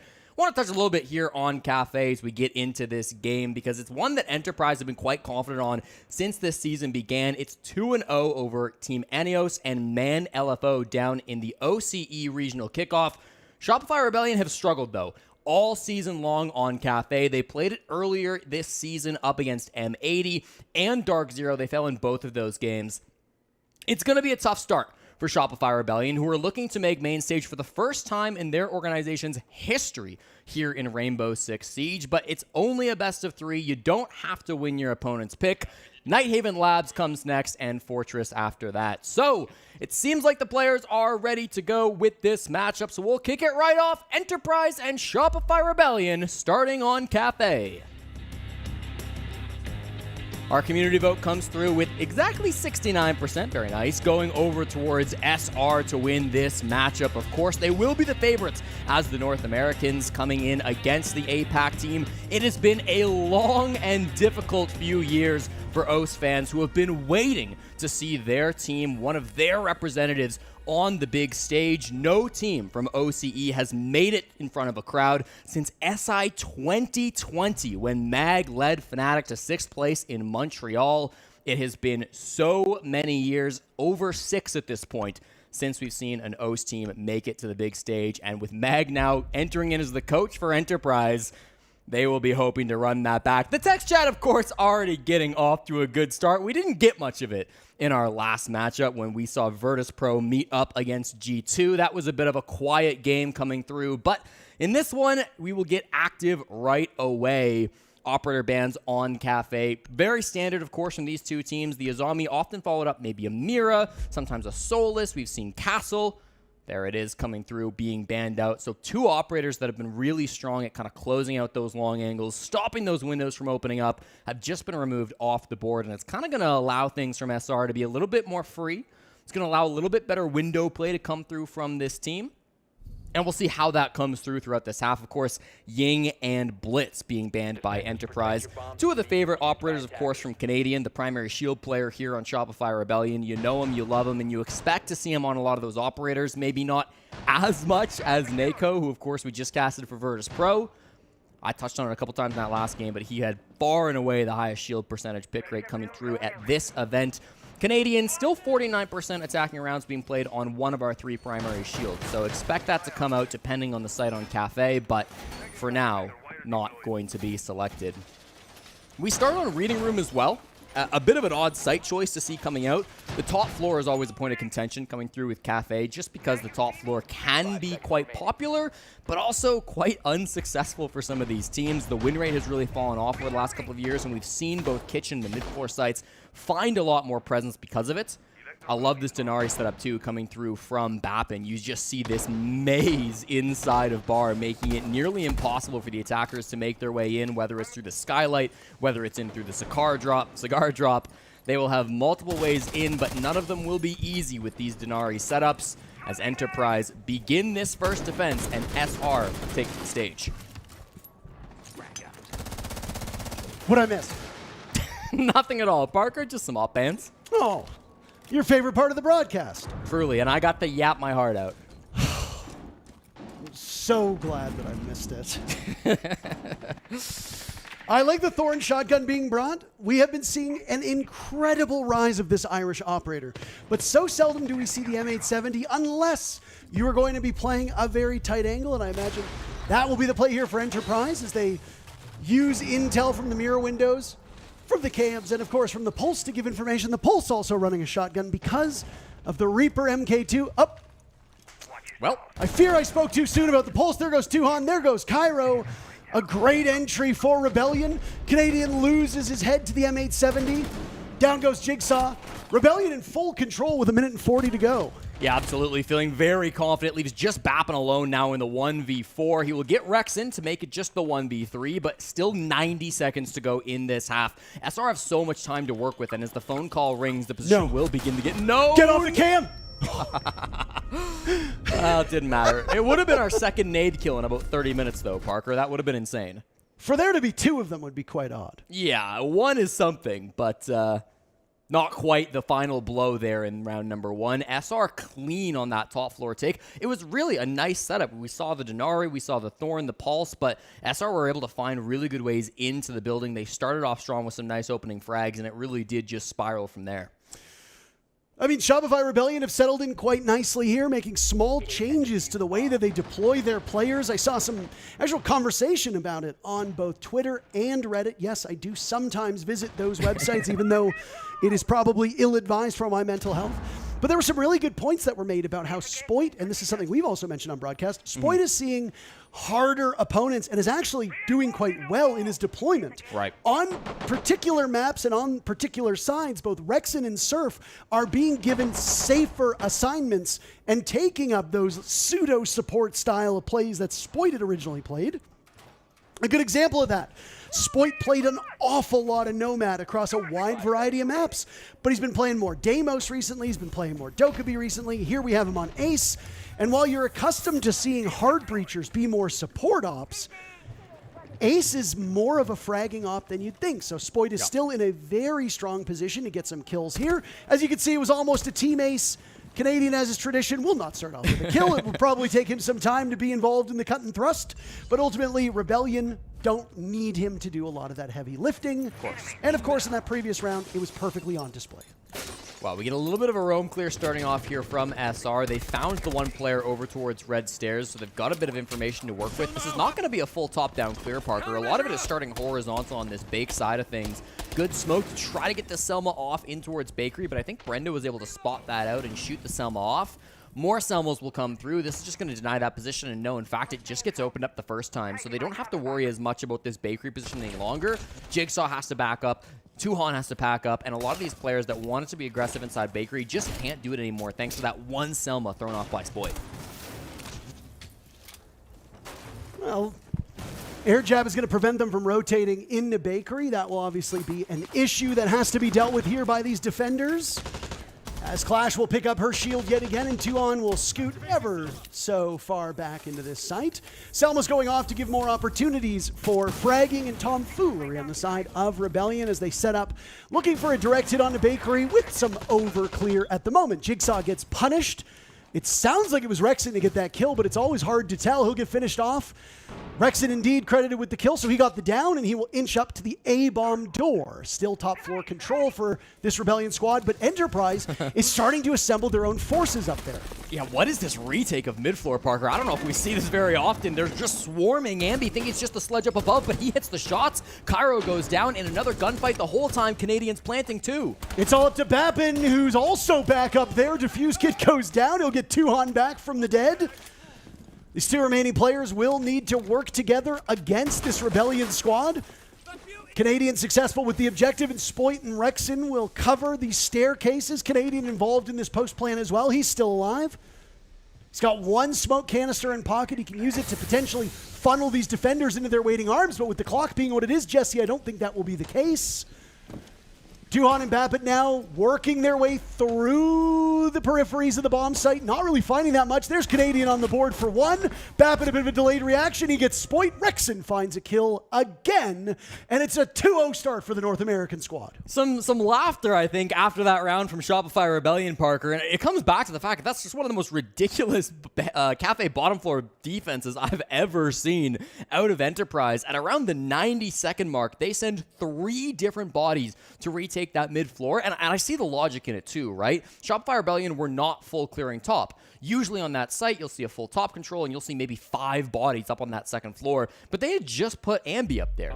Shopify Rebellion were kind of trying to shortcut things because they knew there wasn't a roam game. They said, we'll just send in Ambi on the sledge, we'll send everybody else in through Bakery, and we'll get all that space for free without having to dedicate a bunch of bodies, and then we can just push in through the site. So Enterprise tried to punish it. They tried to retake up above, they sent their players forward. 2 big problems problems, though. Number one, Ambi is ridiculous, and he gets 2 kills despite being all alone inside of mining. And number two is SR read it. They spotted the gap. Canadian was able to get in and start a plant as all of the defenders just vacated the bomb site. So maybe a little bit predictable on the side of Enterprise. Maybe it's a little bit too much information flowing for the side of SR. And despite the fact that this is EP's pick, they're off to a horrendous start versus the North Americans. Yeah, I mean, I know that there was a lot of chatter about the potential for this Enterprise squad, and I think for good reason, but they have really faltered when the bright lights have been on them. And a lot of teams do suffer through that. Some players suffer through that. We just saw G2 play, and we've said this about Shaiko when he's been on squads in the past. It is not a unique phenomenon to any particular team. So you do need to keep an eye on, okay, are you running up the score against Phase 1 teams? How are you actually doing against the teams that top their regions? OS is geographically isolated. Australia does struggle to play up against tougher opposition because all of APAC is a bit of a step behind at the moment from the rest of the regions, but OS tends to be a little bit behind that as well. And unless they're consistently coming to LAN events, they really struggle to get that international series under their belt and the experience that comes with it. And the Rebellion are just progressively getting better the deeper into this tourney they go. Jigsaw dies, oh my goodness. Surf will have time for the reload, maybe a little bit of fun as Brendo goes down, and it's another terrific entry for the Rebellion, as now Canadians involved as well. A minute 50 on the clock, and it's just Tuhan in a 1v5. He does deny a flawless round. Jesse, will he get more than that? Survey says no. 3-0 the start here for the Rebellion. Immediately attack timeout requested by Mag, and I think it couldn't have come sooner. This has been a disaster. Enterprise throughout this event have impressed. They've been crushing some top-level opponents. Every time they've gone up against a Brazilian team, they've shown some really good grit. They've been able to get some huge wins under their belts, but today, it just feels like a different story. Enterprise have not loaded into this lobby, and Mag will need to put the brakes on this momentum as soon as possible because he knows what it takes. He knows what this can turn into if they don't check it early. Just so quickly, Shopify Rebellion are finding gaps. They're finding ways to move in. And it's not like SR are going for these like really complicated full 5-man stacks. A lot of it is individuals seeing opportunities and choosing to take those moments when they see them. You saw it from Surf in that previous round on the Snake in particular, right? Finds an angle just in through the pillar door. It's not being watched. There's a bit of a gap here on the Enterprise setup. Both in rounds 1 and 3 now, they've had quite roam-heavy setups where they're trying to extend throughout the map quite a bit, and it's just opened themselves up to get punished a little bit because there are those gaps that exist. Shopify Rebellion have been excellent in exploiting that. The Snake will get banned out. That will help, but there will need to be a lot more done on the side of EP. Yeah, I mean, this entry has been with so much confidence, so much gusto, so much moxie, Surf in particular, as he started things off in round 1, got the opening pick in round 3, and he is not slowing down whatsoever. It's obviously concerning when you have to call a timeout so soon. And it doesn't always mean you're going to be able to fix it. Again, not wanting to read too much into the narrative aspect here, but did you see the body language of Enterprise? Jigsaw in particular looked like he was ready to go home during that timeout. And obviously, things can change very quickly. You can win a couple rounds, get your confidence back, everything is okay, hunky-dory, you're all good. But there's been very little for me to look at with this Enterprise team and think, yeah, they'll be able to change the winds the way they're blowing right now. It's going to need to be a response at some point, and it's got to come sooner rather than later. Again, this is Enterprise's map pick. Shopify Rebellion chose to start on the attack. You might get a little bit caught off guard by that. It's kind of weird to choose to start on the offensive side, but clearly SR have felt that there was a weakness here on the defense. I don't know why they're feeling that. Frankly, Enterprise have been the single best defense team at the major so far, but whatever caused them to make this call is clearly correct because Enterprise's defenses have been looking horrible through this first quarter. Back with the quarters. What do you want me to call it? 2/8? Yeah, it could be fun. 1/6 of the way through. Sure. Yeah. Really putting that math degree to good use. Thank you. Not a lot of messology to talk about over the over the course of these 3 rounds. All of Enterprise seem like they're taking a class in messology right now, frankly, but it's a little mean. It's kind of mean-spirited. I want to see them bounce back, Parker. They've been so good so far here at the Salt Lake City Major, but it just feels like a different team that's shown up. Minor setback for a major comeback, Jesse. That's really just what it boils down to here. I mean, bad in the mid-round, bad in the entry, etc. This is reminiscent of the match that just preceded this, which was the G2 VP game. Yeah. VP screamed off to an 0-4 start on their own map on the quote-unquote bad side, and look what ended up happening. Obviously no spoilers, but let's just say that recoveries are very much possible. So, Enterprise, how do you deal with this now? Logic bombs will go off as you see the shield over by top of red stairs. Bappin rebuffing the Monty for a period of time. Caught on the windows by Rexon. A very tough spot for Bappin to be in, especially unsupported. Yeah, that's the thing, right? All by himself. It's a really nice coordinated clear from SR. We're talking a lot about Enterprise, but I think the Rebellion have played so incredibly this game as well. The team play is there when it needs to be. Sometimes it's been opportunity seeking from guys like Surf, but other times it's been just behind this Monty like we're seeing in round 4. It's been these players pushing together to clear their own game. There are still a couple players here on the top floor. It's really just Cairo who's sitting upstairs inside of Cocktail. He's got the pulse below. Brendo finds Ambi. That's a good answer back, and it's another one from Jigsaw, so this is starting to turn for Enterprise. Honestly, confidence plays a huge factor here, and for guys like Brendo and Jigsaw who are able to carry more than their own weight and have consistently done so through this event, having them be mentally positive is huge. That was Brendo's first kill. It was Jigsaw's second, so there's time for these guys to get on the board. Once again, talking about impactless kills, Bappin is 4, but most of them not really turning the fortunes of the round. Down goes Cairo at the hands of Spoit. He'd flushed Cairo out of that position with a nade and then had the F90 do the rest of the job. That's a great gun, shackled to Gridlock, so we don't see it all that often, but she's a terrific operator here on this map, and Spoit shows what he can do from a fragging potential. Rexon goes to the Nitro cell from 2 on down below. Canadian will have to rely on Spoit as his only coverage. Spoit, a bit of a messy set of engagements there. Canadian takes one down, traded right back, and Spoit will need to clutch up. Best opportunity for Enterprise, but it might all be for naught. Spoit with very limited time, Jesse. Brendo just needs to play keep away. Spoit will find himself in an unfortunate position. Out of time. Not getting the final kill is fine for Enterprise. They will play off the clock, and that's a big win for Osa's best hope. All right, they've managed to pull things back after the tack timeout from Meg. That is such a critical round to halt the momentum, but still not a bad round from Shopify Rebellion, Parker. I mean, they still had some really nice coordination cleaning up those players. It was the mid-round where we started to see Enterprise strike back with some critical frags. That really is what turned the tide. And then even then, it gets so close. You start to look back at some of those kills. If Spoit's able to get that frag through the vert, if he's able to miss that, or not miss that player through the floorboards, we could be looking at a 4-0 for Shopify Rebellion, but it's good enough here on the top floor from Enterprise. It's still really nice to be able to hit some of those shots, and you said it.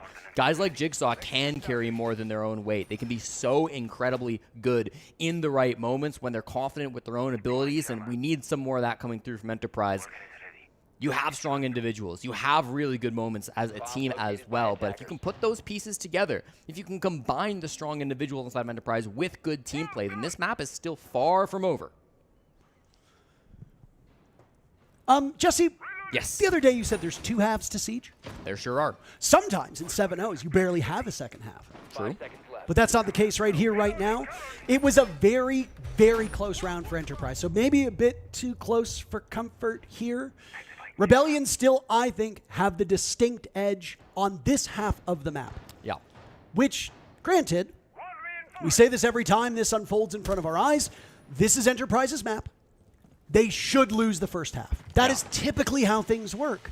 But by how much you lose and the way in which you lose, those tell a very different story. Not all 4-2 first halves are the same, and right now, Rebellion looks so dominant. They still might not lose this first half. We got to say as well, this could still go 3-3. Shopify Rebellion have gone for a very cool strat here. They've got Ambi in on the Nook, and that means that this camera being played by Tuhon is not going to spot him out. As long as Ambi isn't shooting or sprinting, then this is going to be completely unknown. Tuhon, I don't think, is looking that direction anyways on the Echo cam, but Ambi has a good opportunity here. Now, I will say, there's a barricade that is currently blocking his progress towards the site, so that's not going to be a factor, but there it is! Finds the head of Jigsaw, and the best player on Enterprise has just been felled. 5 rounds, 5 first bloods for Rebellion. Enterprise are not doing as well on this roam, whether it be unsupported, whether it be a time waster, whether it be a drone wastage, any of those things. This is really not great for Enterprise, and I'm looking for opportunities to praise them here, Jesse. Cairo is still playing above, so this is top floor control from EP. You've got to keep that in the back of your mind if you're SR. Could walk down those brown stairs, could try to play around the kitchen hatch if it's open as well, but Tuhon feels like that's not going to be enough. That's why he's starting to get a little bit more aggressive here with the Echo. Not a top-down take from SR, again to focus on Bake. I really do like the amount of shotguns being brought by Enterprise. This is to counter the aggression for Rebellion, knowing that these are going to be close quarters engagements. But the problem is that they're not getting close enough to you for that to matter. And time again, Enterprise have to pull out those secondary weapons to make some noise. Brendo takes care of Canadian. That's actually a huge get here. As down goes the Sens, Ambi and Surf will join shortly thereafter. So this mid-round from Enterprise was mighty good in the previous round.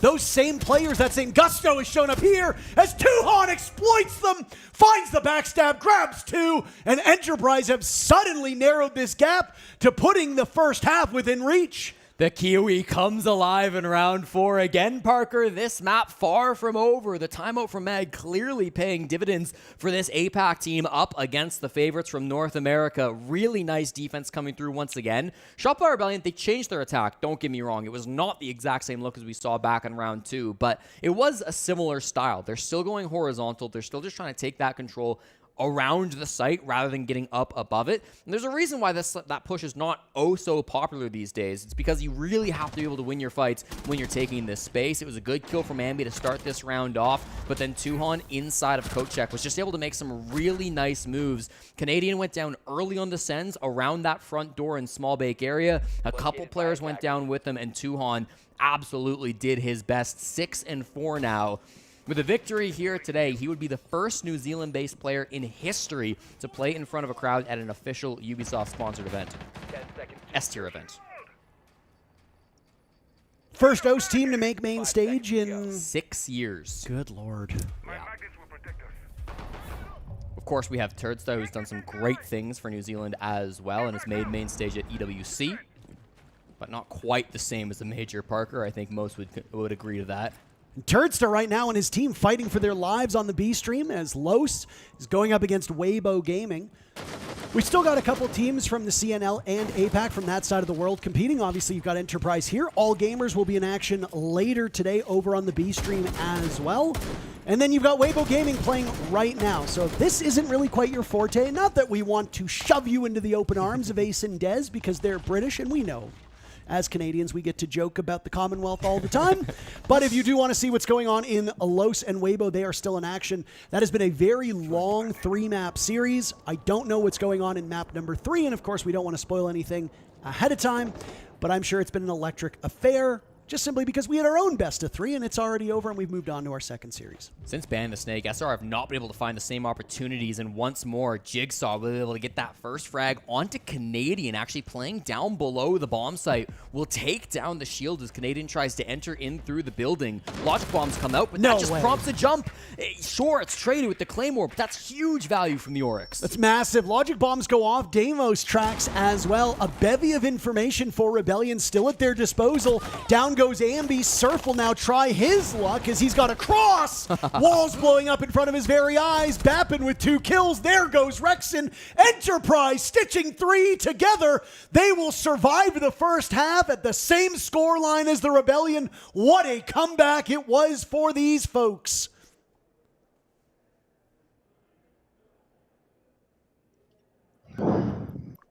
Bro, I said Claymore on your window car and he jumped out anyways. He didn't give a fuck. No, I just wanted to know. Alrighty, here we go, guys. We are attacking Shopify's defending. Turn and listen. Guys, everyone look at me, please, alright? Let's have a look. Okay, listen, we've got the slow start out of the way. The comms are flowing. Okay, let's just keep it up, okay? Look how much better happens when we're talking about what we want to do and we're setting these win conditions. I need some more talk, guys, okay? Let's fucking have the back and forth feedback, yeah? On mining, we need a Bravo or a Twitch. They most likely going to be running the Kite and the Tub, okay? We need to care lobby run out. These guys on their defenses are super fucking aggressive at running out and peeking windows. If we're ready for that, we're getting 3 picks, okay? On reading, they love to run the Pulse, the Valkyrie. We might be able to bring an IQ for the Valk if we can afford it, okay? Pulse below. Actually, Jig, you might be able to go IQ and kill the Pulse from below because he sits in train and fucking on his scanner. For mining? Yes. Zofia and Lion. He ran through the prep wall. Yeah, he ran through the prep wall and then he ran at Bake. The second time they just cleared through with Sledge, Ram, Doke, Shield. They basically sends off like the VIP. They didn't sends off the long angle, which obviously they could, but they sensed off like the VIP drop from White. And they dropped a shield with like one guy dropping with him. they were holding the red flank like most of that round that the Dokkaebi was. For reading, they sent, like we were talking about earlier, right? They send the gridlock red a lot of time by himself. Lion, Heaven Repel, Striker, C3 window. This is when they try to do like the early nade with the Thatcher will, so be careful of that. Grim was basically Skylight there.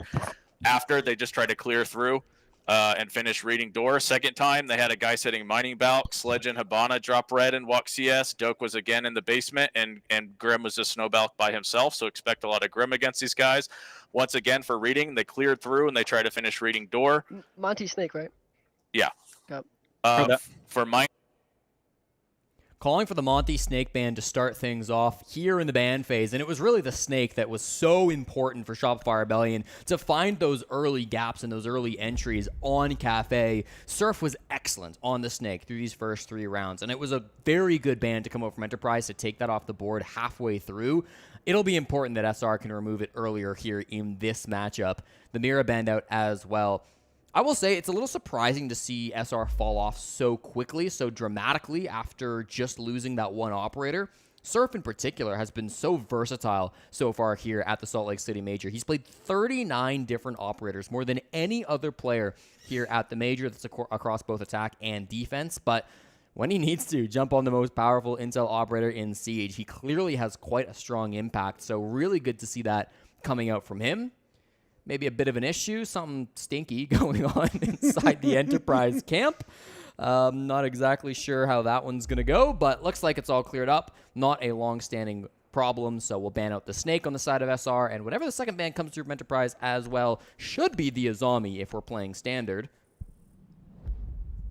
And it will be the Kaid instead. Not a bad ban either. Often you'll see Kaid plus Azami or Mira plus Azami, but it's odd to see the Azami get let through. I mean, you've still got that second ban, so I mean, you can always go back to the drawing board. Yep. If you don't think she's going to be a major hindrance here, then you can just leave her through. I mean, we discussed that at the G2 VP game about taking care of the blitz, right? Yep. If you're thinking that while she is a strong operator, she's not being used to most effect, is there a more optimal ban somewhere else? Specifically a target ban, right? Because Azami is usually a target ban because most teams have an Azami player. In fact, most teams have multiple Azami players because a baby can play Azami well on most maps at this point. Yes, for sure. Just see, maybe after 3 rounds, hopefully you don't lose every single round to the problems that are created by an Azami, but if you feel very confident about this, then you can always go back to that drawing board and take her out next. Well, Spoit is, I would argue, one of the best Azami players in the world. However, he's not going to rock the operator, at least for round 7. He'll start on the Aruni to get that long-angle DMR. This is the typical pick for him. So I think SR just choosing not to deviate from their set strategies, maybe expecting an Azami ban and feeling like it's just going to be more to their style to play what they know and not mess things up too much. Lots of information here on this defense, and it prompts a run out early from Ambi. Doesn't amount to any frags, but kind of puts the idea in the back of Enterprise's head like, okay, these guys could be playing aggressive. It's the first defense of the half. Let's watch out. And it is crazy to think how much more successful Enterprise could have been if their early roams were supported. The mid-round is where this team really shined. Now for Rebellion, they've got Ambi doing most of the calling here on the defensive side of their maps, and it's been very cool to see his growth as he's been able to stretch his legs and watch this Shopify Rebellion team excel. But it hasn't been without its warts. There have been some issues with them going to the same bomb site multiple times. That particular Falcons matchup really does come under the microscope here. But Ambi's a young guy. He's a fragger. He's going to be playing these free-flowing roles and calling at the same time. That's really difficult to do. Yeah, he's got a lot on his plate at the moment. He went for the run out. He was then caught by that lion charge. Melior's suggestion as he sprints away to not die to that window position earlier on from Tuhan. So good for Ambi to stay alive. What's this push looking like really from Enterprise? They've not got really any control up towards the top floor. Of course, they're outside the mining window, as you always will be on this bomb site. But without this information, right, they've got some good intel, but without being able to capitalize on it, without a pick, it's going to be difficult to swarm into the site like they might be hoping for. So instead of passive play, it's waiting for a swing, but no opportunities capitalized on yet. Spoit holding this window, Tuhan the first to die. Opening picks have not been in the forte of this Enterprise team. Only one time, and it was in the previous round, so Rebellion back to striking first. Losing that Lion will be tough. You still have the Dokkaebi, but now you've lost Brendo as well. Brendo usually competing for the top for Enterprise. Down goes Jigsaw, and my oh my, a suffocating defense for Rebellion. They are not letting Enterprise up for air one bit. Spoit the only casualty so far, but Cairo has his hands full. He'll have to deal with 4 players on the side of Rebellion. What are you even doing at this point in time? I mean, 60 seconds here. Cairo, he's got the diffuser. There's a pulse on the board, so they will know where he's coming from. Killing Rexen over by White gives them even more information. And now in this corridor, fighting to survive, fighting to keep Enterprise in this. It was a great comeback for this OS team, but I think they might have just bit off a bit more they can chew with that very first attack. Nitrocell goes out. Rebellion will regain the lead. Enterprise will need to wait a little bit longer to lead on their own map on Cafe. Nice little Nitro to cap off the 3K from Surf. He takes down Cairo. I mentioned how Surf has the most ops played here at the event. Cairo, the most operators played for Enterprise so far. He was at 30 before this series, and it really is kind of an aggressive defense coming through from Shopify Rebellion. It starts with Rexen getting so aggro over inside of Piano. It's really important that the mental doesn't get shaken after that second quarter comeback from Enterprise. They just got 3 rounds straight in a row. You have your 2 minutes timeout. Shopify Rebellion do a good job of not letting that get into their head. It was initially Ambi who brings that aggression, who runs out, who gets caught by the Lion, who is threatening that pressure, but that's not where their first strike comes. If SR can continue with that, right, playing with their food a little bit, showcase some aggression over here, but then the actual swing and frag comes out over there, it's going to be really difficult for Enterprise to get a handle on this defense, and they might struggle in this second half. Yeah, I mean, it can be really, really tough running uphill, and I mean, Rebellion obviously have a big difference now in the way that they approach these defenses with a whole different set of eyes governing them. Canadian often comes under fire for his play. He's 3-4 right now. He's been more active on this map in his engagements. He didn't play shields through all of that first half, and now he's going to be playing operators that allow him to get into engagements maybe a bit more, whether it be a Valkyrie on a map like he would play on Nighthaven Labs, or Pulse, what might, I dare say it, be his most signature operator. He will be funneling people into the arms of Rebellion, and I mean, hey, the guns are gunning right now. Spoit, positive. Surf, positive. Rexen, positive. Some of that does need to be given credit to Canadian. Yeah, he loves his information here on this reading room bomb site, Parker. If it's not the Pulse, it's usually something like the Mozzie, just to gather that information, deny it a bit for the defenders.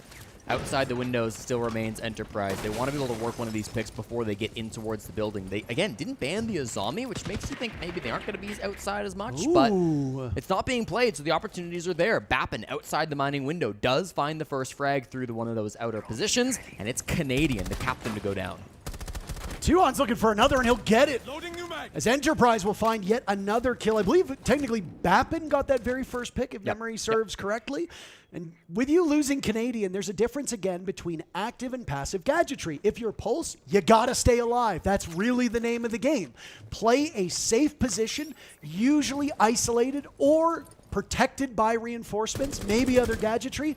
If you're running a Valkyrie, you can keep those black eye cams in positions where they can help. Canadian going down is really detrimental. Ambi on the run out takes care of Brendo. Does he get back in alive? He does. So Ambi will live to see another day, and there goes Tuon to Spoit. A round that looked like it might have been out of reach is suddenly very competitive here for both teams. It's a long angle fight from Spoit in Cocktail, but he gets traded right back out from Cairo, so this is not out of the woods just yet for SR. They've got Surf alone top floor. They don't know his position, but they're clearing these angles one at a time, and Ambi under fire down towards the bottom of White Stairs. A great nade forces Surf back. Almost caught by the Deimos, and there goes the frag. Ambi alone in the 1v3. Really well orchestrated execute, and again, Enterprise doing very well in this mid-round. The difference is they had a great start to this round as well, Jesse. It's pushed Ambi into an unwinnable position as now his cross is being held by Jigsaw, and make no mistake, Jigsaw will punish him for it. Enterprise yet to lead here on their own map, but they put themselves in a position where one more successful round, and the lead is theirs. They've tied things up. Yeah, EP simplifying, I think, a little bit there in round number 8, right? They're not getting inside the building and trying to cause chaos. They're spending a little bit more time out on the windows, whether it's mining, whether it's piano. They've got these long angle fights that are always going to favor them. The Azami's not being run from SR. The castle's not being run from SR. Run around, right? Hold these long angles. You know they want to play aggressive, and that's exactly what they were trying to do on the side of Shopify Rebellion. It was some good aggro moves, particularly from Ambi, that kind of got them back in this game, but you'd rather be in a position where they're getting aggressive to get back into it rather than to extend that man count lead, right? So it's good passive play to come through from Enterprise. They tie us back up at 4, and they stay alive on their own pick. Really good discipline from EP. And Jesse, we have something to report that wasn't noted because we were looking at replays. Enterprise's typers have entered the chat. You know Enterprise are feeling mighty good about their prospects if those fingers are finging in chat, and oh boy, were they ever. Bappin criticizing the run out in the previous round. Again, a lot of this game is confidence-based. Sure. I will give some credit to Rebellion on that previous round. They knew where the last couple EP players were, but they were just at really disadvantageous fights. So even when they're losing, Rebellion still have a good idea of where Enterprise are. One or two more players on Rebellion are still alive. Maybe that intel nets a positive kill, and suddenly you're in a better spot. But that wasn't the case. Really tight mid-round from Enterprise, and they win off of it. Canadian tried to hide this clash down inside of Kitchen, but whether he was successful or not, there have been loads of clash counters brought in this lineup for Enterprise. You've got the Nomad, you've got the Capitao, and you've got really good vert play up above, which can make things really awkward for the clash. Ideally, if you're playing clash on this site, you want like a horizontal shield push to come in from the attackers, and that is not what's being brought by Enterprise. Taking this top floor should be relatively free. There's nobody roaming on the side of SR. They could go for a late flank, but once you set up these air jabs, I think that's likely not going to be an option for Shopify Rebellion. They're probably just going to have to sit inside the site. So expect this to be a slow round. Often on this Cafe bottom floor site, you're going to see teams work through the top two floors, pop the hatch, and then make their way in towards the bomb site from there.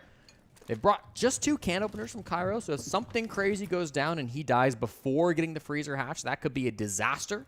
There are Valk cams which can guide some Nitro cells, but as long as Tuhan is sharp, he's playing the IQ here, that shouldn't be a problem for EP.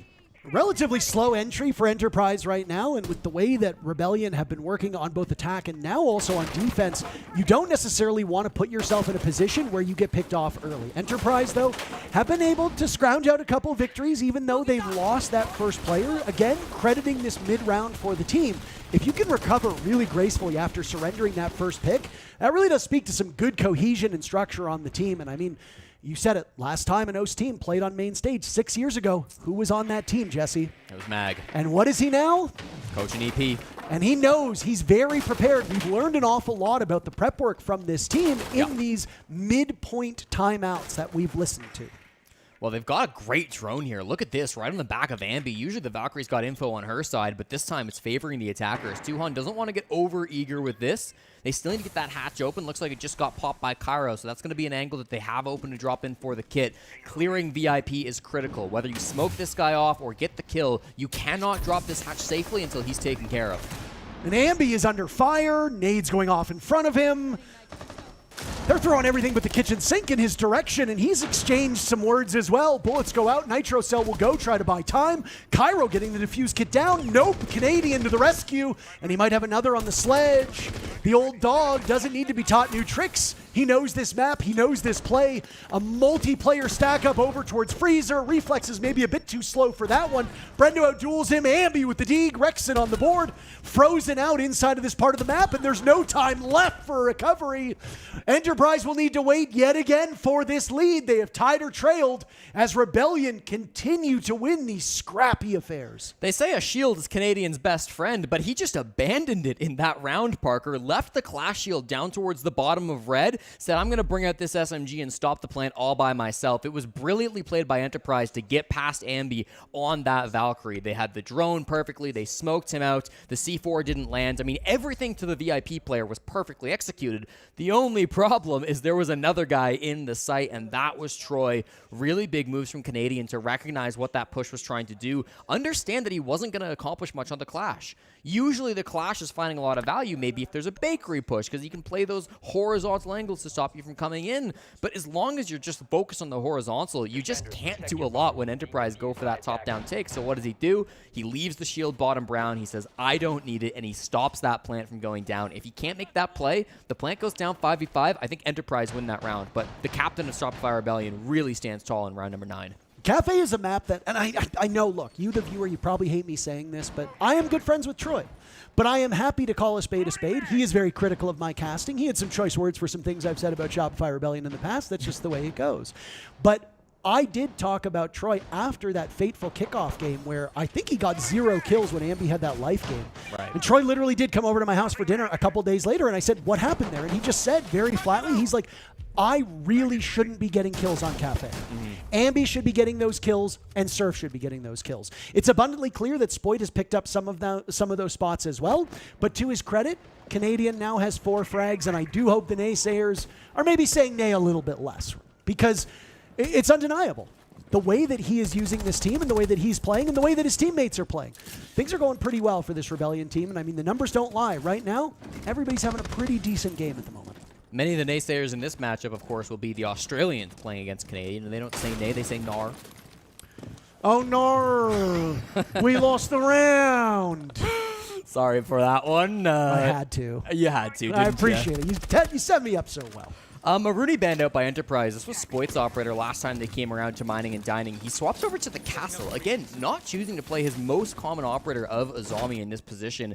Really interested to maybe ask him why that is the case. With the sledge being brought by Jigsaw, a lot of those castle barricades will get dealt with relatively quickly. Of course, it can be quite powerful over on that cigar door, so perhaps there's just some important angles for him to want to deal with. But good answers being brought by Enterprise so far. Almost a minute deep into this round, and they've not found a kill just yet. And I mean, you were a little surprised that we didn't see the Azami ban, and yet SR has not played the Azami once. That's what I'm saying. So, I mean, again, sometimes you make changes as you go along. You could have banned the Azami, but they don't see it being a need because she hasn't shown up just yet. There goes Tuhan at the hands of Rexon, that DMR. Oh boy, it's a nasty gun in the right hands, and Rexon is usually the right hands for that kind of mechanical play.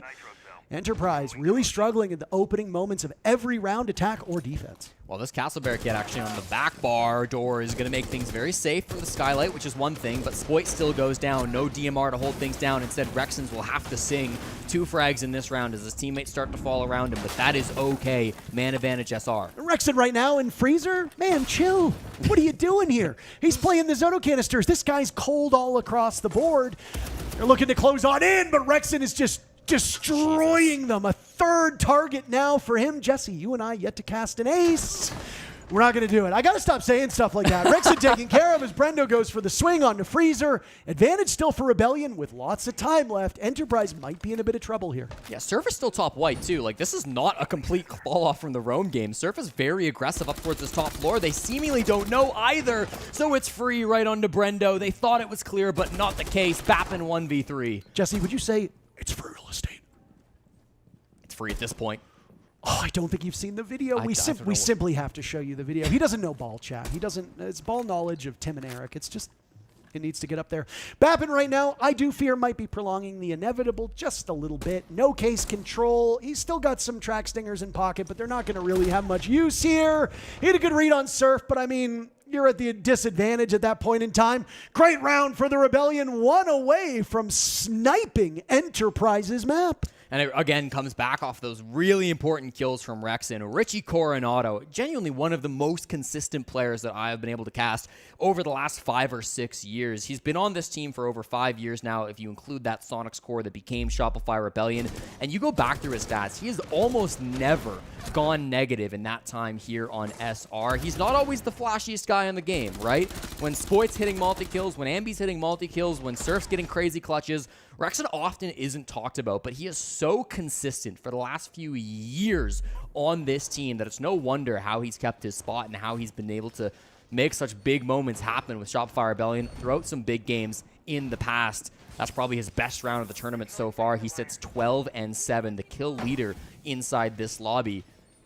Again, I gotta go back to Surf as well. His wrap spot so important in that last round to give themselves a win. Cali boys, man. Yeah. California dreaming here, not too far removed from Salt Lake City. Another good California. Hot and cold will be playing later today. Over on the B stream, we do have a result between Los and Weibo, but we will not spoil it. The next matchup is set to begin in just a matter of moments. It might even be ongoing, but we are, this might surprise some people, we're not actively watching the other stream while casting this stream. I'm not that ADHD pilled, I suppose. No. We need some casters might be, right? Get a little TikTok You got a stim? going. Maybe you got a stim? Yeah, absolutely. I'm not that kind of guy. I need to stim every now and then. Sure. Maybe just a little bit. Caffeine helps. Rebellion, though, about to take Enterprise's map. The phrase we said and have said on broadcast time and time again, you're not in trouble until you've lost at home, and that is what is staring down Enterprise at this moment, staring down the barrel of defeat. And then Rebellion get to go over to that Nighthaven Labs and will be in really good shape to close this out in a 2-0. I will remind people, this is a qualification match, so loser does get to play again. This is just to play on the main stage, and neither of these teams played in front of a crowd. So Rebellion hoping for that to be true. The invincible castle barricade surviving 2 direct frag grenades now, Parker. That's a tough one coming out from the Blackbeard of Cairo. Keeps Surf's position so strong just inside of Cigar now, as they've been really doing their best to clear this out. At this point, even if Surf dies in Cigar, he's wasted so much good time that I honestly think it's okay. You'd want Spoit to get a trade if that does happen, but they're so confident playing their spots, they don't have to move. The onus is on Enterprise to force these players out. Out go the Bees to try and isolate this play at top light. Halfway through the round, Rexon eliminating 2 on Enterprise have only been able to strike first twice so far in this entire series. The mid-round has been their forte, and they might not have enough bodies to get there at this point in time, Jesse. Rebellion have taken out another as now Jigsaw is gone. Nobody on this team in a positive KD. Brendo will die. Rebellion looking for a flawless round. It will not be found. Cairo eliminating Rexon. And now a fall off from the Rebellion. They've done so much damage here, and they are in excellent position to close out Enterprise's map. All the pressure on Bappin and Cairo. They must win this 2v4 clutch, but it's so tough. They got time to work with, that's one thing. Diffuser is kind of far away. It's outside the building, just outside of White Stairs as well, so they really won't be able to go for a plant here, Parker. They have to go in and find all 4 frags. That nade went off to try and take care of the castle barricade. It did not work. Those nades giveth and they taketh away. Jesse, you need to bring some other type of direct destruction. Maybe on map number 2, because that's where we're heading. Enterprise, just as Bappin left, and Ambi says, good night, see you later. Cafe is ours. SR taking Enterprise's map with an incredible performance. 7-4 the scoreline. 1 map away from SR being on main stage for the first time ever. A massive result coming out, taking their opponent's pick. It started so strong with 3 in a row, and the mountain was just too big to come back from. Shopify Rebellion steal their opponent's pick in this best-of-3 series.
We are burning through our matches here on the A stream, and boy, oh boy, was that a bit of a shocker. Yeah.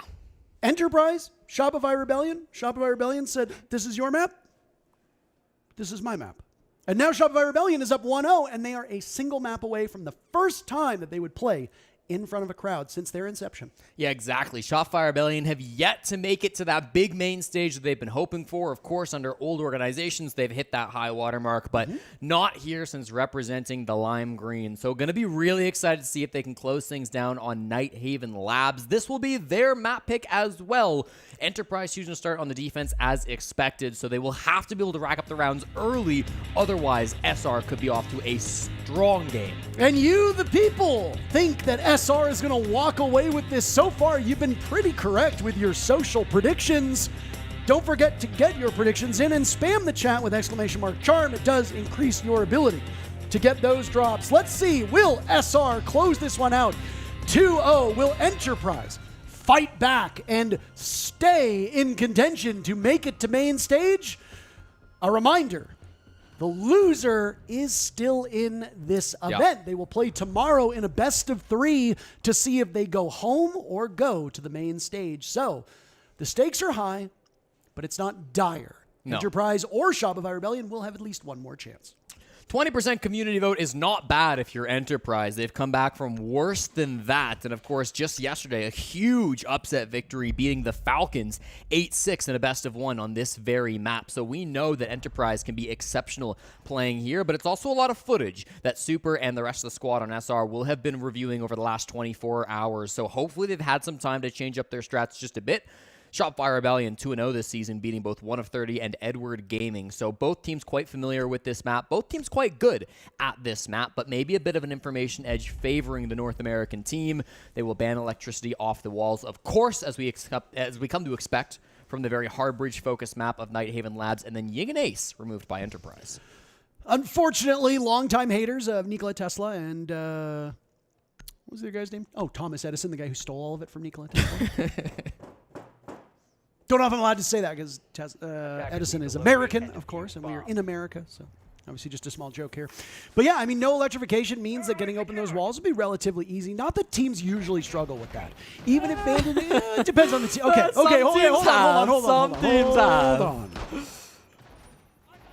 Yes. Some teams struggle with their own drones. Sure. But teams are starting to get to the point where they can approach this bomb site with the electrification remaining open. I do think you're correct. I think they're good bans. But an Azami ban is not a bad idea here either. Yeah. Even though we didn't see an Azami ban on map number 1, she is a very strong operator here. Mira's a strong operator here. There are lots of good options and just simply not enough bans at this point in time.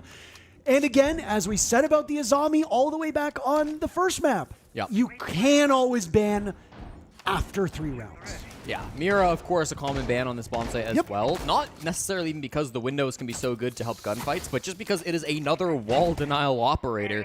When you toss those impacts, when you make some threatening moves throughout that open window on the IT breach, that's exactly what Cairo has just done with his secondary window being placed down on the breach. So it's still not going to be free for SR to open that one up, but with Surf on the Habana, they should have the tools that are needed to make that play happen. Now, Tuhon, over onto the Pulse. This is actually not going to be a top floor defense. I was going to say Pulse very odd on this bomb site, but of course the site is storage and control, so a little bit less uncommon here to see this operator come through. But once more, the top floor will be the focal point for this attack. Generally, what a team want to do on this site is they want to open up IT breach up above and then get in through the site window, but it will be Canadian with a Twitch drone. Yes! Yes! We don't get to see Twitch drone kills. I'm sorry. I remember back in the day when they used to do 10 damage and you could spawn in and kill somebody in prep phase. Yeah. Because you just tase somebody who was AFK 10 times. Oh my goodness. It's like when you see somebody die to like a breaching charge or something, it just brings out the inner kid in me. That's all. I delight in, again, the tomfoolery. Cairo will join Jigsaw. Down goes Canadian to a Nitro Cell. So Enterprise still has some bark left alongside their bite, but they're going to need a bit more bite, especially now that Tuhon has perished. I see that old habits still die hard. A very fast pace was set by SR on map number 1. They have not let off the gas at all here on map 2. No, it's been technically a double kill from Spoit. That Twitch drone frag credited to him down from the bottom of Garage. And now he's got to do Canadian's job once again as he picks up that defuse kit, tries to plant it. No more Nitro Cell, so it's got to be a pure raw swing. Ambi is better, though, and Bappin in the 1v4 will have to play the post plant. Very good coordination to cover that angle. And, I mean, Bappin picked up a lot of kills in garbage time on the previous map. Some more helpful than others. But very few actually turned the tides of this round. He's got 1 to his name, 3 targets to find. There's action aplenty to happen for Enterprise, but with the discipline that's been shown by the Rebellion, I do not love his chances. To compound matters, he's got the timer working against him. Scorpion, maybe not the gun to engage at this long range. He does a little bit of damage, but those bullets tickle you at that point in time, and no tickle fight to be had. Rex in the final kill, and SR, their reign of terror over Enterprise, continues apace. I want to highlight Surf briefly, Parker. He was such an important part of that 3-0 lead that SR was able to get back on Cafe, and really a lot of it was just finding and hitting those gaps when the opponents aren't expecting it at the most critical times. He did it again. We didn't catch it on the mainstream, but of course, Surf able to just walk his way in through Lounge, got a critical frag just in the midst of that, the second of the round, favoring Shopify Rebellion. And so it's just those little moments, those little gaps in the defense that Enterprise have had throughout the day that Shopify Rebellion have done such an amazing job at finding out and making sure that they can capitalize on. If you were to give the Twitch drone kill over to Canadian, which I know we can't, but if you were, it would have been a team ace to come through from SR, but Spoit gets the down initially, so it will be slightly denied here on the offensive side. Exact same thing happened in round 1 at Cafe. Yeah, you're right. Was it Rexon or someone who got the I think it was. kill? I think Rexon got 2 and Canadian got 0, but he still had an assist, so big ups to him. Yeah, we'll count it, of course, for the hardcore stat believers, but interested that we're not seeing Enterprise go top floor still.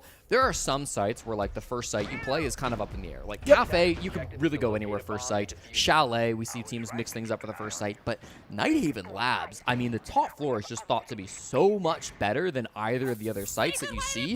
I could maybe see going storage and then top, but the fact that top is not being played at all until round 3 likely is, I don't know, it's a bit of a surprise to me. So, Jesse, I know you're not a very good cook, but there is a kitchen on this map. People do defend this bomb site from time to time. We saw Bar Stage on Clubhouse. Anything is possible. It's possible. We saw Supply on Border like less than an hour ago. Crazier things have happened. You're right. And teams will work pocket strats, but you are spot on. Usually you have the 3-site rotation here.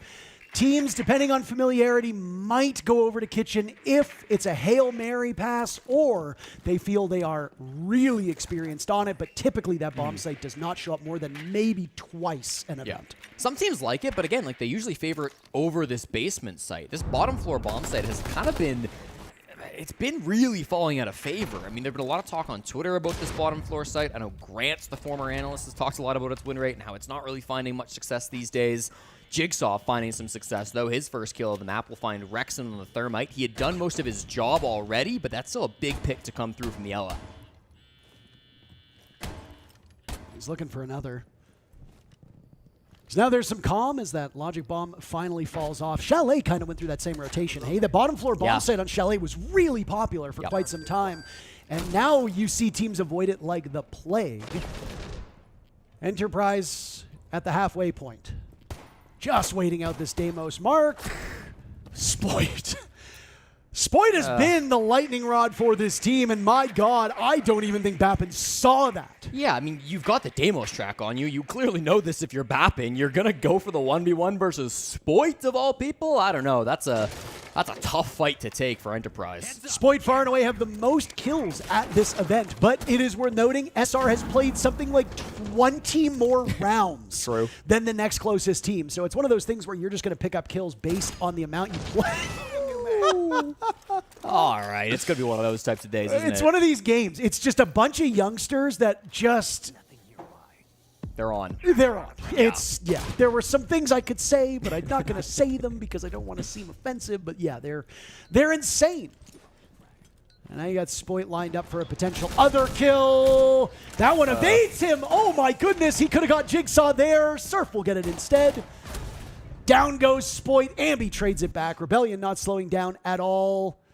Big motivating round. Incredible first map, and definitely feels like the wind is at the back of the Rebellion. How many times this event, Parker, have we talked about that Intel operator trio, Dokkaebi, Snake, and Deimos, who have made roaming so difficult in the meta that we have today? And what are the 3 operators left alive in that 3v3? It's Snake, Deimos, Dokkaebi, ready to just lock down that bomb site. Some brilliant shots being hit by Ambi and Spoit in particular. Spoit, you know, maybe we'll forget about those basement engagements just because of how good the first fight was up on towards that cafeteria side, but even still, like, SR just seem like they're firing on all cylinders right now. They look so sharp on the individual mechanics, and when you combine a really high-skill player with all of the information that SR clearly have, not just on the 3 operators, but also Canadian, either playing a drone operator or a shield operator, gathering info to help his teammates as well, it really just sets up SR to be in the best position to be so scary to fight against on any, like, far-off site position. And with this being their map pick, it should be Enterprise running up the score.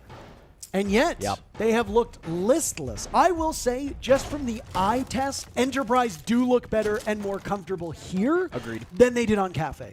Now, obviously, we could dive into the numbers, and maybe some of the ball knowers would be able to shine a either stronger or a different light than us, but just from what we've seen and what we've assessed, Enterprise looks like they're more warmed up. Now, it's entirely possible they just came in cold on Cafe. It really could be something like that. But here, you cannot let things get too far ahead of you. On Cafe, you let SR run up the score. You manage to pull it back for the first half before falling apart. Here, it's completely different. SR is going to be going on to their preferred side, so it is incumbent upon you to get a couple rounds here and maybe make SR question their own strategy and get in their heads. No Mira, no mute, so these walls get opened up with really no issues on the side of SR. There is Jigsaw, of course, here on the Two-Brow, and he had the opportunity to close off that connector wall. He didn't take it. I think he wants to save all 3 of these other canisters just for IT. I will often call this the most important wall in all of Rainbow Six. It continues to be so critical for attackers and defenders to focus on, so even though it will open eventually, this massive stall game coming out from Jigsaw could make a huge difference when we get into the last 60 seconds of this round. Never heard you say that before. Well, there you go. There you go. Now I've heard something new, and I will shamelessly take it. The wall has been opened up, by the way, and so the rigmarole that typically happens in IT, we have a couple maps where there is rigging and rolling, as we've talked about. Downstairs bank basement is a good one. Now that you've opened it up, what's next? This connector portion right here is so incredibly important, because once that breach is open, if you can wrestle control here away from the defenders, you have a perfect crossfire to paralyze the defenders and gun them down. And there you go. Look at that. Spoit on the glass, answered back. Spoit's deaths all seemingly coming from nitro cells. If he gets shot in the previous round, there's Ambi with the F2 in hand. Cannot outduel Brendo. Down goes Rexon. He'll get picked back up by Surf as Canadian gets dropped yet again by an M870. It's the second time that that's happened in this series. It's a little odd with how little we see that shotgun. But with Thorn on the board, you'll see it from time to time. It's a bit of a hole that the Rebellion are in, Jesse, and not a lot of time to work with. Enterprise just need to sit tight and not give too much up, and they should skate to victory. Yeah, no need to overpeak this. Of course, those air jabs getting tossed out, but they've just been shot, so it's not really going to be something to worry about. Rexon just praying for a swing, but it should not come from Cairo. Surf might have something. Oh, with the shotgun too, this is winnable. He gets one. Surf now has to turn his sights towards the 2 other players, running out of time, and look at that, the Warden of 2 on, close up. Saw the Azami maybe for a pixel of her for a split second, but ultimately not enough. Really well played by Enterprise. Again, through that mid to late round, things go well, and I once again will report Enterprise is typing in chat. Again, Parker, it's the best site on the map for a reason, and we finally get there for Enterprise, and finally they do manage to close that one out. It's just really good mid-round fighting, as you said. It was Brendo who got that frag onto Ambi, and then it was Cairo with the shotgun that killed Canadian. You said it, the M870. He was just trying to make his way in through electrical. That's where Cairo was playing the entire round, practically, trying to support Bappin over on that connector side. Even after Bappin dies, Cairo continues to hold down that position. And I don't know, we didn't get to catch it quite on the main feed, so maybe Canadian just getting meleeed, maybe he's a little bit isolated by his teammates. That'll happen from time to time, but so difficult to push onto that top floor of Nighthaven Labs. Enterprise alive in this series. They get their first. Can't call it a tertiary site because it is obviously used quite often, but very first time they go to it, it gets used. And Parker, I don't know if you've known this, but there is actually a kitchen on this map of Nighthaven Labs. Okay. What? You can't just take my line. I don't know what you're talking about. This is going to be the 4th bomb site that Enterprise have played in 4 rounds, so clearly feeling that all maps are comfortable for them. I said this in Paris. I'll say it again. I hate you so much for the things that you say. Oh, boy. Nobody sees this map. Nobody sees this bomb site. They don't like to go downstairs. This kitchen's been more popular. Oh, did you know that they're playing kitchen? I don't sound like that, Parker. I didn't say you did. I don't sound like that. But anyway, we go to kitchen cafeteria. This will be a full run across the map for Enterprise, as you very correctly pointed out. Of course, as with any main floor bomb site, most teams are going to want to go for a top-down clear. You can see from the blue silhouettes on your screen. Enterprise is paying quite attention to the top floor, and Rebellion will need to wrestle it away. Throughout the course of this series, Rebellion have been terrific at drawing first blood. Enterprise only been able to get the first kill 3 times on both maps. Yeah, it's likely going to be Jigsaw or Bappin, the first one to get in a gunfight for EP in this round, Parker. It's that top kind of lobby stairs position that's currently played by Bappin, which is often so powerful for the defenders to control. Doesn't actually have a lot of util. Often you'll see a Clash played here, sometimes a deployable shield, but really just the Surya Gate being played, and of course the long-range DMR. Doesn't get droned out, but will shoot it before he gets the opportunity, so they know that somebody's playing in that spot. Now, he's got Cairo to support him down below, and again, Jigsaw over on the other side of top floor to hold things down. Waiting for more drone work to be done. You can see the intel being gathered by Rebellion Enterprise, just sitting back, cooling their heels right now. There go the logic bombs and looking for a vault in, but the barbed wire might give them some pause here as there's an explosion upstairs. All this utility being used to good effect. Rexen had a terrific first map, but again, they swap these roles around in the way that they play. Spoit has been involved in way more action than Rexen on this map up to this point. When you have the versatility that the Rebellion has, it's easy for you to be able to jostle that around. Cairo's not aware of Ambi's position, and Ambi saw on his radar that there was another really close by. So if Enterprise are not able to deal with this, Ambi can continue to do some serious damage. Canadian not being the allegations on that one. There's absolutely nothing I can say about that. Ambi dies to Tuhon, so they've regained some of the momentum inside the bomb site for Enterprise, drawing even with just under a minute left in the round.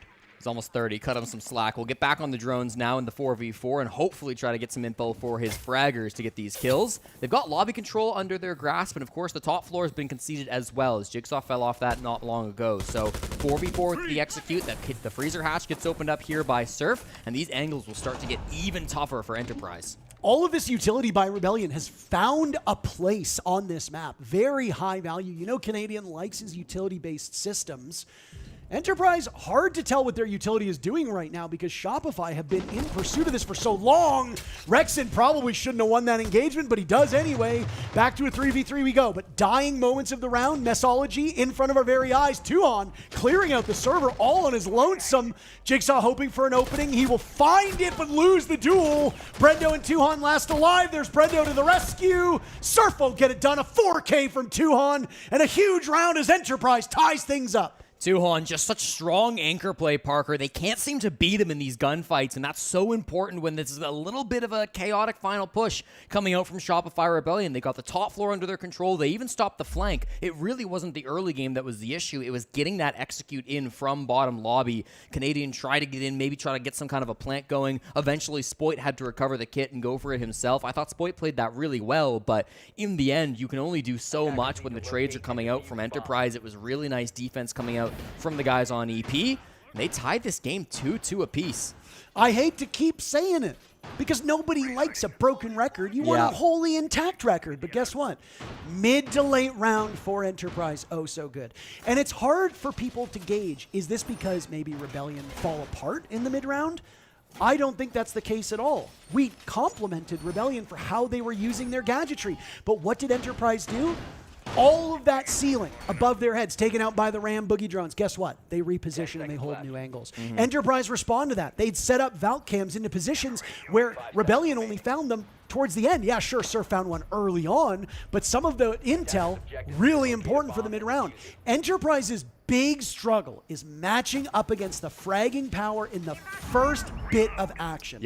If they can get past that, and again, of all of the rounds completed, Jesse, only 3 first bloods for Enterprise. If they can get past that, who knows what would have happened on map 1, and who knows what will be happening here on map 2. And again, I'll say it again, Parker. The reason why this early game is so tough for EP is all of the information that Shopify Rebellion have. Even in that moment, right? Like, Tuhan was inside of Cafeteria. He was caught on that scan from Snake. If Canadian doesn't whiff those shots, then he dies, and that's probably another SR round. So it really has been difficulties countering these information operators. Ambi, Spoit, and Surf on the Snake, Deimos, Dokkaebi is such a devastating combination, and they will get to come through once again. It is a bit of a roam game, frankly, down here on the bottom floor at bomb site. Everybody on this mid floor, with the exception of Cairo. Top is clear. Ambi can confirm that with his scanner, but there's players on cargo stairs, there's players vending stairs, there's going to be a player in storage. There are so many other angles you've got to worry about. Bappin here's the final in Cafeteria. If these players are isolated on the defense, it should be free pickings for SR on these intel ops. Cafeteria, do you know there's a kitchen on this map? Really? Yeah, there is. It's quite nice. It's quite nice. Lots of good utility there. Just as Ambi doesn't really need his utility, he will once again rock that Solid Snake, holding Diffuse Kit, finds a way in. A refrain as old as time. Enterprise suffering through that first pick, but here's Tuhan to the rescue. Brendo, Bappin, all of these guys so good at belated trades to keep these numbers close. And frankly, Ambi has been the difference maker, walking in, getting the kill, but then immediately gets shut down. That gives Enterprise an opening as Tuhan is on a heater, finding his second on Norexen. He'll lose some of the protection, finished off by Surf. Rebellion trying to keep as close as possible to Enterprise here, and still lots of tools to be used. Logic bombs all gone. Last death mark to go out. Rebellion are about to be flying blind in this final minute. Yeah, but still the roamers have fallen off, so it's not the end of the world, Parker. Even if they don't have full information, this top floor is going to be clear.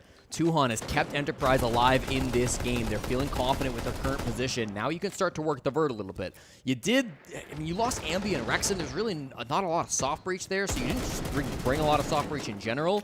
SR are going to have a bit of trouble working with these vert positions, but they've still got a little bit of time on their hands. 35 seconds. They're pressuring in towards EXO. This has to be where the plant comes down. They've got to be sharp to find these players out. There go the smokes to isolate. Bappin trying to take advantage of that. He's caught in between both of them, and this could be quite the surprise for Rebellion. Canadian with Diffuse Kit still searching for his first kill, and you got to worry about a Nitro cell being tossed out. A lot of teams do, but guess what? We know there's no Nitro left. So they're predicting this as it will be a double swing. Nice coverage by Spoit. He's only good enough for one kill. Now it's Canadian to try to find his first frag with Surf with him, not too far removed. Canadian can't hit Bappin, so now it's all up to Surf. He sees them by the Diffuse Kit. Surf playing very patiently here, and he does not need to overcommit to this. That is the goal, Jesse. Out goes a flash. Gas canister will go to Obscure as well. Through the floor, a nice pick! Bappin with the clutch, and Enterprise will find their first lead of this series. Massive frag, immediate response straight onto Surf, Parker. It felt like they had that round in the palm of their hands, but Bappin, what a shot, sticks to the sable and then gives himself a well played right after in the chat. That is how it's done from the young entry fragger on Enterprise. Beautiful stuff coming down in the late round. And again, that's kind of how you have to play when you're up against that triple intel operator lineup coming through from SR. They still went for the roam. They still tried to commit to those early fights, but they just had the frag back. They kept things even. And then once you got to that execute, you said it, Parker. The intel had run out. The utility really wasn't there from SR. They had a couple of smokes, which allowed them to go for that plant. I actually think Cairo could have denied the plant. He had two Toxic Babes playing inside a site. There was a world where that doesn't even go down. But one way or another, they get the Diffuse Kit on the ground, and frankly, in that position, you gotta favor Surf. I don't think he did anything wrong. He played that as perfect as he could, but sometimes young gunners, they hit shots that you just can't even imagine. We talk about it with Ambi, we talk about it with Spoit, but don't count out Bappin, the young Australian who has been making a name for himself over the last couple of years. Hits a brilliant one on that round.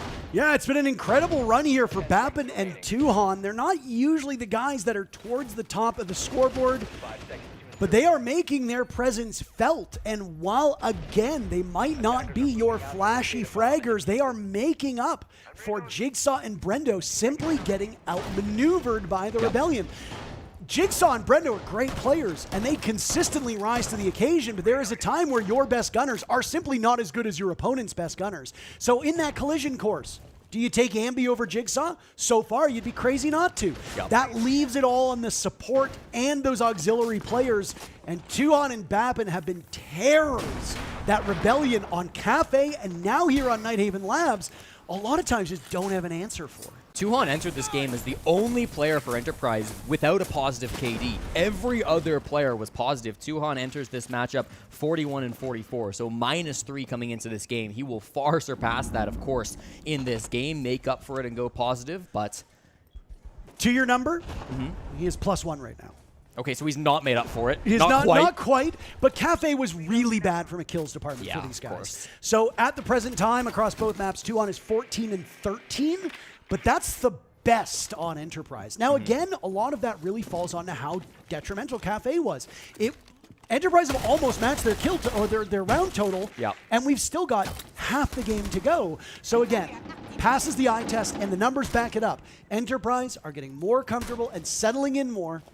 And this is also a map where maybe the Rebellion are a bit overexposed, Jesse. Yeah, perhaps. I mean, Tuhon playing this kind of aggressive position with Brendo a bit on this Rafters position. It's going to be Jigsaw who opens things up. There goes Ambi, the best young fragger on SR. So he gets removed, and it's a 5v4 lead for Enterprise. Playing this top floor for the second time here on Nighthaven Labs. Usually the primary site. They won it back in round 3, but now in round 6 they get a second opportunity, and it's looking just as good this time.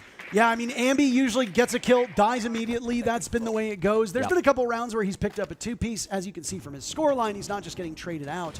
And Ambi will shoulder some more of the team's responsibilities when he goes on to defense. Down goes Brendo, and Canadian knows there's somebody nearby because the tripwire keeps disappearing. So Spoy will walk up. The attention turns towards Canadian, a great distraction. That's why we say sometimes Canadian doesn't need to get that kill. We'll ignore some of the whiffs earlier in the first half, but Canadian, a huge part of why that worked. Now he'll get Diffuse Kid down with Spoit watching over him. It's a 3v3 with Canadian immobilized for the time being, but will very quickly become a 4v3 as now Canadian is back up with that shield in hand. Down goes Surf to Cairo. Damage being done to Jigsaw. An all-out brawl inside the site as they march their way towards the Monty. Spoit out-dueled. Canadian finally on the board, and Jigsaw will ascend fish stairs. Freeze them out of a possible retreat. Surf not able to be recovered yet, but Rexon will get him right back up, and now it's a 3v1. But the mountain will be staring you down, and I mean, unless Jigsaw can move mountains, this one's going SR. Not exactly the result they wanted. A 3-3 first half for SR on their own map, but they will take that. Enterprise unable to amass a lead on the favorable side of Labs. The winner. Of course it's not. Couldn't. I just hooked up. Alright, guys. Let's just reset, okay? All we're doing now is fucking attacking, okay? What are we banning, Andres? It's true. Okay, Bennett, guys, they're going to be spamming the Clash. The Clash is going to be super aggressive on IT. On top floor, we can either do our CS if they're playing the Clash. They will most likely ban Nomad, okay? And we need to make sure we're either focusing the Clash together. We could even go below Deimos and kill the Clash if she gets aggressive in IT, yeah? But let's make sure we're either doing the CS or we're killing the Clash, okay, for top floor. Mirror window on the IT breach. Let's just remember that, okay, hard breach players. And we might need a Zofia and play the CS strat, okay? On control, control Weibo is so free, okay? If we do it fast and together, it's really free, okay? But Jackson, I want you to go up from basement if we do it, okay? They have no C4 from below, they just have an Ella playing site, okay? So we nade the util and we jump in, okay? On kitchen, let's do our clear, let's not do the rush, okay? We practiced the clear recently as well, okay? Docker biz. They were trying to send a blitz in through the garage wall into storage. With Dokkaebi like lurking the mud side, basically holding Rafter, and Thermite waiting on the window to jump. Sophia was just holding the IT breach. They were not able to get in the garage wall, so they rotated off, and they just basically tried to flip it to top, and they ended up bringing the bomb like cargo side with the Dokkaebi walking fish for that. The second time, then for basement, okay? The first basement, they sent a blitz to clear above. Doke was cargo window, Snake was 90, Buck went through fish like garage side and Thermite con. Basically, they just tried to clear. The second attack, they just tried to straight up wall rush where they had Glass, Thatcher, and Blitz. And Ying went to storage window to like Ying the vert, and then the Habana went like mud. Go ahead. They did the con over. Clearly anticipating a Nomad ban on the side of Enterprise, thinking there would be a lot of clash play from SR, but I guess not wanting to ban it out, thinking it's something they can counter and play around. It is Capitao Kaid instead. Capitao is certainly a strong ban for the clash play if that's the way you want to run it. You can't, again, really afford a clash ban with how many other good operators there are. Bandit Kaid likely removed, and here it is. Exactly predicted by Mag. So really good research coming into this. The Nomad typically played by Brendo. He'll have to swap over to a different operator here for this top floor and expect those clash plays to come out from Canadian. Go back to this 5th round. You talk about Canadian on a shield. I think this was his best round of the game so far, Parker. He just makes so much distraction for his teammates over towards top fish, as you said, and it really just does kind of come down to the positioning on the side of Enterprise too. They were a little bit disconnected, caught with their pants down a bit with not enough players over on that west side, and because of it, they lose that 6th round and we're tied. No closer to a conclusion than when we started. A reminder, the winner of this series goes on to the main stage. Shopify Rebellion, with all the money, all the weight, and all the expectations behind them, have actually never played in front of a crowd. So they are very much hoping to do that. No Australian team has played in front of a crowd in 6 years, when it was that old roster with Mag on it, now the coach of Enterprise. Neither of these teams will go home. The loser will be competing tomorrow, but we can't say the same for the B stream. A reminder that there is a second stream running right now. Team Falcons are playing Ninjas in Pajamas, and over on the B stream, the losers go home. So, if Falcons lose, that's it. If Ninjas in Pajamas lose, spoiler alert, Los was eliminated in their matchup earlier today against Weibo Gaming. If NIP, who are currently at an 0-1 deficit, lose, 3 of the 4 Brazilian teams will go out and not make main stage, which is quite a juxtaposition to FaZe Clan, who were one of 2 teams to win 3-0. So, long considered the most competitive region. Brazil having some struggles here in North America. No guarantee that NIP will ultimately lose, but have to feel for Brazilian fans if they only have one team representing them on the main stage. SR playing the same lineup they showed earlier in this tournament versus EDG. This is going to be this clash-focused strategy that Enterprise were expecting. They've got the Zofia, which can be a good clash counter at times. It's not the easiest operator to clear out the clash with. You're going to need a little bit of team coordination to be able to capitalize on the shield break, but it's absolutely doable with those concussion grenades that you can throw the way of Clash. Where's this push going to come from EP? It looks like it's going to be connector-sided focus. That's where Bappin is currently situated. Of course, IT is always a big focus as well. Tuhon got the wall open with really no issues, despite the fact that this mirror window was placed here, and there were impacts held by Canadian. He's not able to stop the wall from opening up, so this is going to be a nice little angle they have straight in towards IT, and it makes Spoit's life just a little bit more awkward. He's sitting at the top of Raptors, and Cairo is down here at the bottom trying to force him out of the position. He's got the DMR to clear these Kiba barricades, but it's a lot of work to do just to find Spoit out of this extended position. You talked about Capitao being banned for the clash, but Capitao also is a hard counter for this spot on Rafters. So it helps Canadian in his position, but it also helps Spoit stay in that spot. If you pair it with a Wamai, or even dare say somebody get crazy enough to bring a Jaeger, it's really tough for you to deal with this Rafters position. And Enterprise are getting kind of bogged down here, Jesse. This is a very slow take. We have less than a minute in the round. A vault in, Spoit is ready for that. Down goes Cairo, expecting another. They're all walking into Rebellion's bullets. Canadian dies to Tuhon, so they get the clash. But that's all they've got so far. Rebellion in control with an advantage of 1. They're in IT. Close enough, but Spoit's tucked in. The Swede. Oh, how sweet it is. Bappin now in a 1v4. Rebellion wanting to take the lead, and Ambi will give it to them. A terrific defense to start off the second half. Nice little triple from the Azami position, and again, you're right. Having a Nomad, having a Capitao would have been great to clear that out, but instead, what did they do? They just tried to jump in the window, Parker. You saw it from Cairo, just trying to catch Spoit off guard. I don't hate the attempt there, but it needed to be a little bit better, a little bit more coordinated. There had to be somebody else also pressuring at the same time, whether walking in that top Rafters door, whether it was pressuring in from IT. It was just a bit solo on the side of Enterprise, and they weren't able to clear out those power positions. It is top floor of Nighthaven Labs. You're not expecting to win that side as an attacking team. It's one to forget, but huge credit over towards Spoit. Hits double digits in this game and continues to lead the Salt Lake City Major in overall frags for the event. And yet, Jesse. And yet. Rexon has the most kills deceptively in the series. We haven't really been saying his name that much, have we? No. Spoit, obviously a highlight reel player, tucked into the corner. That little rat spot goes undroned, but I mean, at that point in time, you don't have enough drones, you don't have enough time.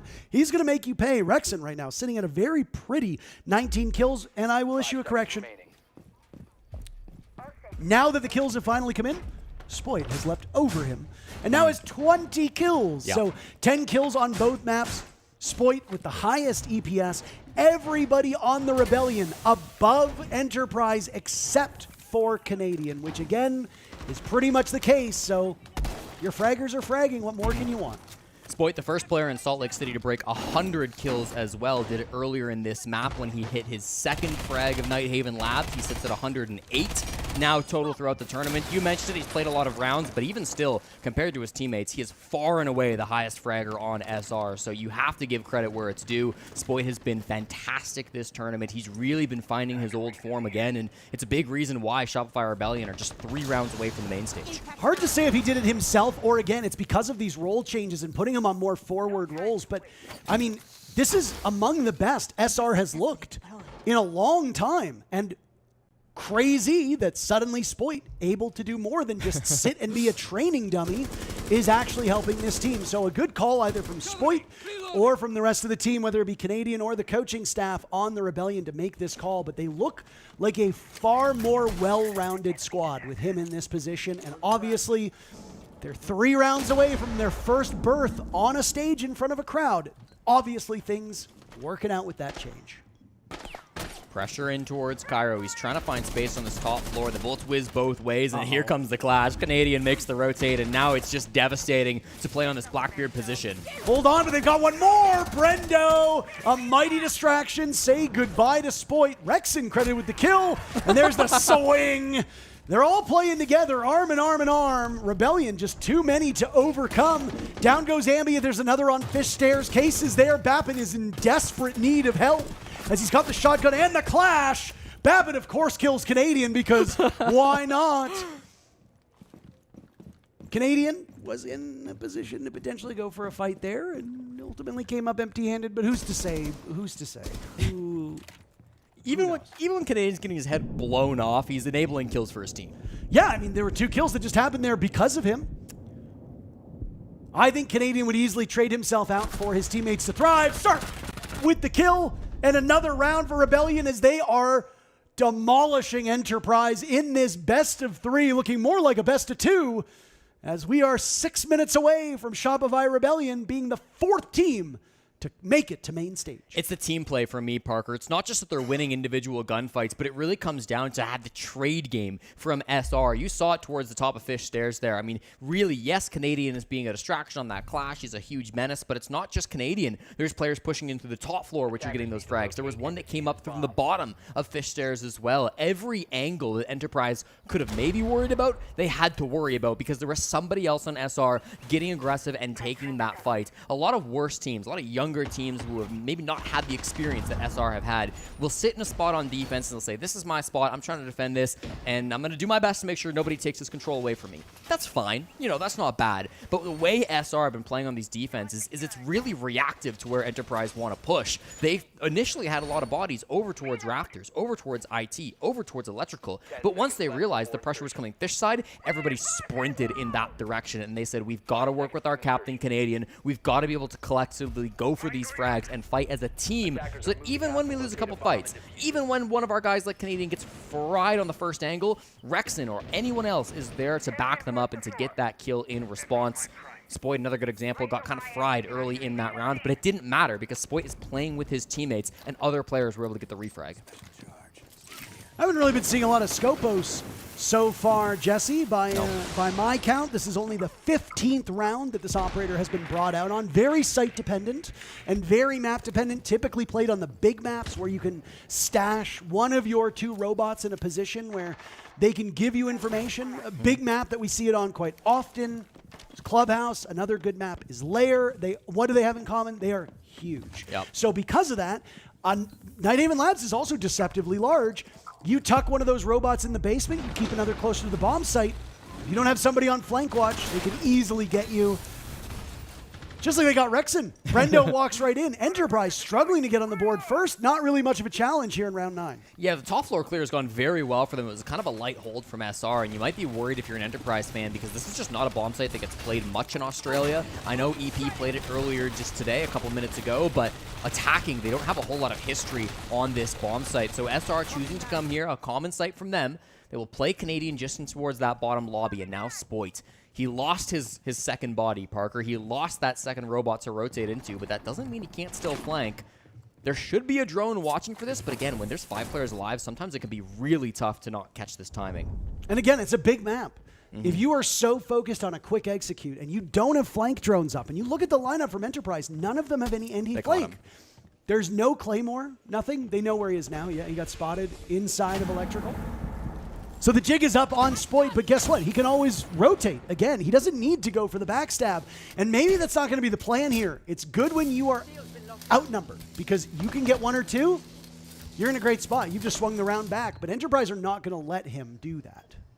Canadian somewhat by himself. Of course, got players inside the site. They've got head holes here as well to try to play off this clash shield. And Canadian just trusting the shield to watch his own back. He's staring front and center towards where these players might be jumping in. Here comes Cairo in the main lobby on a hard ping. And Canadian just sitting ready for the swing. And all he needs to do is just sit and wait. They obscure behind with the F0 by the Fenrir of Surf. There's Canadian to pop up. The jig is up. Now he's on a duel against Cairo. Canadian, oh my goodness, a blunder. He misses most of his shots, but he's far from the only problem. Everybody crumbles on the side of the Rebellion, and Enterprise have closed the gap to just a single round. Okay, I know it didn't work, but that was kind of a crazy strat from Canadian because he was prone there in that position. You might be thinking, okay, well, he's really not checking his back. Like, surely they could just walk on him and frag him. But remember, the bottom of the clash shield is not actually see-through. So he was kind of posting up as if he had left his shield there and rotated back in towards sight. I don't know how he would have got back there, but it wasn't obvious his exact position. And so he had a good opportunity to make something of it. Unfortunately, just not quite there with the gunplay. So it is Enterprise who close out that round, but still some cool ideas coming out from the Rebellion in that one. Gets 1 for his troubles. I guess really the problem is the rest of the team, right? They're kind of falling apart inside the site. It was an early death coming out there, I believe, from Rexon to start that round, and then Spoit just unsuccessful with that flank. It's so difficult when you're playing that scopeless and you lose your shield. One of the big reasons why that site's so weak is because flanking for the top floor is just so predictable. 1 drone inside of Electrical was all it took to stop that flank coming out from Spoit. Huge credit over to Enterprise to be able to watch those drones, expect the flank to come through. They didn't get tripped up in the early game. They didn't get tripped up by the aggressive mid-game coming out from Spoit either, and eventually that site execute just came all together with what they needed. Bomb located by attackers. Our good friend Lynx just pinged me and said that Spoit has only ever played Scopos on that 5 site. seconds left. Pretty much exclusively. And because of that, Enterprise surely must have read into it. Now, when we did that middle of the match timeout, Jesse, we didn't get to hear everything Mag said. There was the other half when Super was talking. Mag had a great read on the Clash. Super had a great read on them bringing a Dokkaebi.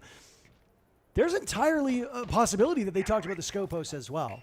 Yep. So they might have been prepared for that before even the round had loaded in.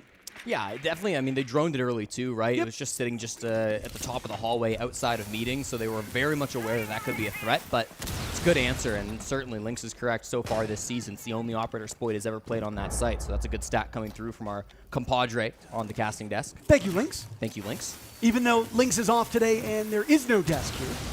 Well, sometimes we lie. Lynx, all the desk we need.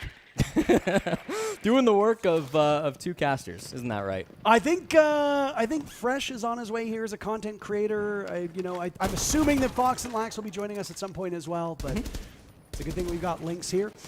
Rebellion now not wanting to relinquish control of their lead. We gotta say it. One thing that always seems to plague this Rebellion team is the ability to close out matches. It was not much of a problem back on Cafe. But I do worry a little bit that we might end up with a 3rd map, even with this scoreline being what it is. I'm not worried until they lose this round, Parker. They lose a tertiary site. It's Nighthaven Labs. You lost Kitchen. Fine. This is the bomb site that should be a freebie. This should be the one where you get yourselves up onto series points. If this doesn't go their way, then the alarms start ringing. I would expect attack time to come through from Super. But for now, this is all according to plan. Even throughout the rounds, they've given up very little space. Meeting control held by Enterprise, but that's totally fine. Canadian with that clash still just playing inside a connector. He's got an important player behind him too. That's Rexon just inside of servers can try to support the clash from behind the breach. And Canadian's elbow might be shot off his body as look at all the damage that's being done. Canadian swings, down goes Bat, but he could have another as well. But he's funneling these kills on in. Suddenly the kill feed turns blue, and Enterprise have slaughtered Rebellion. Spoit will need to clutch. He won't get it done. Oh my goodness, Enterprise tie the game. All right, now I'm worried. Now I'm starting to get concerned. I promised you I would be. And really, it just comes down to ignoring the clash, Parker. They decided we're not going to be able to get past this player. We don't have a Nomad. We don't have a Capital. We don't have an Ace. That's fine. We're just going to go in through Electrical. They had Cairo on the Ying that was making so much good space to be able to jump in and take those fights over towards IT, over towards Electrical, and all the frags just went the way of Enterprise. Jigsaw, a massive double kill in the midst of that round, really started things off strong, and then the flurry of kills coming right after. It will be a tack timeout from Enterprise after that round. I thought for sure it would be an SR attack, but instead it's EP, finding that despite the fact that they just tied things up 5-5, there are things to discuss, there are problems to fix. They know how important it is to close out these next couple attacking rounds. The bomb sites will begin to open up. Starting in this round, they will all be available for SR to choose from. So there's a lot to talk about if you're Mag, but the job is being done. I think his time must have been excellent so far here in Salt Lake City, his first major as a coach. And this is a big moment to prove his worth for the team now, 5-5 versus SR. I mean, you talked about getting film on this map for Enterprise, right? But Shopify Rebellion going all the way back to the Munich Major, and I think that's worth qualifying because they have not changed their roster. They played it 9 times for Shopify Rebellion. Fans of Ferris Bueller's Day Off will know 9 times. And they've won 6 of those, and their numbers are good. They have a positive attack win rate. They have a positive defender win rate. They are statistically better on attack than they are on defense. And they just won this game a couple days ago against Edward Gaming, 7-3. So yes, they are a very good team, but like I said, maybe a touch overexposed. With what we're hearing from Mag in particular, Enterprise are very diligent about their prep work. They know what to expect. Now, for an inexperienced team that's never played on a main stage, being able to execute on that information is the tricky part, but having that information isn't.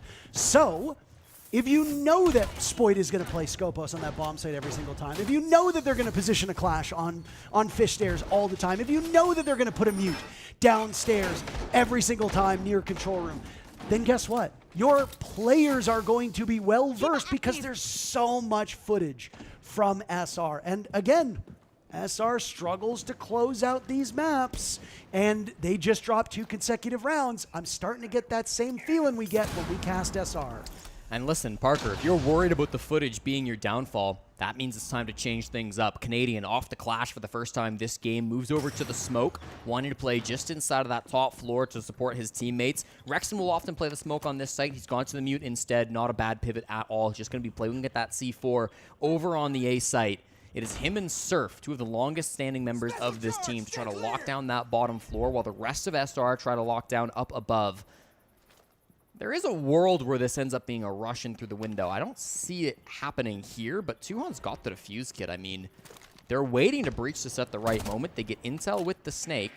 Traditionally, you'd want to clear top floor first. IT has been opened up, so if they do go for a plant inside of storage, then they likely can deny the vert, but even still, lots of droning coming through and potential maybe to kind of close in on Spoit on the Azami. They knew exactly where he was. They'll throw the grenade out, hoping for a swing on the window. No follow-up from down below. Spoit, oh my goodness, smited by the shield of Cairo. Enterprise with 2. Tuhon in danger, but this is a great entry from Enterprise. The timeout working wonders. Ambi the only one to get a kill so far as Tuhon gets the defuse kit to the halfway point. Nitro Cell goes out. It does not work. Cairo taking some damage, but this is an excellent position for Enterprise. This comeback, very real at this point. Ambi, a one-man band, all up against Enterprise.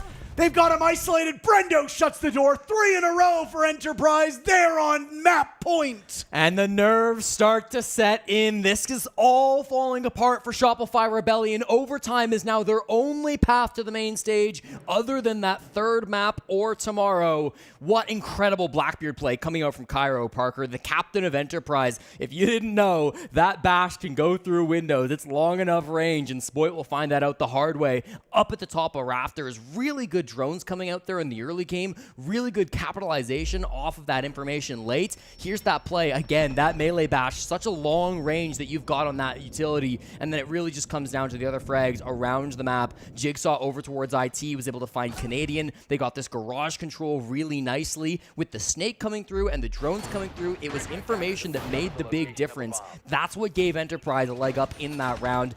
Didn't need to focus on the plant. Didn't need to cheese it with a Ying. They just had the intel. They won the fights. Shopify Rebellion, their last lifeline in regulation. They will go to the top floor. They will bring Canadian on the Clash for the 5th time this game. All of it relies on this one defense, and things haven't changed much for SR. 5 seconds to go. You do worry here. You worry an awful lot, Jesse. I have no skin in this game. I think there's great storylines for both of these squads, and the loser will still have an attempt tomorrow to make their way to the main stage. It's going to be an important game, of course, between these two teams, and I like the one adaptation we're really seeing on this defense, Parker. It's Rexon. He's jumped onto the Warden. That's going to be the operator that you need to be able to stop some of the Ying play that was being so powerful for Enterprise, but in response, the Ying doesn't get played. EP, that was their real utility that they used to try to get in through electrical and IT. Without that being on the board, what is their game plan? What is their path to success to try to make this space upward as the top floor? That's going to be my big question coming through to this round.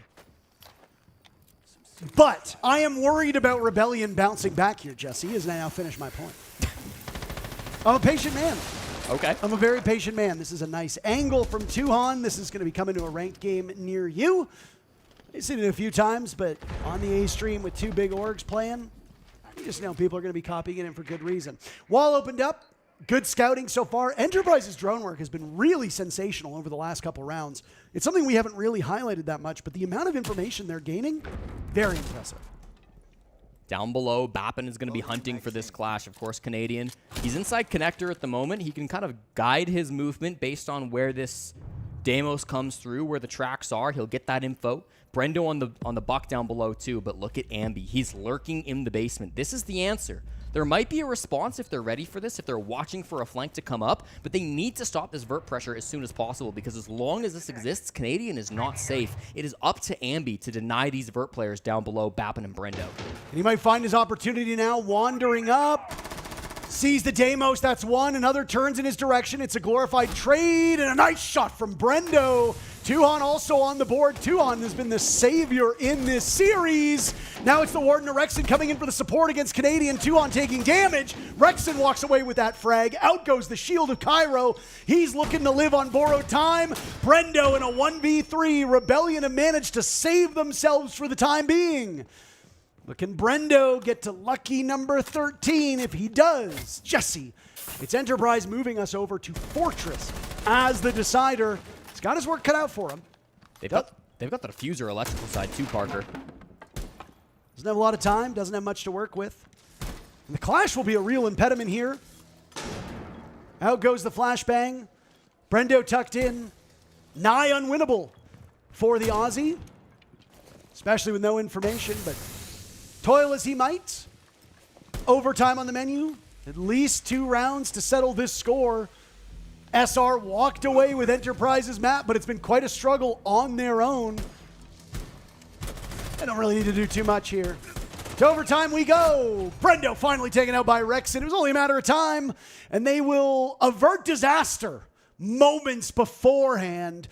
We're going to OT for the first time in this series. Really big round from Rexon, Parker. He plays around that Clash from Canadian so beautifully. Ends up being a triple kill with that Warden shotgun. And I was worried because, you know, they didn't bring the Ying. That was really the reason why Warden got brought on the board. But it's okay. Ying or not, that Warden can find success in those enclosed spaces. Playing around electrical, Rexon was really able to find the bulk of those frags. And when you have that Blackbeard versus the Clash combo, it just becomes so awkward to find value. The game plan was clear from Enterprise. They were trying to work their way down below, apply pressure to the Clash from the bottom floor, but Ambi was really the problem. The second Bappin dies, you lose that ability to get Vert in onto the Clash. In theory, Brendo still could have applied that pressure, but there is a little bit of a hard floor just inside of electrical that Canadian was playing around on this Clash, so it becomes so difficult to actually get that frag. Really well played by Rexon and Troy. That is the duo that they needed most in round number 12, and it keeps them alive on Nighthaven. Rexon once again having a terrific game. 3 players on Rebellion. to break double digits. Only 2 over on Enterprise. Things spread out a little bit more evenly on that team. Jigsaw having a historically poor match so far, which is quite a surprise. But again, you go up against tough opponents. Jigsaw has been the MVP of a day here already, showing his might. That was back during Phase 1, but I think it is fair to say it's weaker competition in Phase 1. For sure. But both of these teams ultimately did qualify through the first phase. Enterprise doing so on the very first day, and it was a very efficient run for them. Rebellion, it took a little bit more time for them to fully rise. Let's put it that way. So we head into OT. Rebellion will defend once, potentially twice, depending on if we need all 15 rounds. Well, they defended top floor 3 times, Parker, but they lost it once. They defended storage twice, but they lost it once. And they defended kitchen cafeteria once, but they lost it once. So there's a kitchen on this map? There's a kitchen on this map.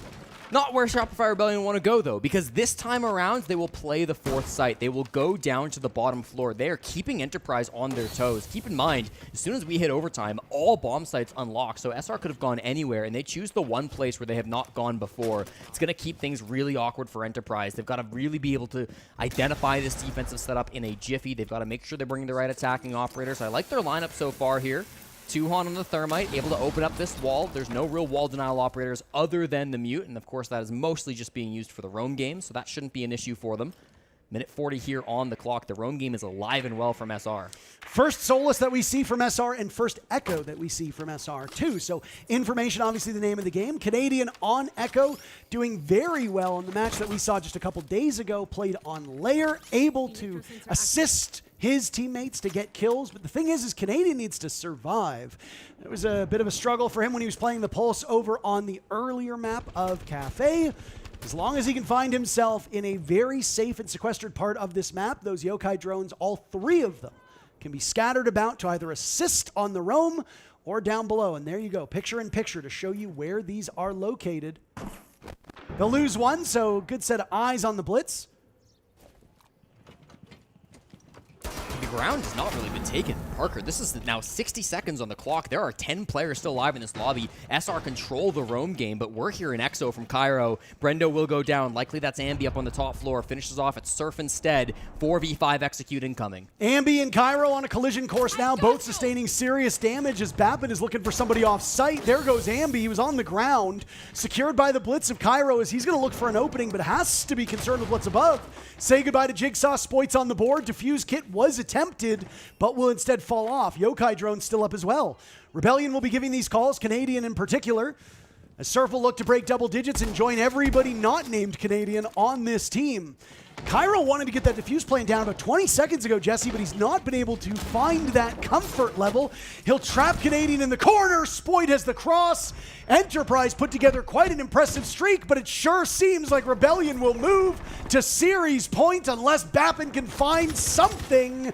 He downs Rexon, but that's all she wrote. Rebellion move to series point, 1 round away from sealing the deal on their map. Parker, 7 rounds ago, we got to listen into these 2 coaches, and we heard just how much good prep work had been done by Enterprise. They expected every move from the Rebellion. They knew about the Clash. They knew about the top floor site. They knew about the mid-floor sites as well, but that basement is something that SR had been holding onto, and I think choosing that bomb site is really what won it for Shopify Rebellion. I mean, that was not a good attack from Enterprise. We have to say it. They had very little map control. They hadn't dealt with the roamers. They lost a really scrappy body up towards the top floor, and usually when you go for that direct-to-site exo hit, you've got control at least of storage up above, because that is the one spot that could deny your plant. Rexon was there the whole time. The map control was so weak on the side of Enterprise, and I truly think that it was just a scrambly attack because they didn't think that would be the site. They didn't expect that one to come through from SR, and because they hadn't practiced on it through the last 6 rounds up against the Rebellion, it just overwhelmed them a little bit, and SR have managed to get themselves another match point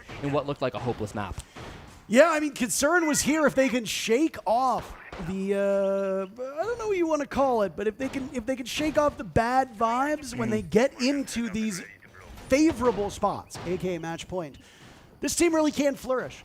I mean, there was a period of time where it didn't even look like Shopify Rebellion would make it during kickoff. Here they are, and then after that Falcons matchup in the very first phase, people were wondering, Are they even going to make it past the play-ins?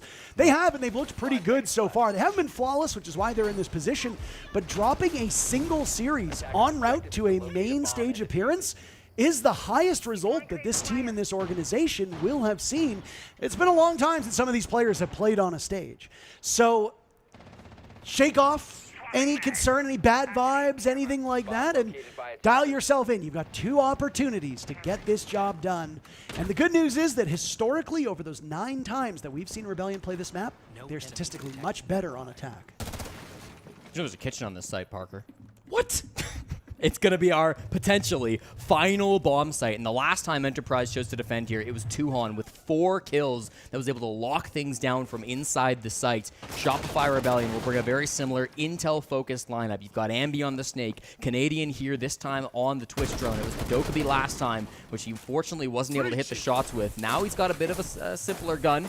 The DMR in his hands. They've dealt early damage to Bappin. That was right when the round began over towards the top lobby door. So that's going to be a bit of information, a bit of early damage they can try to work with. A couple of runouts as well that we've seen. Tuhon earlier on in this round, and now Brendo too, getting a little bit spotted by that Snake. Slow and steady so far from SR, but the chaos is about to begin. Fire going off as Bappin has taken some damage, but that's really all that we can see right now. A lot of drones, a lot of intel that's being done by Rebellion as they ultimately tied that first half. No team better on their respective halves. 3 threes across the board. There goes Ambi to Jigsaw. And Bappin dies. Not much longer for this Earth. Canadian finds a rare kill onto Cairo, and suddenly Rebellion have a numbers advantage with a bit more than a minute to go. It's exactly what they needed. Canadian with the DMR is able to hit his shots this time around, so it's a 3v4 favoring the Rebellion. They don't have a whole lot of site control, but they've got control up above. They've got lobby control under their hands as well. Enterprise mostly playing around lounge at the moment. They're quite far removed from the bomb site. It opens the opportunity for a plant from SR, but is it just a trap? There's Gersmoth being held by Tuhon. There's impacts. There's nitrocells. This is not free for a plant, and Tuhon himself is even still inside of a site. He'll slow peek the window, hoping for something.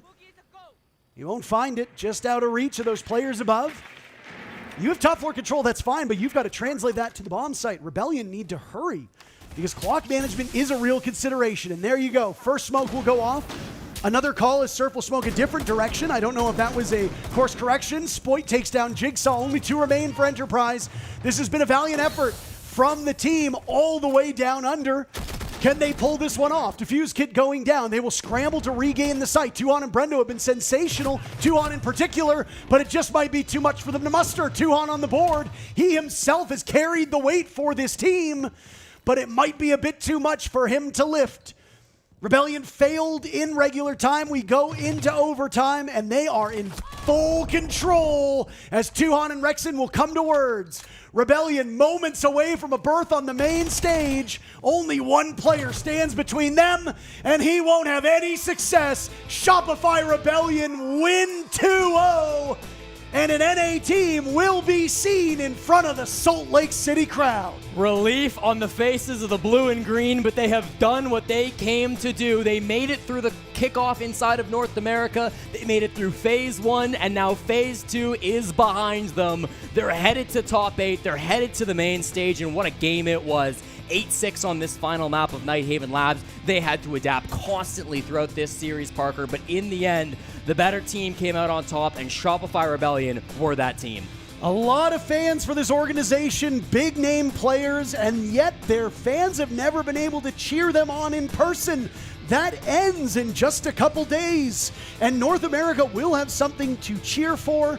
There could be more NA teams joining them later today and tomorrow, but for now, revel in it, fans of SR. It's been a long winter, but spring has arrived. And for the Enterprise fans, it's been 6 years, but they'll get one more opportunity tomorrow. Of course, 6 years in a day doesn't change that much in the grand scope of things. They will have another opportunity, but this one's got a sting. We talked about them earlier in the day, Parker. We got the chance to chat with Mag, and he thought this was their best opportunity to make it to the main stage. He thought they matched up really well against SR, but unfortunately the confidence wasn't enough, and they lost it today. Well, we've got to send one more team to the main stage. Who will it be? Sit tight. We'll find out after the break.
Vibes are high here over in the SR room after they book themselves a ticket to the main stage here in Salt Lake City. Rexon, what a performance from the team. What a performance from you. 14 kills on both maps, 28 and 15. Great stuff. What was it feeling like for you out there?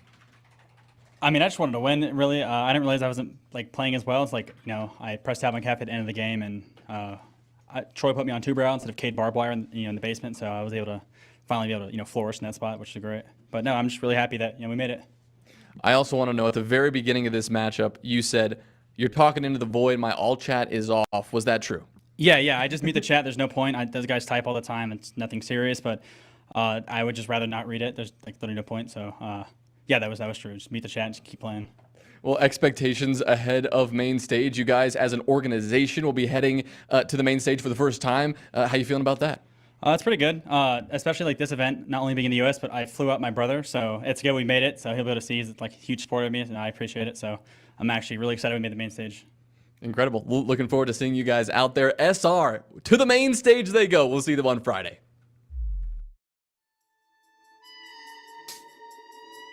Game and Siege yet to come. We've got DarkZero versus Wildcard. We've got our map bands in front of us so we can see exactly where we're going to be going. It's Nighthaven Labs and Clubhouse are going to be the main two. Cafe if we need it, but this is an all-American showdown that is going to guarantee us another North American side in those live stage matches, Des. What I love about it most is the history between the two as well, Tim. DarkZero, Wildcard, they've played each other 12 times as an organization throughout history. Guess how many times Wildcard's won, Tim? Just the once, I think it might be, Des. And guess when that was, Tim? When was that, Des? It was back at kickoff. That's the only time Wildcard have got one over on DZ.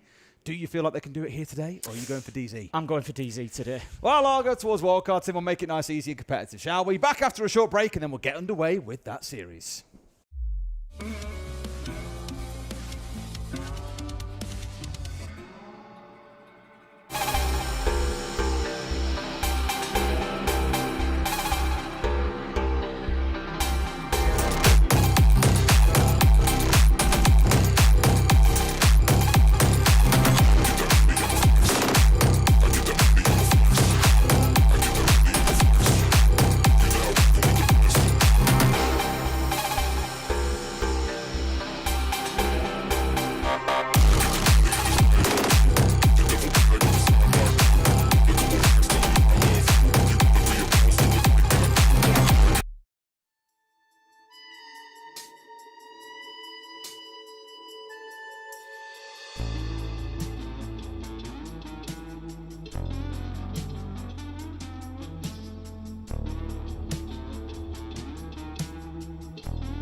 Welcome back to the Salt Lake City Major. We're getting into our final best of 3 of the day, and it's an all-American showdown. DarkZero versus Wildcard. I'm Dez. This is Tim. You got the Brits for this North American showdown. We're just getting everywhere today, Des. We are, honestly. Just throw us anywhere and we'll do what we always do. We'll shout, we'll scream, we'll have a laugh along the way, and we'll cast some good siege too. This one's going to be an interesting one because, as you know, the winner of this qualifies to the main stage. It will be another American team making it to Friday's quarterfinals. You're thinking it's DZ. I'm thinking it's Wildcard. Look, we saw DZ, we cast DZ play, was it yesterday? I lose track of exactly when the games were, but we've seen DZ play, and they were actually looking really, really good. This should be the top team coming out of NA, but the big thing for me here is, obviously the NA teams are going to know each other better than anybody, and I think having somebody sub in, as good as Hot and Cold is, and as well as he has fit in with that team, I just really think that if you're playing somebody from your own region, that's when you're really going to get exposed if there's any weaknesses there. And so that's why I'm leaning on the side of DarkZero. Yeah, understood on that front, Tim. I mean, we saw them, as you say, play against NIP for the first 3 rounds. We got very worried about them, only for them to then go on to win 7 in a row. Impressive stuff. Did struggle a little bit against Lost, but both of these teams faced off against Lost on this map, on Bank. So we've got a little bit of comparison point between the two, and arguably Wildcard had the better results. As you can see on your screen, Baby Shark. I know there were question marks around his performance during kickoff, Tim, but I think those questions have been answered. He is playing fantastically so far.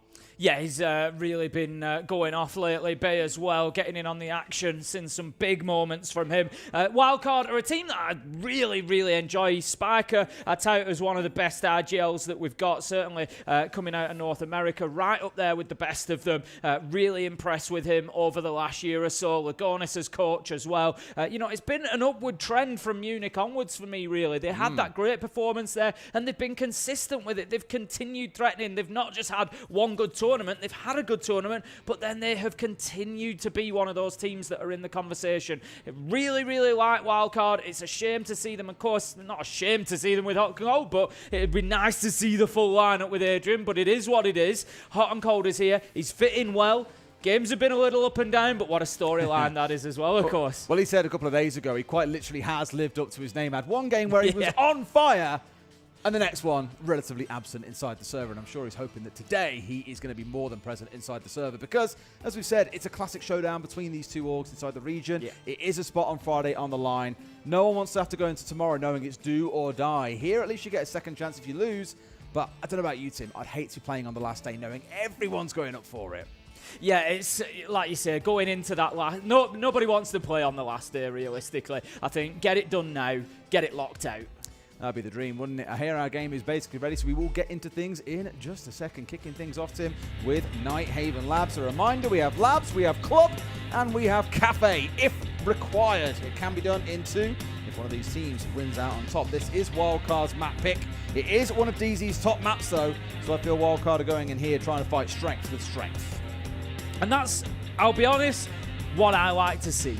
You know, Backing yourself. Well, this is it. We get different types of bans. Sometimes it will be about trying to play, you know, a bad map of the other team. Sometimes it will be about just trying to play what you feel is a great map for you. And I personally lean a little bit of favoritism towards the side of come out and just pick a map you think you're great on, even if the others are good there. Just back yourself. Go in with that confidence. Like you say, Wildcard looking like that's exactly what they are doing. So bans going to come on through. And we'll see exactly who we're going to be missing here. I would have thought Kaid will probably be one of them. We've seen consistent Kaid banning, not just on Nighthaven Labs, but throughout the tournament. It will continue here.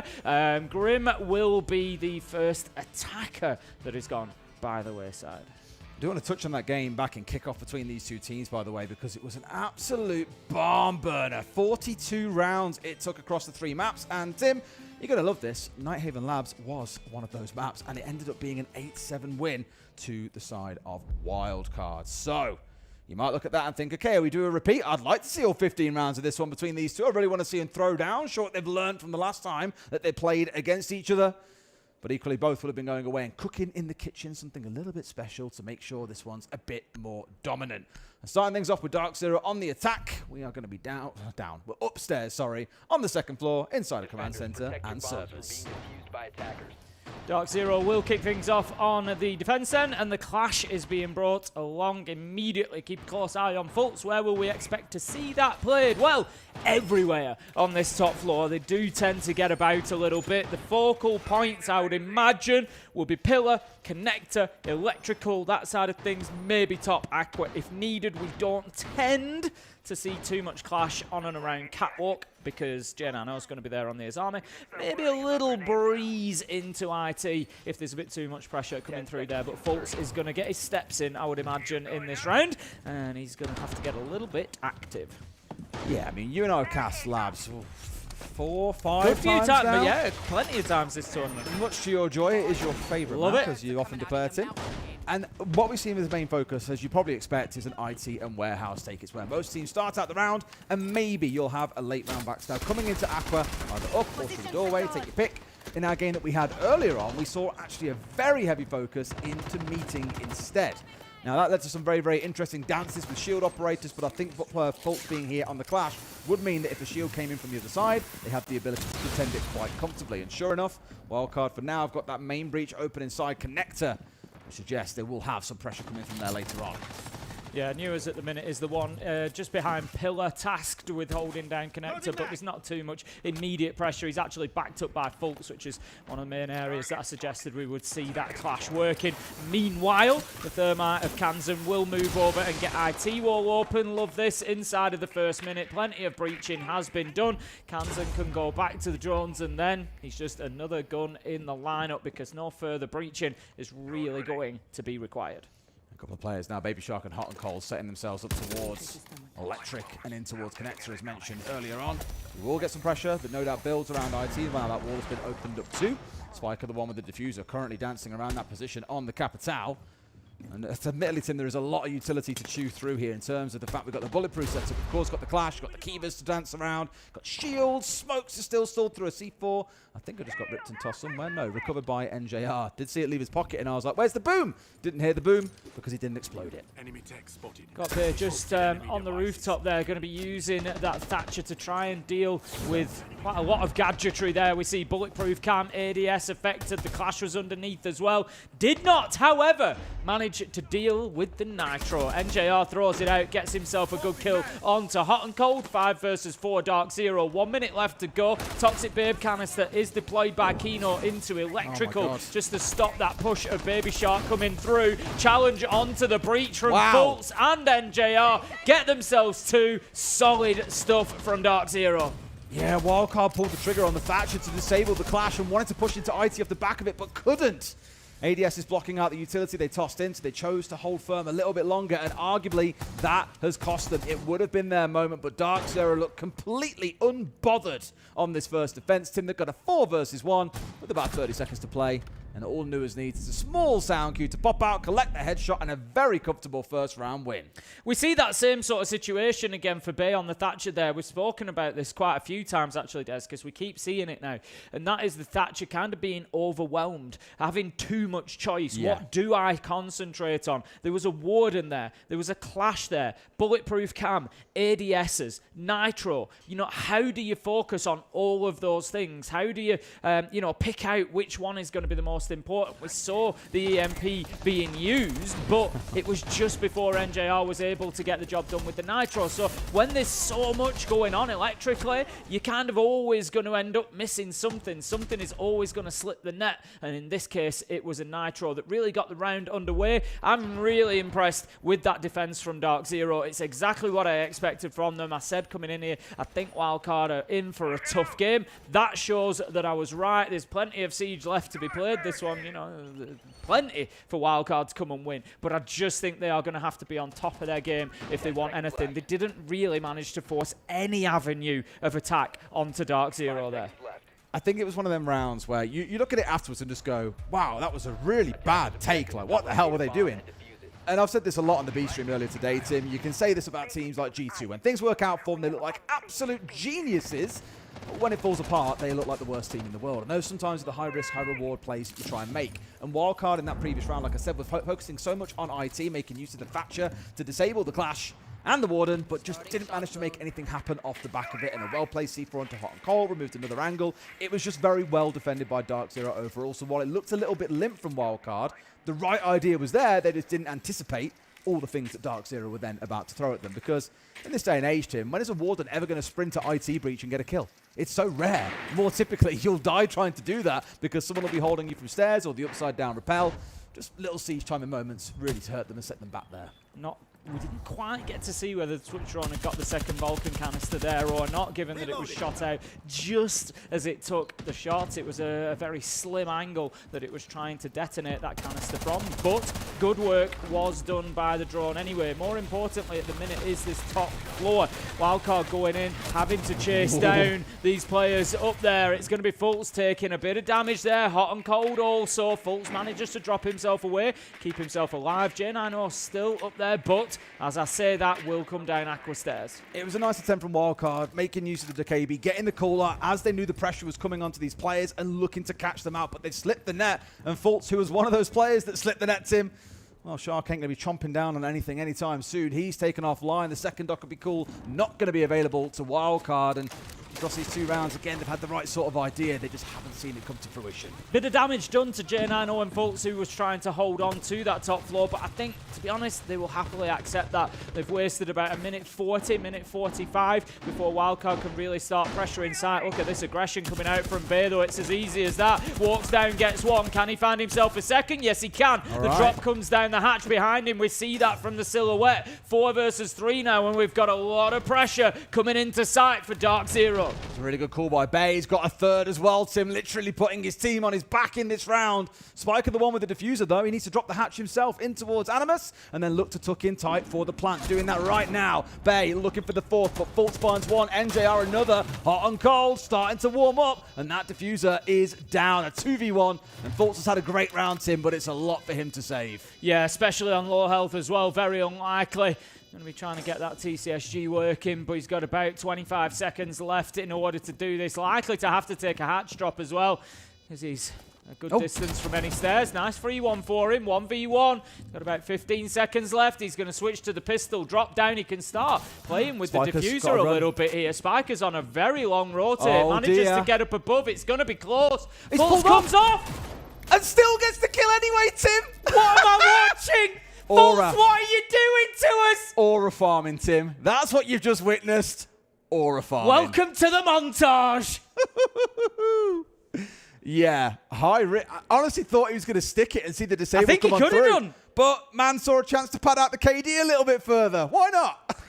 Tell you what, that took some nerve coming off and going for that fight, but he gets it won, and I think Wildcard, they're going to be kicking themselves there. I said DarkZero looked really solid round 1. They looked decent round 2, but it was a good attack from Wildcard. Bay just taking an opportunity, seeing that chance to walk down, get himself a couple of kills, and just take over sight. It was good from Wildcard, but you're going to have to win those rounds.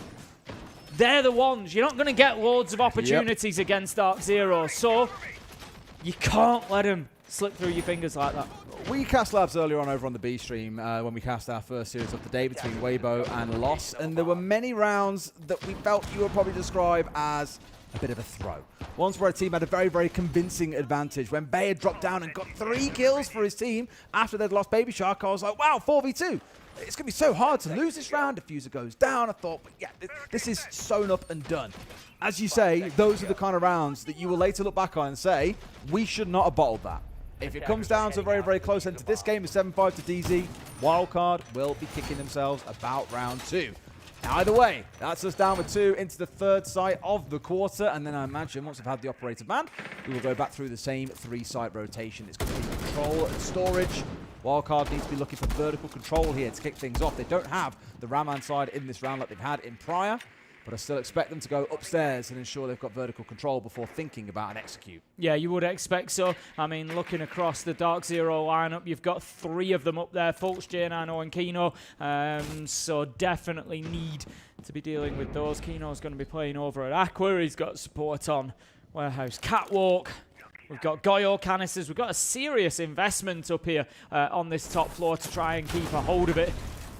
And you can see why, because it is one of those power positions. Warehouse wall is going to be opened up, so that's going to be a little bit of pressure for J90. Needs to be careful of his angles now because he can be challenged from below on that wall. Also going to prevent any rotations underneath. We're going to have further breaching going on, this time IT wall.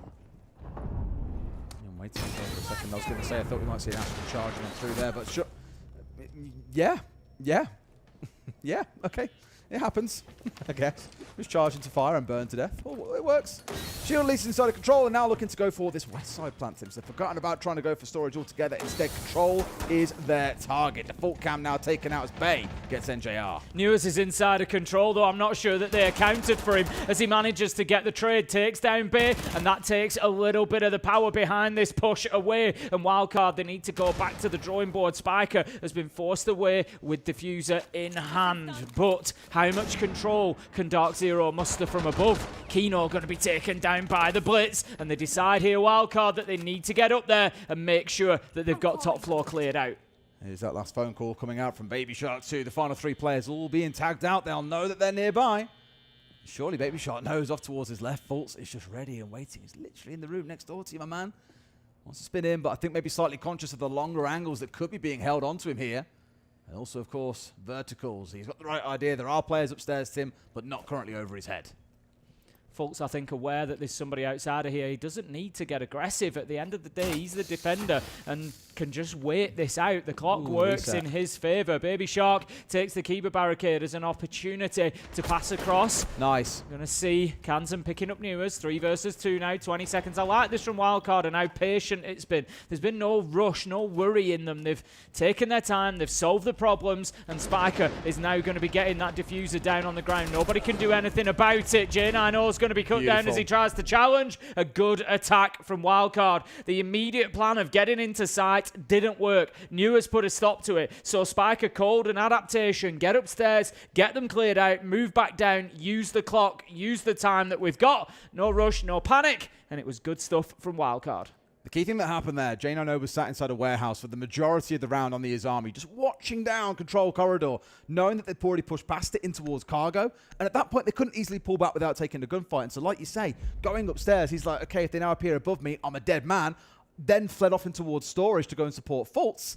And that was when the boys said, right, now we can drop back out, get back into control corridor, and then hit the site. Really well managed by Wildcard overall, who have, you now seen, got their first round.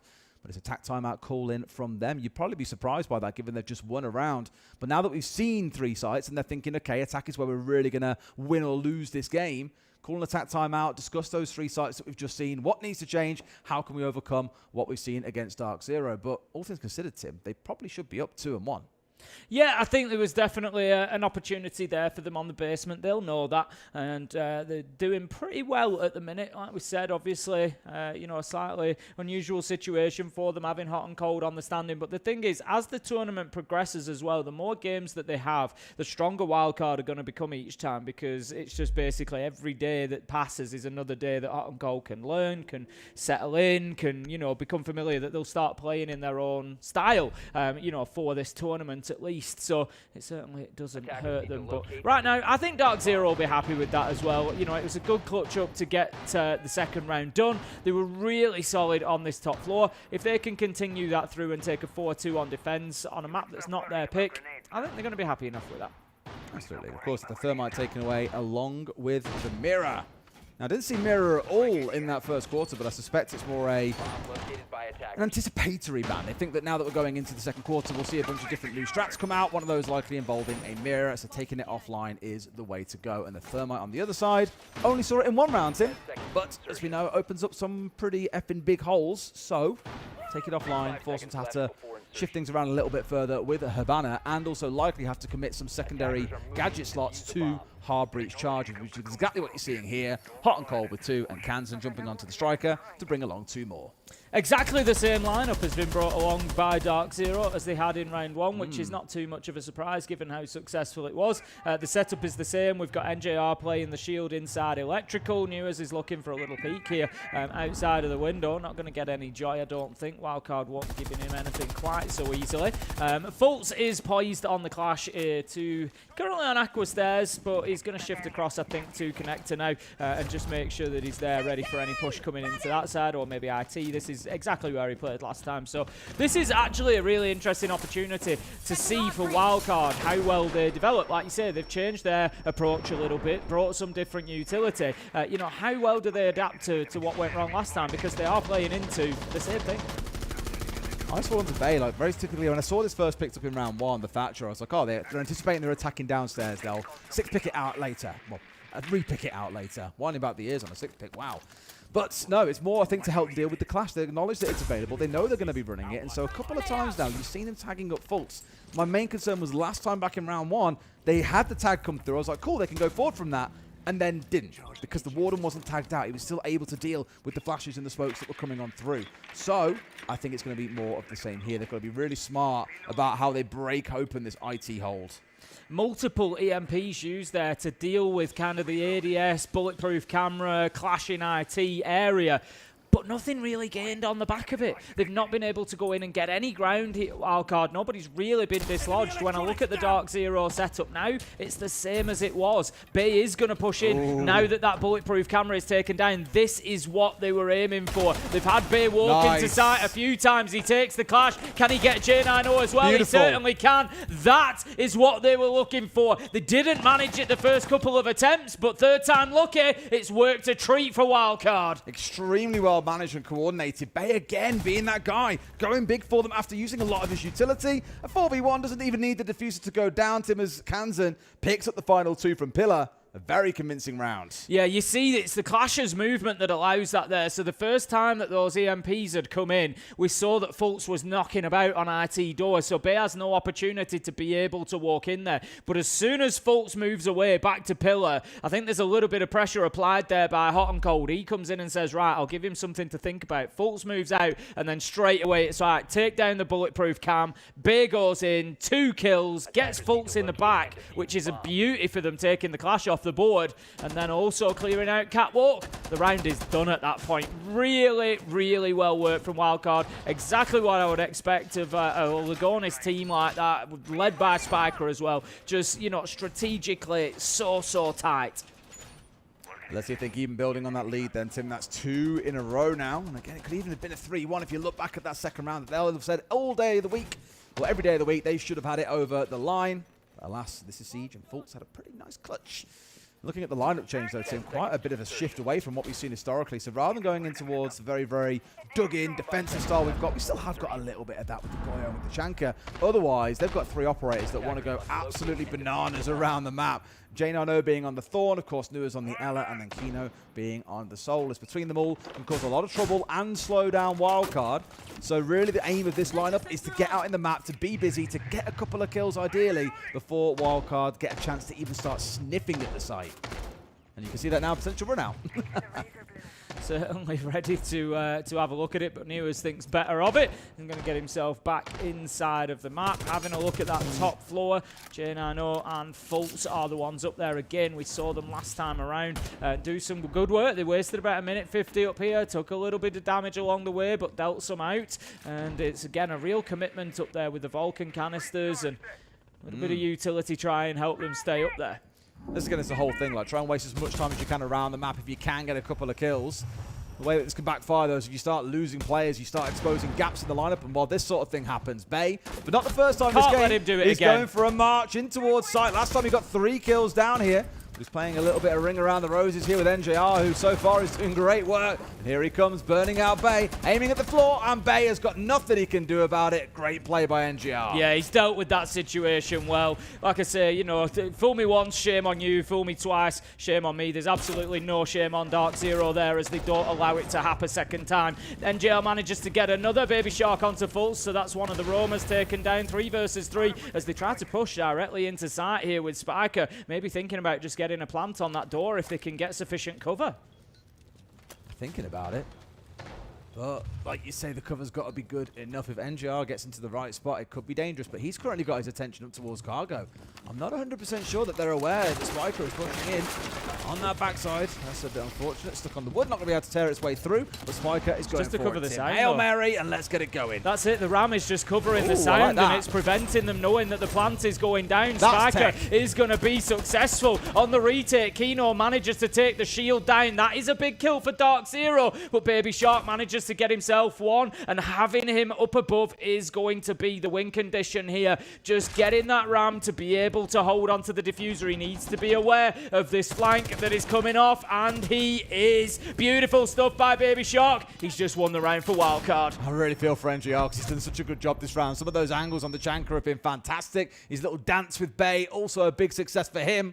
But Wildcard just a bit too hard to slow down here, unfortunately, Tim. That's 3 in a row and 3 attacking rounds on one of DZ's favourite maps. I certainly won't be complaining about that. No, really good stuff. I think Lagonis will be very happy with what he's seeing at the minute. They've been absolutely clinical those last few rounds. Coming in, you know, first 2 rounds, I thought DarkZero looked great. I'd predicted coming in that I expected them to maybe have, you know, a better day of things, given that Wildcard have the sub there. DarkZero know them very well. They should be able to take advantage of that, but it's just not playing out that way. Wildcard showing that they are very, very clean, very tight, playing great siege. Really impressed with those last couple of rounds. 3-2, and they could well take a 4-2 attack in half. Now, we one hell of a turnaround, given how the first 2 rounds went. 4 in a row is a thing of dreams. Setup, although it is still leaning very heavily into these trap operators, Tim, at least on this top floor to try and slow time down, isn't as drastic. It's a lot like what we saw on an early defense of this site. Of course, the shield facing off in towards Connector, for example, a bunch of the Denari tripwires going down upstairs to waste time, and Nua's looking to give support from below, most likely on this Solus. Will be there to make sure his team stay informed. But as I said before, these trap operators are all about wasting time. So for Wildcard, it's a case of speed. How fast can they move through this? Because a lot of the lineup they've got, Tim, it screams to me they want to be looking at that site as soon as possible. Yeah, exactly that. Get the smokes down, use the glass, play the yings in there, just make it as difficult as possible for DarkZero to get themselves comfortable on this one. I think we're going to see breaching going on immediately. The connector wall has been breached, IT wall will be next. So that's going to be the access that they would be looking for. No Thatcher this time around, so going to be a slightly different game plan. They know they're not going to get away with walking Bay in through IT this time. What's Kansan thinking? This to me, Tim, screens, rush, Spikers there, ready and waiting. Racers, on your marks. There's no 3, 2, 1 countdown yet, unfortunately. There we go. Now we're going in. Let's see what we can find on our charge up. A double impact on towards these windows. Gets him in and charging. And that smoke is dead to right. Great little bit of team play coming out from Wildcard. Kansan into a second. Tim, they've run them over already. And surely now it's a case of closing out a 5v3. Meanwhile, Hot and Cold has moved his way into IT. He could have a big impact here as well. Still 4 versus 3. Hot and Cold just getting pinned down a little bit. But Spiker is getting the plant down. There you go. That's the impact that they needed from Hot and Cold. But how about this? J90 is able to walk through sight, stop the plant, and bring it back to DarkZero. NJR with the final kill and a 3-3 half. Wow, what? What? That was going so well. It was so clean from Wildcard. Punished 2 players very fast, got into a 5v3 with 2 minutes still on the clock. And then it all collapses. Let's take a listen in to the halftime. On the defensive side, Bulk, if we go to overtime, you're avoiding command. We need to avoid that site right now. We're giving them too much space off, and they're able just to fucking crank it. Prioritize like the let's go supply and then into basement, quite frankly. And honestly, too, like we still have the clash up. You could even mix kitchen in, but like overall, if we're gonna go to like the mid sites right there, like either the kitchen or the supply, play to consolidate it more set to like the Hori area. So like extend out a kitchen area off that. Like if it is supply. If it's kitchen, extend out a supply area and mainly focusing on consolidating like in the Hori area and like extend out that way instead of vertically. Because when we're doing that, we're giving them too much gaps and just taking them between us right now. Same applies for basement. Prioritize like if anything, maybe more of like a fucking 31S scheme. Keep 1 site, 3 Hori, and then like 1 top just to be a fucking nuisance waste. That's like our base. Yeah, exactly. And then just focus on the traps for the exteriors on that. Yeah. Okay. Heard. And then on the attack side, fellas, we already know the plan. I'm not going to say it again. Just keep it creative here. What we're looking for. Like we have the crank set up for command. If that doesn't pan out for whatever reason on the other sites, don't be afraid. If we fucking need to call someone else, call someone else here. Push the Jones a bit deep, get the information, let's crank it. Yeah, heard. You want us running that command Off rip, right? middle floor, spike on kitchen, all that middle floor, right? On What the more? on the EXO half though, like if they have Monty, the storage guy can't kill him. It doesn't matter. You literally can't shoot him. Okay. Yeah, I think this is, of course, I think if you guys see the Monty, so you guys already have one more in condition, we can pick two boys in the bomb side. We drop one more small. In that case, Jake can stay for example storage and Sharkon drop small. So I have Shark C4, possibly, of course, Hot and Cold C4 too. So I think that's something. If you guys see the Monty, we can make 2 players bomb side, Spiker, Hot and Cold, and Sharkon then. Other thing, remember, after on the other basement defense, understand if it was good, you guys repeat. If it is more like we needed something, there, like emotional pressure is taking, we can do the bunker. We have the clash to do the retake, right? We talk about it. If you guys need more aggressive, we can do the default that we talk, right? For storage, be careful the direct bomb site, especially mount rafters. We talk about the Zam and smoke. Well, both coaches there coming in with very strong direction, I think. Chalet more concerned about what had gone rather than what was coming. He was confident that his team already had the plans in place of what they need to do on the attack. Lagonis focusing there, of course, on what they are going to be doing on that defense. But a good game so far, to be honest with you. Very, very solid from both sides. 3-3, both definitely winning the rounds they've been having. I think Wildcard were a bit unfortunate on this, to be honest. I'd be interested to see. It was that kill there, I think, that just like frees it up a little bit by losing the glass. It allows J9O to get active inside a site, and he just dismantles them. How on earth he's managed to make that cross in front of 2 people, I'll never know. It was biblical. But all that matters, Tim, is it's an even scoreline, and that could mean we start going to, again, a reminder, the last time these 2 teams played in kickoff, 42 of 45 rounds was required.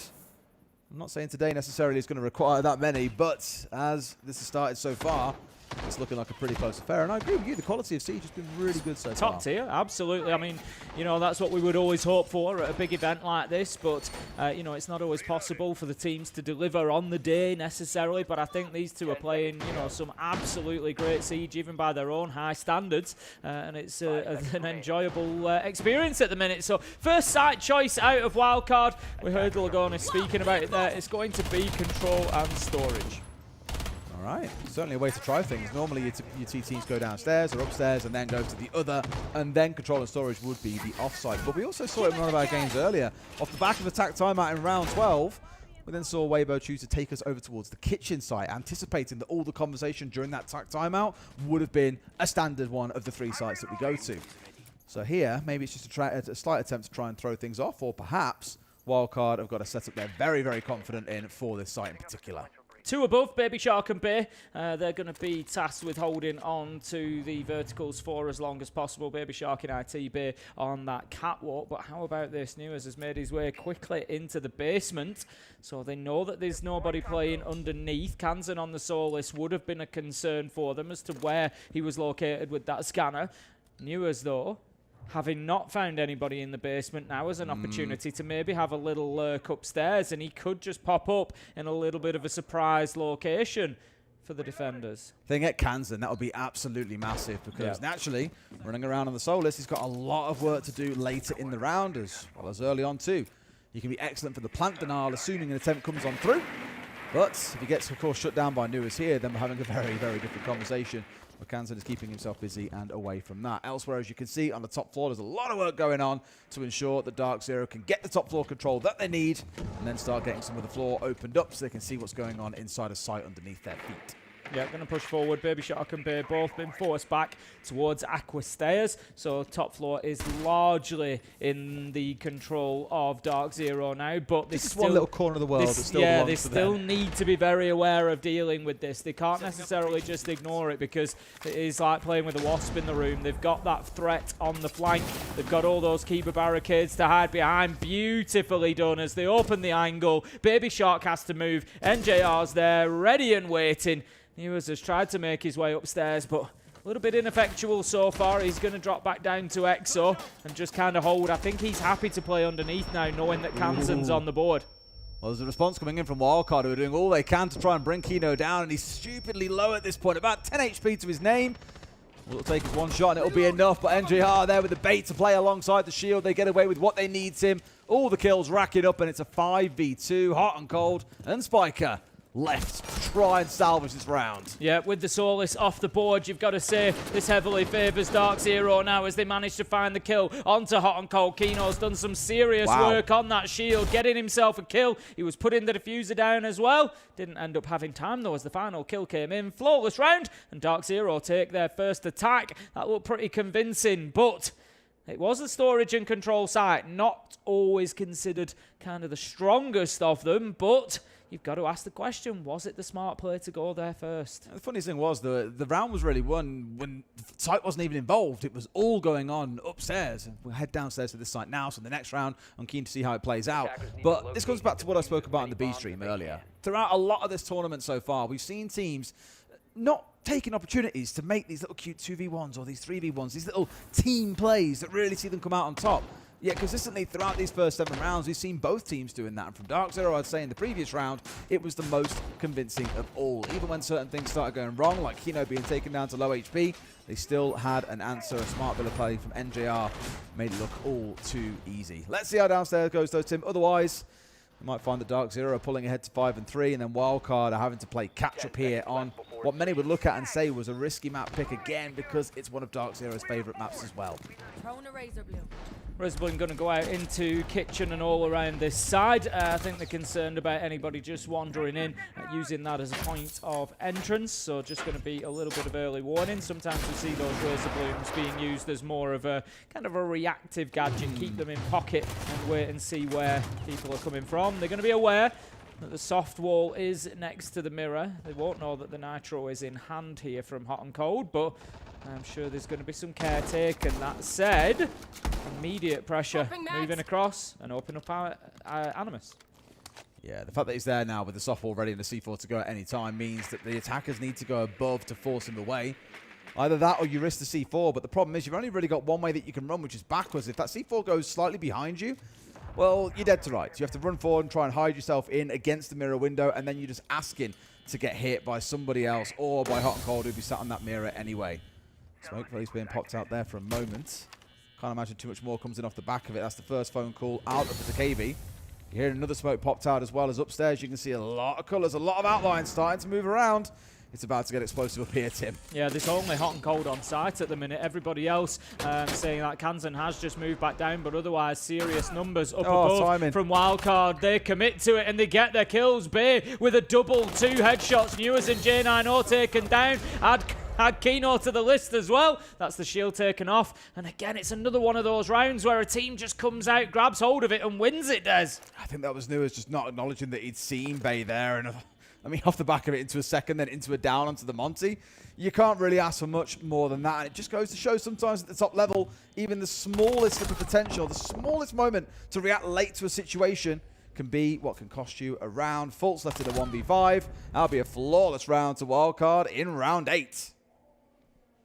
This one really is getting back and forward, isn't it? We've got to remember, of course, that this is Wildcard's choice. Second map will be Clubhouse, which is where DarkZero wanted to take us. So, of course, Wildcard are going to be looking for as good an introduction here as they can get. Clubhouse, it's a bit of a mixed bag for them, 4-4 in recent history. Plenty of footage available for them as well for DarkZero to have been studying. Although, that being said, things could have changed a little bit with Hot and Cold coming in for this tournament. So, it may not always be the most valid intel. 4-4 we have on our scoreboard. We're going to move on to Kitchen. Some bold site choices coming out of Wildcard. Do not want to go near that top floor. For now, maybe they'll send us there next. Maybe it's based on banning strategy. They still feel a little bit exposed up there. Hiding away Kansan here, who's tucked into the very bottom corner of Exo, wanting to give absolutely nothing away. And he's protecting, of course, upstairs so they don't get drones rolling on through. And just to kind of recap this moment again, it was the 2 kills that Bay found from that position that was a little bit of a stinger. You know, had they known he was in there, we could have had a different conversation, but this is, of course, why you might play a vigil sometimes. You can slip the net of information and capitalize. I think Kansan looks pretty hidden to me. Okay. He's got away with it. They don't know he's there. Now, if he hovers around in basement, then, of course, it's unlikely they may find him for the entirety of this site, because the focus will be initially upstairs. Never mind. I think they might have found him, Des. I think they might have found him, Tim. The problem with the pull, I mean, so a pulse down in basement is going to have, I would say, limited impact on Kitchen. And by that, I mean direct impact. He can feed intel in, of course. He can be underneath the site and he can be using the heartbeat scanner and feeding a lot of intel in, but he can't have any direct impact. There's no vertical available from that place up into kitchen, realistically.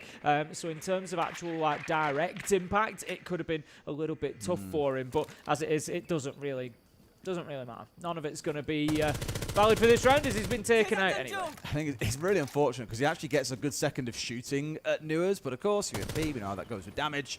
Not particularly great, and it was enough time for Newers to respond and get a freebie. Otherwise, Kansas definitely had the jump on him, just couldn't quite capitalize.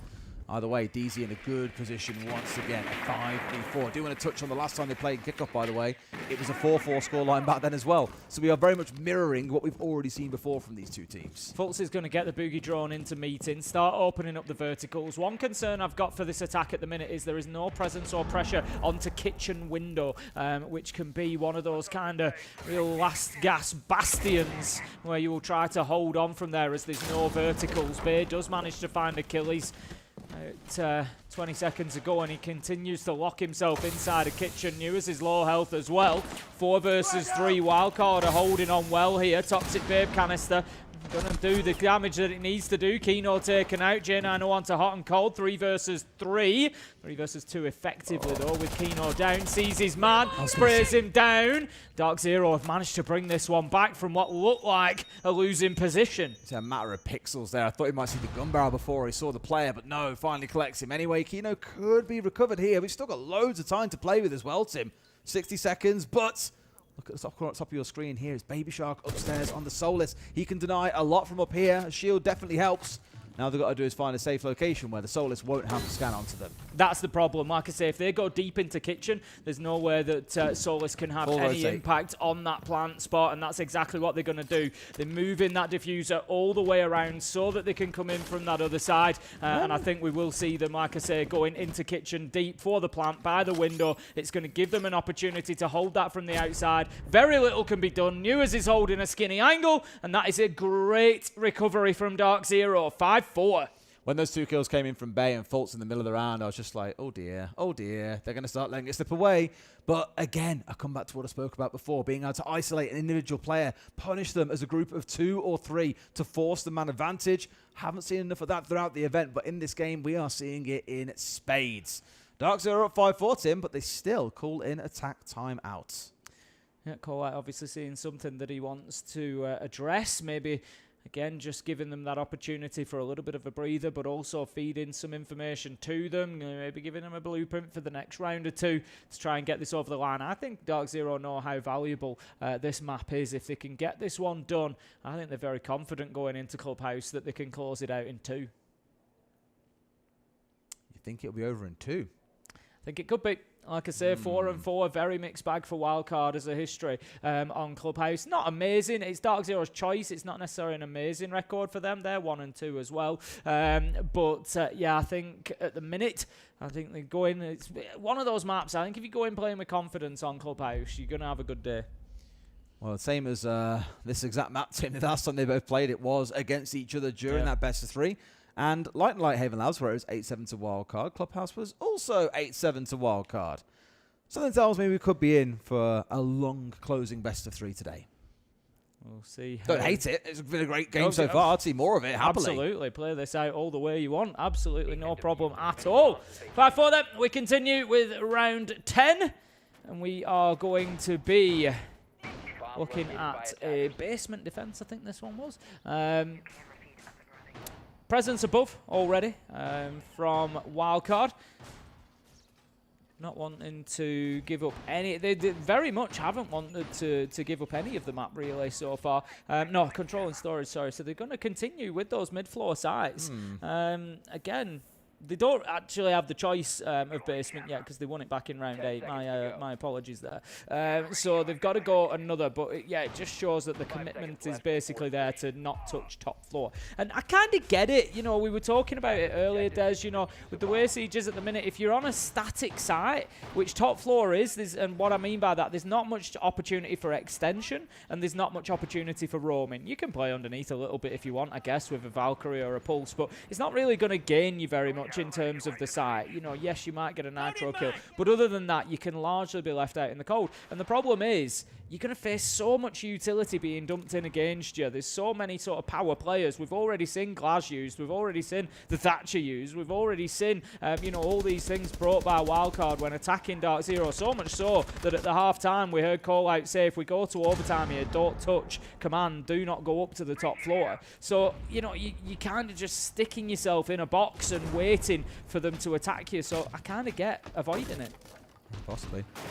Newers have half got an eye on in this round because you see the Valkyrie on the other side. I can't suspect that the Nook was just a random pick here and just happens to match up when there's a Valkyrie on side. They want to make use of the intel reliance that will come out from the other side and be able to capitalize on the back of it. But now it's about getting top floor control though, because as you can see there are a couple of players lurking around up here that need dealing with. Drones roll on through. That's Army, target number 1, Bay. Not taking any damage there, but is wasting a good bit of time up here. And there's Kansan with the star on towards Newers, and away goes the Nook. Yeah, good stuff there. And DarkZero finding themselves in a position where they're going to have to fight from behind again to try and get this round. We saw them able to turn around the last round where they were attacking onto Kitchen. They're going to find themselves a little bit of space on the top floor as Kino starts to aggress forward. That's sort of backed everybody up a little bit. They've got the top floor, they've got the kill. NJR manages to take down Azami. Bay is gone off the board. 4 versus 4 as the Grim Bees go in. Kino's just dropped over into warehouse, so pressure is going to start mounting directly onto site. Fultz gets 1, Fultz gets 2. Might just have turned the round for DarkZero, fighting from behind again. And now they have a considerable lead in round 10. Yeah, really caught Wildcard asleep at the wheel there, unfortunately. It was in that 4 versus 4. They've now got top floor control, then dropped away, found 2 onto players that simply weren't paying attention, converts the 3rd, and Spiker's got it all to do. Can't even get the shots on NGR in front of his nose. Around to DZ Tim, they're up 6 and 4, and if there's ever a time to see this one over the line in fashion and in comfort, surely it's now. Yeah, DarkZero feel like they've just found another gear for me. Like I said, I think it's just starting to maybe expose those weaknesses of Wildcard a little bit. The way that they dealt with that top floor hold, absolutely. Wildcard struggled to hold on for a minute up there. You know, Kino doing great work with the shield. We've seen him on those shields for the longest time, and he continues to deliver value on them. Went in there, got catwalk, pushed into, you know, the top floor, went above, and just really created that space. Then drops down into warehouse, starts pressuring site as well. He just takes so much attention. Does it all, doesn't he, basically? It's a really good round, like I say. It was here where they're a little bit asleep. It's a shame as well, because Kansan actually got shots onto him. If he got that kill, fantastic. It probably goes the way of Wildcard. But, as we always say, Tim, small advantages or small moments in Siege often determine the outcome. So, let's see if they can get it done. 7 and 4 now. It would be a big statement at the head of this series. And going into Clubhouse, you probably would heavily back DZ to see things over the line, given that is their map choice. But Wildcard, I'm sure, has still got something to say, Tim. They're leaning even more heavily now into this heavy roam and trap-based composition. We've got the Vigil on side for Bay, we've got the Valkyrie coming along, and then the 3 operators that we've seen from both sides quite a lot this game, the Soulless, the Thorn, and the Azami. It's been 50-50 on entry in this second half. Doesn't really seem to matter too much to DarkZero. They've got 3 out of the 4 rounds, so they don't really mind which way it goes, but what a start it would be for them if they can pick up that first kill. Wildcard really need to avoid that here. Don't want to be selling themselves too easy. They are down in the basement, which has been the site that they've won so far, so maybe they can build a little bit of comfort there. Baby Shark going to be playing inside of storage, and we've seen so far today it's such a pivotal location, not just for this site, but for others as well. And it's definitely something that Wildcard need to make sure that they are holding on to. More of the same as last round as well, I expect to, you know, fighting over this top floor. And they've got the one player up there at the minute in Bay. And from what I've seen from DarkZero so far, admittedly some support coming up Packer as well. I was going to say DZ have been very, very good at finding isolated players and punishing them as a team. So, Bay has got to be careful of that one. Either look to get support from his teammates, of which Kansan is currently offering some of that, or look to get out of there when things start getting a little bit hot. And sure enough, lining up almost on the perfect angle here as the phone call comes on through from the Decabi. A drone also coming on out. Won't see him quite because of the gadget being active, but they'll know that he's here because of the shot that just came on through. Yeah, that's going to give away his position, but I don't think he minds that really. He's, again, a bit of a magnet for that attention, can just waste more time. Pops around the corner Beautiful there 2v1. with the Reaper. Kino managing to get the kill. J9O onto Spiker. This is all going in favor of DarkZero right now. 5 versus 3, and you feel like Bay up above on the Vigil is kind of the last hope for them. Manages to take NJR. Can he find himself a second? No! Kino is there. Another important moment on the shields. Newers onto Baby Shark, and surely a matter of time. Hot and cold. His name has been all over this tournament. Is he able to give us one more reason to speak about him, Des? 1 versus 4. There's just no way Kino and co let this one go. They've got a trap available on Newers. They've got a shield to front up against him. If they really want to choke him out here, that's the best way to do it. Kino asking questions now. If that headshot had landed, different conversation, but because it didn't, this one feels like it might be a little bit of a foregone conclusion. Last 30 seconds or so. A player coming in behind that shield for the 3rd time this round, looking to try and find a kill. Newers is going to collect it, and DarkZero with a dominant 7-4 on Nighthaven Labs. Yeah, I think it's fairly reasonable to call that a comfortable win there for DarkZero on the whole. Wildcard had some really good passages of play. The rounds that they won, they really went out and won them. But overall, particularly in the second half there, DarkZero winning 4 rounds out of 5 and just got themselves into another gear. Looked so good. Got to see a very different wildcard coming out for map 2. Otherwise, they find themselves in the death bracket tomorrow. We'll go to a break, and when we come back, map 2 awaits.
DarkZero kicking things off with a dominant win on Nighthaven Labs, which was Wildcard's map pick. 7-4 that one ended.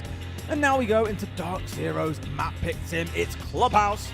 Last time these two teams played here, it was 8-7 to Wildcard, but DarkZero looking a little too good today. It's going to be a big uphill battle for Wildcard. Let's see if they can send us to map 3 or if this ends here and now in a 2-0. Yeah, I agree. I think it's going to be, as I said, a tough one for Wildcard here. You know, we have to remember, as good a player as Hot and Cold is, they are playing with a sub, and that is going to open gaps up from time to time. DarkZero seem to be going from strength to strength at the minute of what I've seen of them. They are now looking much more, you know, they had a little bit of maybe a wobble coming into the tournament to begin with, you know, a little bit up and down, but I think they're settling much more into that position now of the #1 team from NA. Bandit and Ace are going to be our first. I imagine Cade, maybe Hibana will be the second. I don't know, it's a bit of a funny one if you're going to take Ace first of all. There, Matt, the other one. The other one. The other one. The other option. I mean, personally, if it was me, I'd have probably gone Hibana because you're affecting the hatches more, which are more important on Clubhouse, I guess. But by taking the 2 hard breaches, it makes top floor quite difficult. So would typically agree as well, but when you look at, like you said, sort of top floor, you're playing across gym and bedroom, you're playing across cache and CC. If you're doing a full map roam and you're defending downstairs, then the thermite has an impact on every single round. True. So I don't think it's all a bad idea. I think it's pretty good in terms of what they're taken away. Okay, we're going to start things out, Tim, in, again, a bit of a strange starting site. It's gym and bedroom. Pretty much every team starts down in the basement. And for a time, actually, even especially in EML, we saw teams starting to step away from gym and bedroom as a secondary site. It was becoming their tertiary, with Cash and CC stepping into that second slot. Not quite the case here for Wildcard, as that's where they're kicking things off. Yeah, Cash CCT always seems to like rotate in terms of popularity. Sometimes teams will avoid it, you know, for anything, and then others, they're quite happy to play it as a first or second choice. We've got the mirror window being played on that jacuzzi wall, so we know exactly what the story there is going to be. It's going to be about opening that up and trying to make it difficult to breach the wall, but given that it's J9 on the Hibana, it should be reasonably accomplishable should they choose to do so. And I imagine Kino will probably come over to try and deal with the CCTV wall, given that he's got the secondary hard breaches. That's exactly what he's doing now, actually. There you go. Downside, of course, of playing wanting to play a thermite but not being able to, is the size of the holes that typically get opened up. You can use a Hibana to do it, but you have to use a lot of those Skyros to give Monty a straight walk in, i.e. being able to leave his Monty shield fully deployed, not having to undeploy it, step through the breach, and then be able to redeploy it, because all the time that you're doing that is a bit of a risk. Now, Kino quite naturally wants to try and unsettle Spiker, who is sat right now up on the catwalk. And it's really, that comes down to all of DarkZero to find a way to overwhelm. Typically, Capitao or nades will be the go-to weapon of choice. Here they're going to flash him out, and instead the Monty walks straight up at him, and he's just going to walk up and straight headshot him, Tim, almost like he isn't bothered in the slightest. Yeah, brilliant play from Kino on the Monty there. He was taking some aggression from Spiker, but it didn't back him up, didn't concern him. He's got himself a Yokai as well. Another big loss there for Wildcard. You want to keep them on the board as long as you can. Bayard left it out in no man's land, so they will lose it after all that. 4 versus 4 as Hot and Cold manages to pick up faults. That's something at least. The Nomad gone, although I would imagine by now the air jabs should likely be in position. Bearing in mind, this is all about the extended hold that we're looking at here as well. Of course, we're not attacking into Cash and CC. And as Kino, maybe a little bit too big for his boots there with the pistol coming out. Bay finds his head, removes the shield. We're down to a 3v3 despite that very successful start for DarkZero. Yeah, Bay takes a little bit of damage there, but the important thing for DarkZero is that they've got CCTV and cache control quite quickly, so it means that they can start pressuring from the windows without having to worry too much about that. Although, at the minute, we kind of catch them in a little bit of flux. They're just moving around, changing ideas, I think, about exactly where they're going to go. Newers is positioned ready to challenge from those windows with the Flores. He will move to do that now, and whilst he does so, NJR is on a big rotate around the back to try and apply. You can just see him darting across the back of your screen there. So he's going to be moving. 45 seconds left to go. They don't have all the time in the world to get this done. He's getting his steps in for the day, isn't he, Tim? Especially with a mirror window on this wall. Yeah, and as you can see there, waiting for the X-Cryos to go off, needs the micro EMP to unjam that from the jammer, and sure enough, it is done. Get ourselves moving. A C4 comes out, though, and that'll be enough to keep this closed up. So now NJR can't push in from Jacuzzi. This, Tim, is why we were speaking about the bans earlier on. Well, It's working pretty good wonders for them right now, because this should now be easy for Wildcard to wrap this one up. Yeah, Canton's going to pick up J90, and it's just a matter of time. I think Newers walks into sight. He needs to just get aggressive and get kills. He knows that Bay is inside of the bathroom. Okay. Manages to find him. Can he pick up a second? NJR is in a position to start putting the diffuser down. It's all down to the cover of Newers. He can't do it, though, and they have no choice but to try and stick it. That's going to be 3 in the round for Canton, and that's going to be Wildcard taking their first defense. 1-0. Close for a second, yeah. I think keeping that jacuzzi wall closed was the most important thing they managed to get away with there too. If that gets opened up, you've got potentially 3 angles you're being stabbed in from, and it starts to get very, very messy. But great use of the bat, great way of manipulating the bans there to your advantage on the side of Wildcard. So no complaints about a first round from them. Let's go down to C-Swell. Not even go down to basement. We're leaving it till 3rd, are we? Really? I mean, I don't hate it. It doesn't matter. You still got to play it. You've got to play all of them, and I think, if you go 2-0 on these top floor sides, you're going to be pretty confident about maybe a 3-0 then if you've got Church Arsenal to play. So, yeah, I don't hate it. I think it's optionality. I think, like if you go downstairs and you lose it, for example, then okay, you're given a good bash. But if you're relying on that as your sort of main primary site, which for many teams it is, it's our most successful defensive site in the game, bar none. From when I checked it back a couple of months ago, that was a very interesting sneeze, Tim.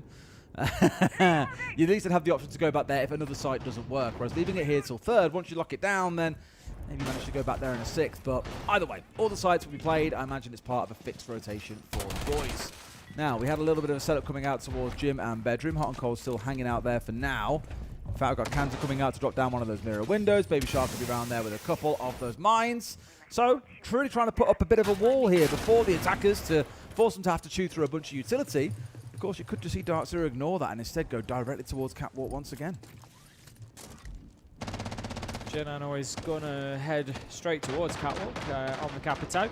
That's going to be his job. The Monty's on Jacuzzi, yeah, okay. Yep, that's going to be his job to try and clear that out. I think he's got hard breach gadgets, so it's going to be onto this wall to begin with, and then smash the mirror, get himself across, maybe open up the bottom of Catwalk, the bottom of Garage. But as it stands, actually, they've opened, as you say, Jacuzzi wall with Kino. That leaves Baby Shark over that side, but it's all, again, you know, very changeable for DarkZero. They're trying to do a lot all at once and losing bodies as they do it, with Newers being taken out. Yeah, he just walked straight onto a shotgun there, ready and waiting for him. Hot and Cold was around main stairs. Again, just a reminder for them that there's a lot going on this side of the map. Are you sure you want to invest in trying to clear it?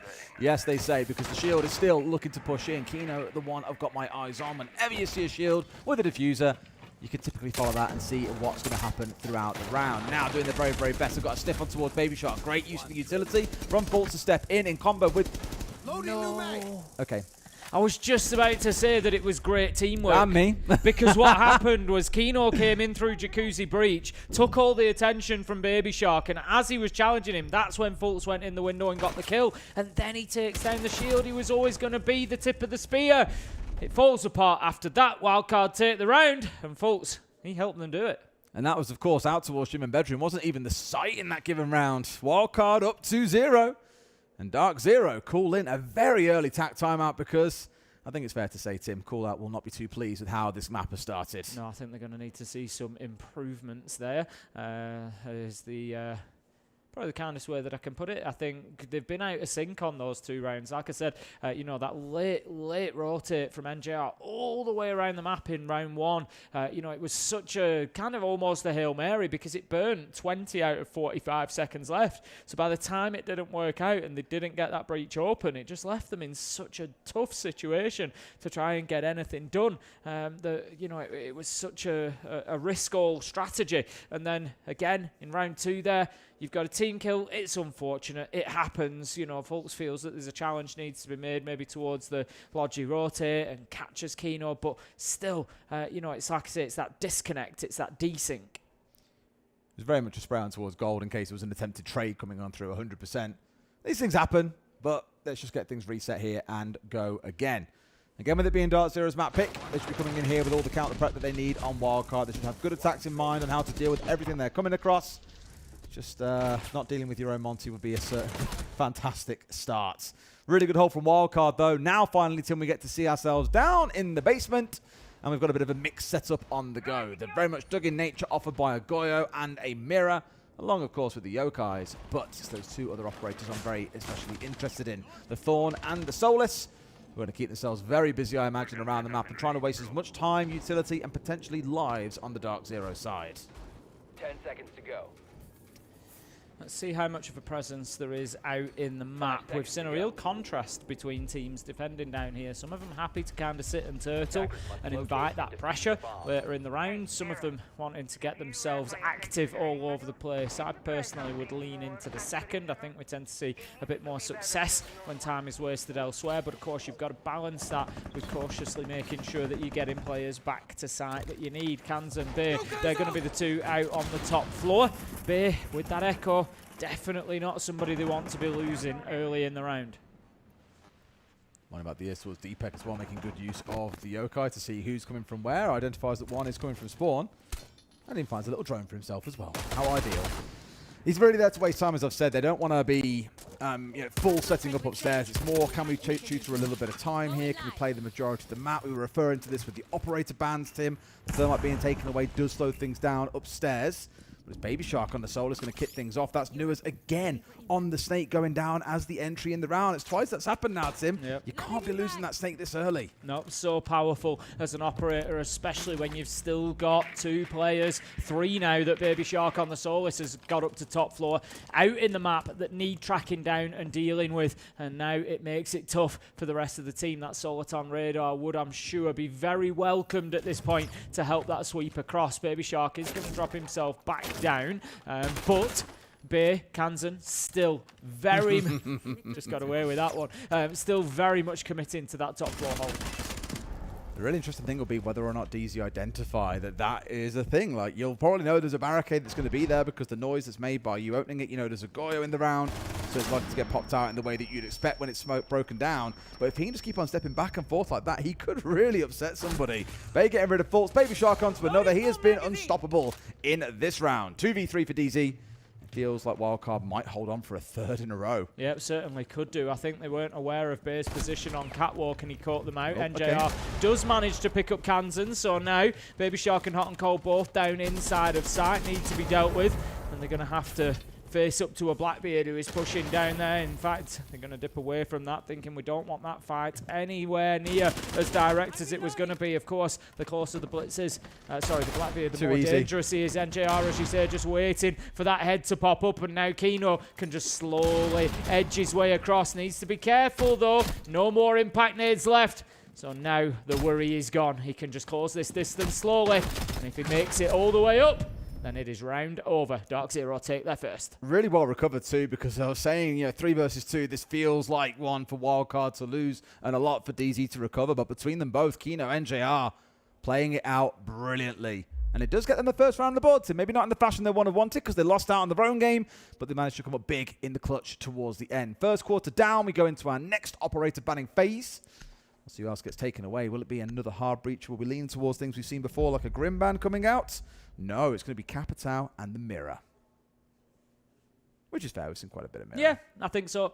You know, Capitao, you're looking towards CCTV, holding on to Catwalk, for example, which makes that much easier. I mean, Capitao, I don't think he's underrated or underpicked. I think certainly not at pro level. But I think, you know, in general terms, I think what I'd say is people forget how powerful Capitao really is. He has smokes. He has the asphyxiation bolts. He's fast. He's got hard breach gadgets as an option. Like, he can do so much. You know, we used to talk about the days when Buck was wildly self-sufficient when he had hard breach charges. He's got the skeleton key. You know, he was great. I see Capitao as the same. He's just so self-sufficient, it's unreal. I agree. And not something, of course, that DZ aren't aware of. They were playing it back in round 2. So I've been taken away from them, specifically when they were attacking into the cache and CC site. Does leave Snake online, but I think as we've seen so far, Tim, Nuas has struggled to get himself involved, being the entry death in both rounds in which he has played the Snake. Now, Jim Bedroom going to return to once again, and you saw this earlier, the extended hold attempt coming on through. It's all about wasting time. Now, if you remember very, very vividly, DarkZero struggled to get the Jacuzzi wall opened up. That was the main frustration point for them in that round. And I think it's here why they brought along another set of hard breach gadgets. We've now got 6 of them on side because they know for certain they want things opened up. And I know for certain they're going to get things opened up. It's going to be construction wall with 2 holes in it. And we're going to have CCTV wall opened up at the same time. So Kansan and Bit, they're going to be the ones tasked with holding on to that side of the map. Jacuzzi wall as well. So all 6 of these used very rapidly inside of the first 45 seconds to open up as many angles as possible. The question now is, where do DarkZero shape up for the attack? At the minute, they've got J9O. He's looking below, kind of at pool table area, I think. You know, looking to get in there, maybe pressure main stairs, open up the hatch, see what they can do from underneath. They've got pressure over on Jacuzzi wall. Not really playing into Cash and CCTV hold at the minute. It's a very fun one for you if you guys are curious about what's happening over on the beach stream, by the way. We do have All Gamers against 5 Fears, the top team from China. Coming up against, I think, who many of you listening live now will probably say everyone is getting behind. A very, very fun team to follow, 5 Fears are. It's been an OT on Lair. I'm hearing a lot of noise from our friends in Crow and Fellow in the booth next to us. I'm not 100% sure what's just happened in the latest round, but it sounds like it's a fantastic game over there as well. So if you've got 2 monitors, Tim, why not watch both? Why not? But keep listening to us, obviously. Right, okay, we're going to have presence underneath in bar. Well aware of it here. Fultz manages to pick up Kansan elsewhere. Dead to rights. This has got to be over. J9O manages to pick up B, and it looks like DarkZero might just have woken up here on Clubhouse Stairs. They were a little bit quiet through those first 2 rounds, but 5 versus 3 now. Pressure mounting inside of sight. We can see bullets spraying up through the floor towards Baby Shark. J9O just doing what he can with the intel at hand. Newers does manage to take him down. It's all up to Spiker and Hot and Cold, and now here come DarkZero getting aggressive. Hot and Cold gets a second, can't get any more, and JR downs him, and that is going to be end of the round, and 2-2. DarkZero back in the race. When DarkZero pull the trigger and make a move as a team, it's really impressive. Like, they move at such pace, and normally 2 or 3 bodies on the other side fall down, and then Wildcard are sort of stuck, just like trying to react, like, okay, now what the hell's going on? It's like you've been punched in the face and being asked what your plan is. They don't always seem to know in the moment. The team play has been very, very impressive, and I can understand and see very clearly, not that I couldn't from the NIP game, but this is definitely a level up to what we saw the other day. I can see why a few of the coaches that I've spoken to had DZ down as a potential winner. Yeah, like I said, they are, when it's good, it's very good. Oh, yeah. When it's good, it's very good. What about when it's bad, Tim? What then? The thing is, and I wouldn't say it's, you know, to complete the saying, you'd say when it's bad, it's very bad. But I wouldn't say it's very bad. I think, you know, as time goes on, even the rounds from DarkZero where there are mistakes, you know, they do tend to be small. They do tend to be minimal. We've seen them fight back and reclaim a few of those rounds where they've given the opportunity to Wildcard. So, yeah, I think I would agree. I'm going to put them up there, you know, mentally at the minute. I think I would put them up there towards the top 4 that we've seen at the minute. I'm just a bit perplexed by what happened in round 14 on the other stream, Tim. Fenn's got a 4K. Solo mid got a 1v3 and a 4K to keep them in the game that's going to round 15. Wow. Certainly had a close game over here, and maybe we'll see, well, a less close game over here. Maybe we'll see that one go the full distance. All right. Let's see what happens here and whether or not DZ can get themselves into the lead. As you said, it was a slow start, but they really feel like they've woken up now and are playing back at full force the same way that we saw back on Nighthaven Labs. Starting off on this Cash CC wall.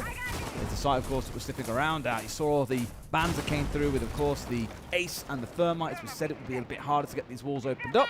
That's why they've lent quite heavily into these hard bridge gadgets to do the job. Yeah, I mean, the mute jammers won't do anything to them, so if you didn't know that, there's no signal to be detected. There's no signal to be shut down because you're just kind of pulling a pin out and then the explosion starts. I think that's the logic. So, yeah, you can just go up there straight onto the wall, no problem. You're not going to slow them down at all. We're going to see them applied to the construction wall as well, and that is going to make it just that little bit more difficult for Wildcard to move their way back through there. At the minute, Kansan is playing in construction. They've got one in logistics as well. It's the Legion. Hot and Cold is going to be shut down by J9O, so another good entry for DarkZero. J9O gets caught out, almost loses his life and does. Spiker just seeing the opportunity there to drop down those stairs and get his man, and that could be a really key moment for this Wildcard defense. If J9O had been able to get onto red stairs, it would have meant trouble. Really good defense, and I think Spiker there, opportunity spotting. Garage wasn't opened up, thought, okay, if they're not going to push me, I'll push into you. was a free kill that he found on the downstairs. His team then turning it into 2, 3 more that leaves Nuas in a 1 versus 4.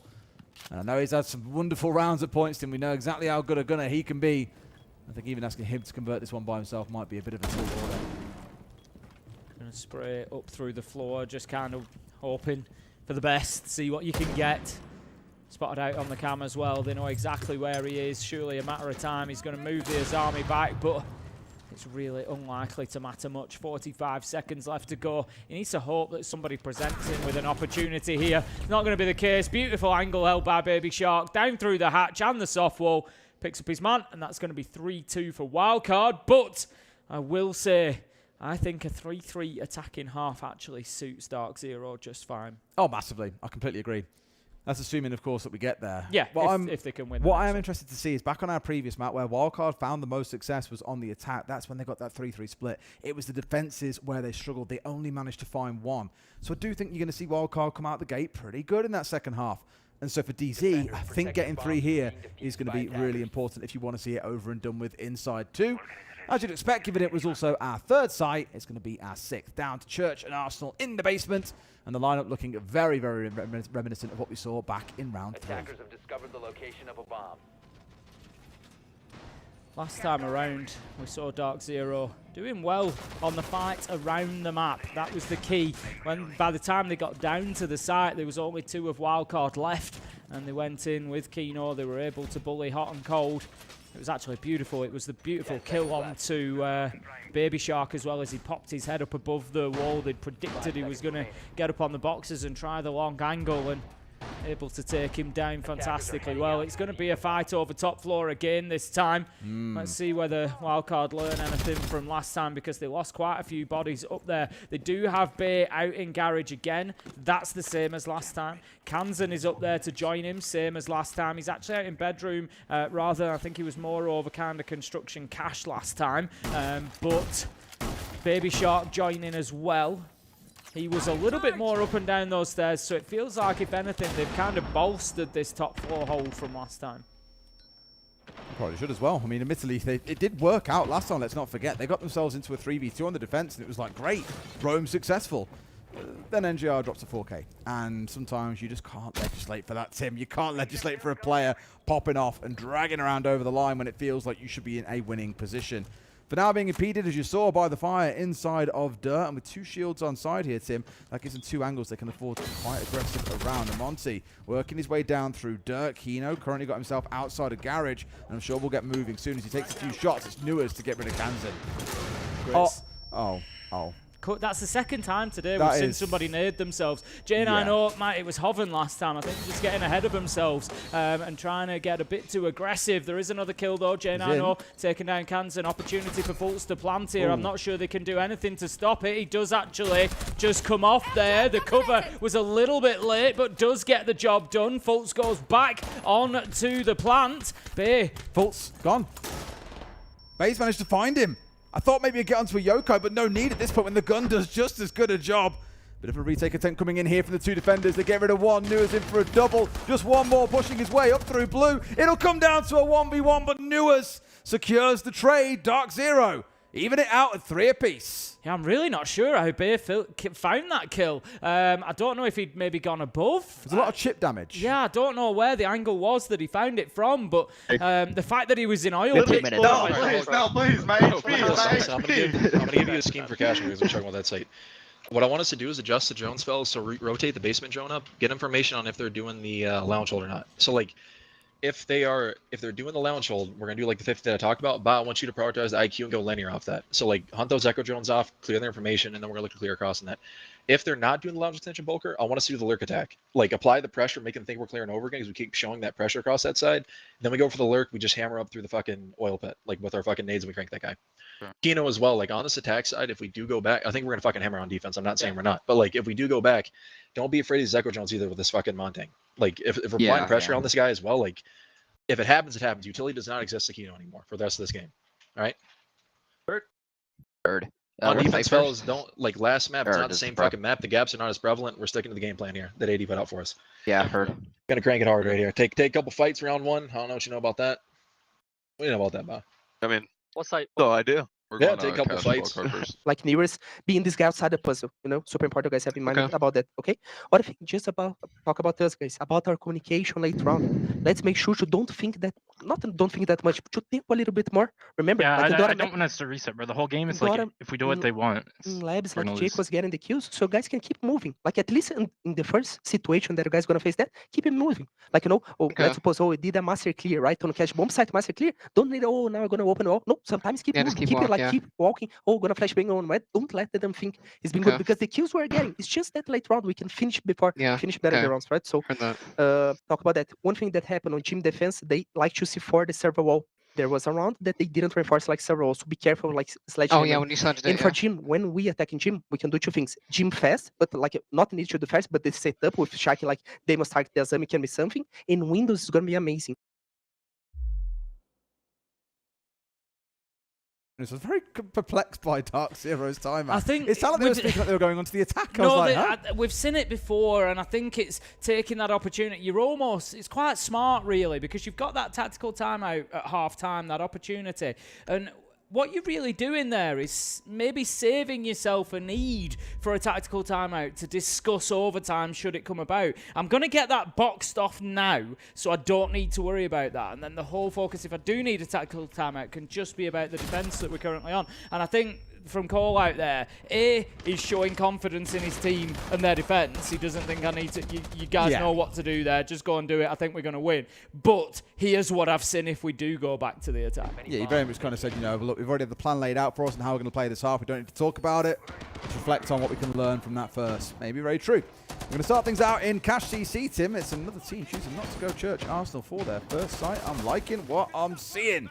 But we've got a lot to come and hold on to Garage with here. I'm seeing the Jaeger, I'm seeing the Wamai, I'm seeing the Azami. 3 operators there that can make this a headache to deal with. And that's even with a Capital ban coming on through.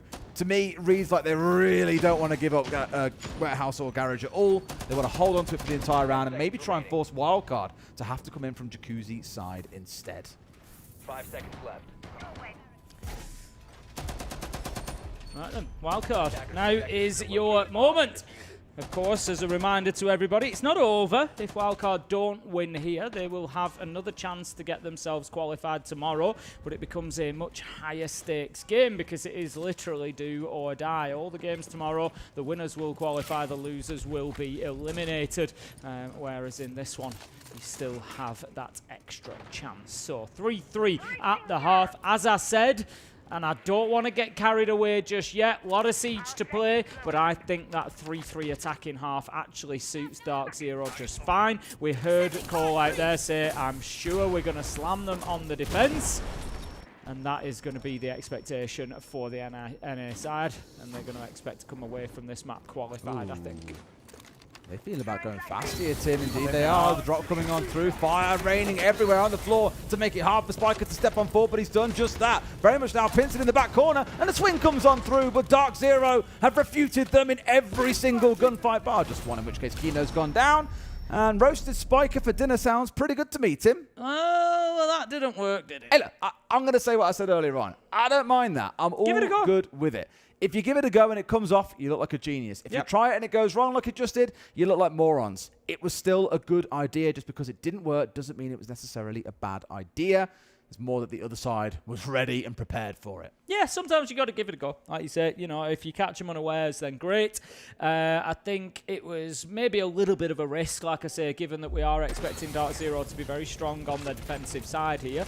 You don't really want to be giving them any rounds or, you know, giving sort of, I think, taking those high-risk ones. But they gave it a go. It didn't pay off for them. I'm sure they will just shake that one off and move on. DarkZero are going to head down to Church and Arsenal next up. That's going to be the next site. And I think this is really tough for Wildcard now, actually. Having lost that last round, you go to the best defensive site in the game, pretty much. And you're staring down the barrel of 5-3 here, and DarkZero are taking back-to-back defensive rounds. Are they playing anybody out in the map? Yes, they are. Newers is on the vigil. He's going to be joined by Kino up on the top floor as well. So, Wildcard, you've got your work cut out for you. and maybe NGR as well. Typically a Goyo, it feels weird to say, oh, there's a 1-speed out roaming on the map, but one, the Vector's an excellent gun, very, very high rate of fire, a bit of a headshot machine. Two, once your gadgets are actually down, you can disappear and do whatever you want. You're largely a free gun. But I think given the fact that he's not playing off with the Vector here, it actually means he's very much going to sit here and hold. Do they know about that Vulcan canister above? I'm not sure they do, Tim. I reckon you could get a bit cheeky here. Someone steps in, they're dead to rights. Either they run back through fire and die, or have to run forward and you're on to the end of NJR's gun. This could be really interesting. It is, yeah. I mean, you create a situation, it's high risk, high reward. They've got to hit the headshot coming through there. Opportunity missed. Is it? Are they aware? Takes the shot. It's going to be Fultz that loses his life, but Spiker takes a lot of damage along the way. Baby Shark's managed to get up on the roof here as well, ready to contest, but Nuas knows you can't really hang around in the same position for too long. There'll always be someone ready to repeat that angle. So he's rotated himself away entirely. Bay equally now trying to do some challenge into the basement itself. The fact that he's here so early on should give some of these DarkZero players a moment for pause to think, okay, maybe it's good we get back towards site here because they're already starting to come.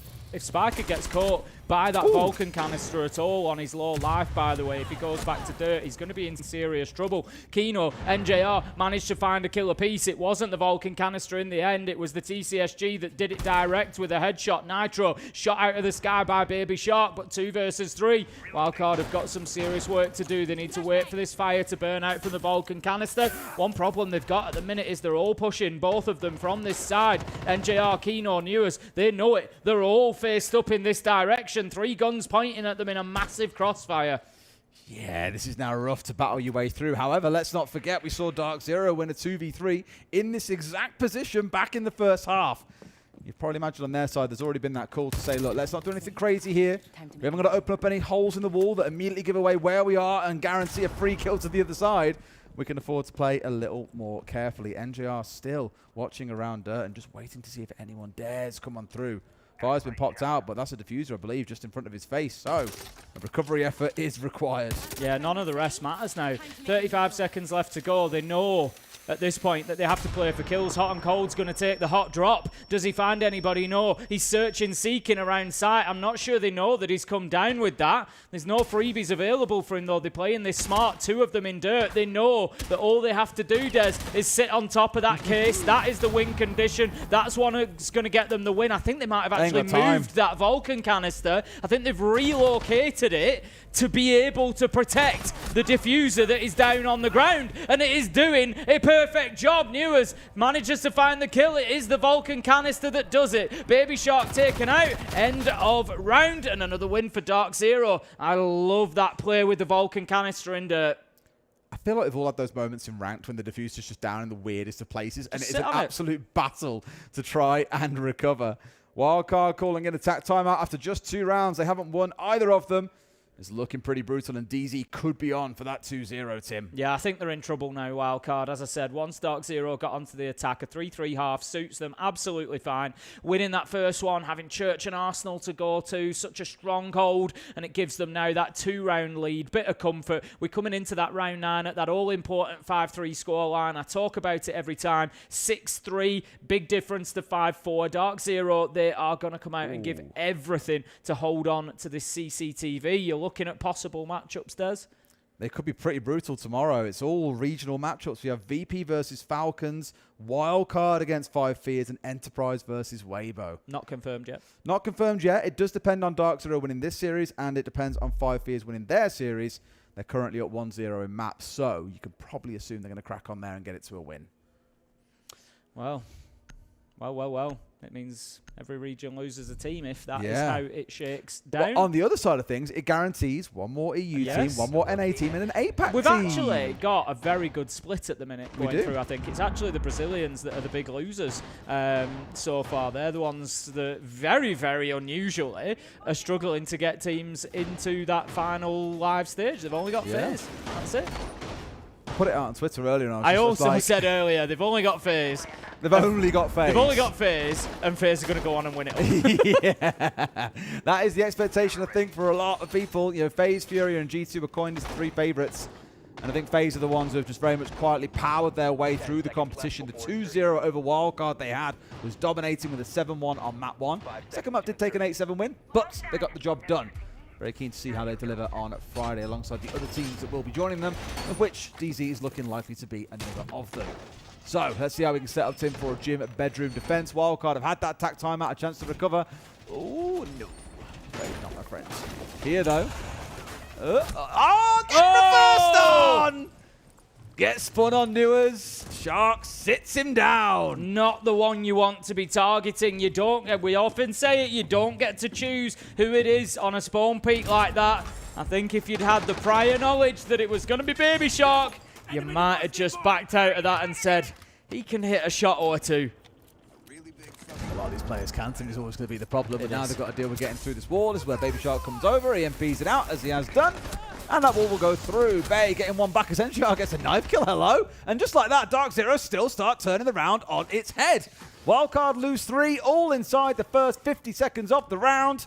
Yet again, they're in a 2 versus 3. DarkZero didn't let the last one slip away from them, Tim. I doubt they'll let this one either. Yeah, DarkZero are just so good on the defense. They play for each other fantastically. Always a trade, always a backup. Anybody who wants to go and get a kill against them often has to put themselves in a bad position, a bad situation, and they punish them. They've got the Clash left alive as well.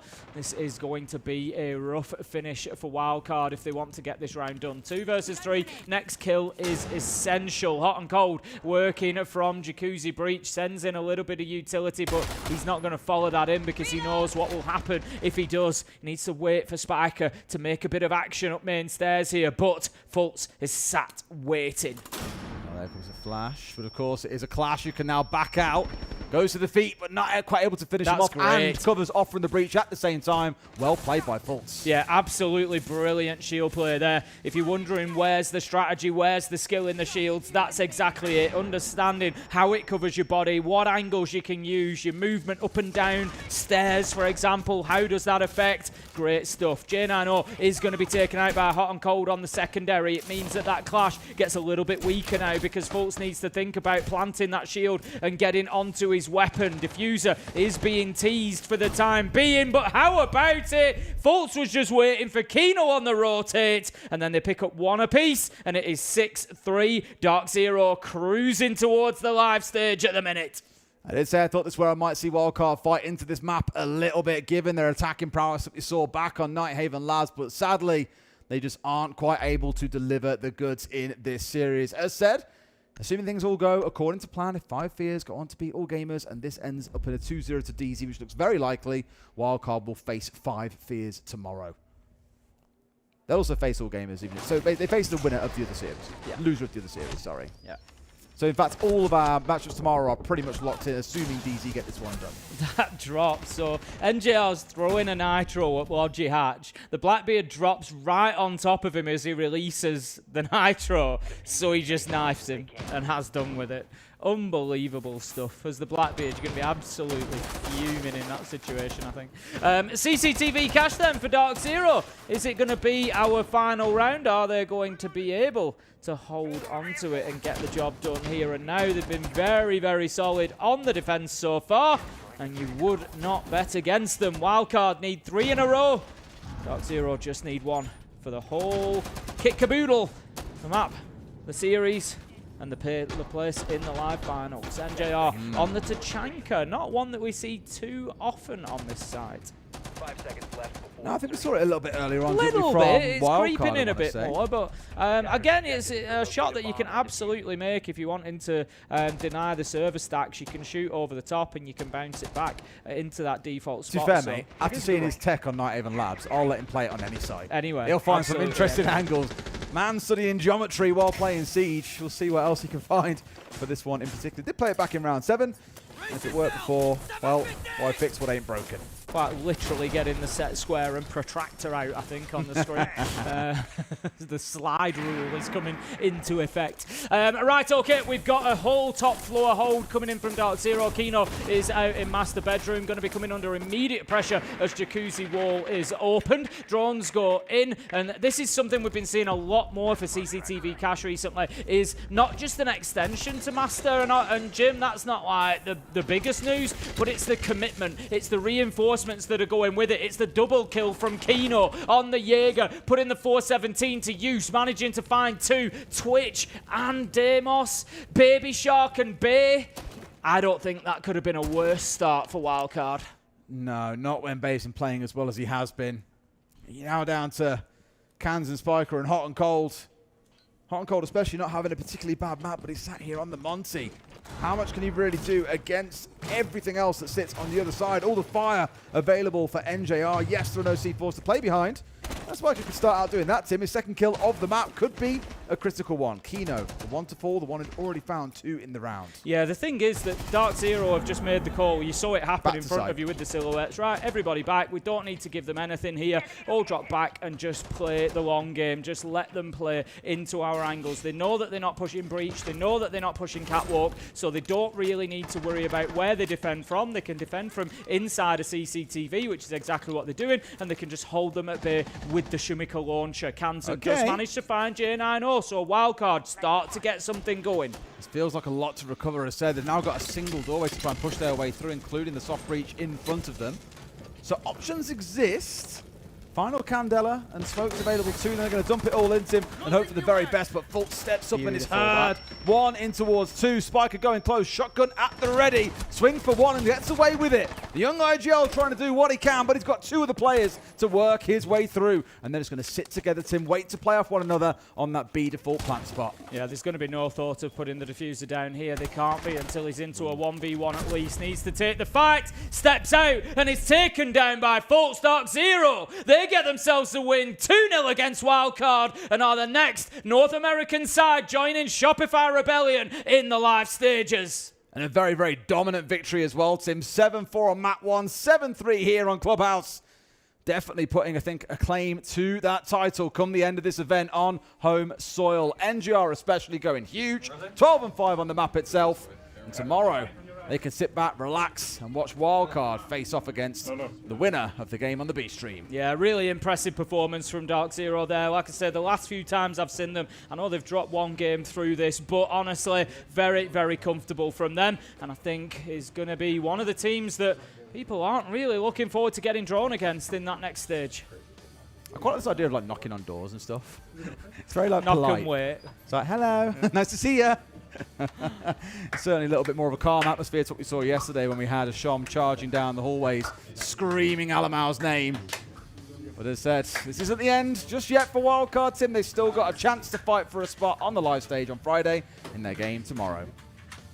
Yeah, a lot to be played for still, you say, and a lot to be watched still. We're going to have a short break, but we will be back. Go nowhere.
DarkZero punched their ticket to the main stage here in Salt Lake City. They join quite a stacked group of teams. NJR, you had a fantastic performance all series long. Wildcard are an opponent you guys know well. You played twice during kickoff.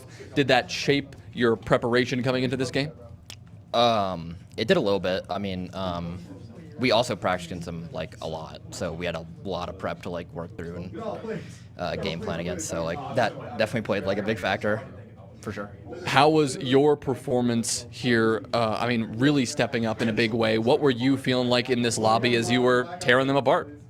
I mean, I'm just confident. Like I don't really care about how I perform. I'd say I've felt confident my whole time on this team, and really just like enjoying my time with this team. Well, tell me a little more about that, because this is a group of guys that obviously you know well, but you haven't teamed with before in this capacity. What has it been like? What's this dynamic been like for you? I mean, it's really just like the culture and like the group of guys we have. Like, it's genuinely just enjoyable to show up like every day, and that's kind of all I can ask for. Incredible. We'll see you guys on the main stage. Congratulations. You're off until Friday. We'll see them there. And again, we've got a very good group of teams emerging as we head into the playoffs. Haven't we just, Jonah? Haven't we just? And tomorrow, Tim, we find 3 more to join them and 3 more to send home. Yeah, we certainly do.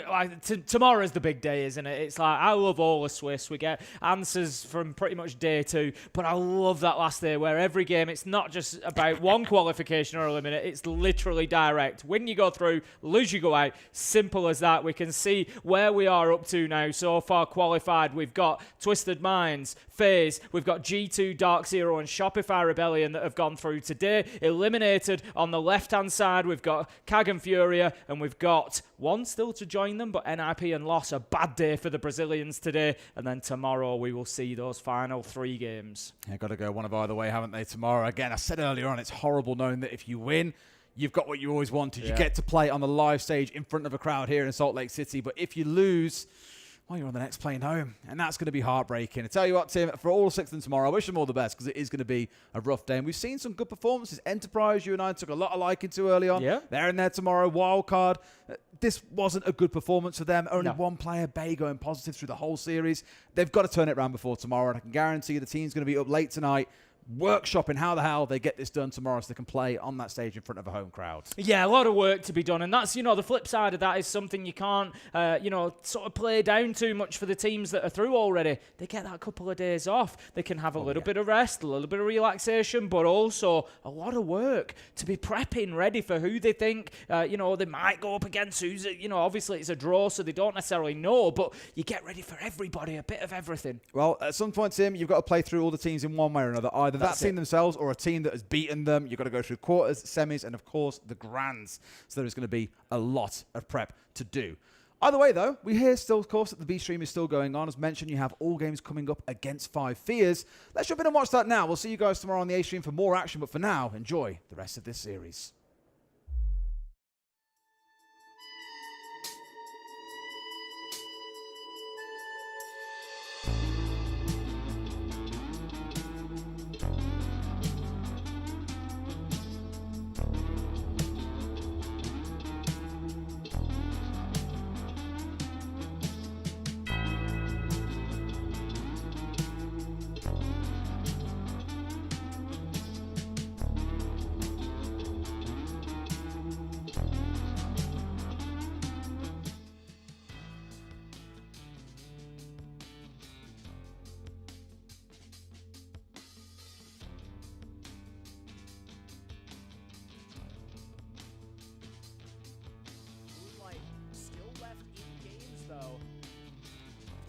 Sure if 5 Fears know about him, because when we saw the drone work, we saw them spot the Malusi. I don't know if we ever saw them spot the Ella.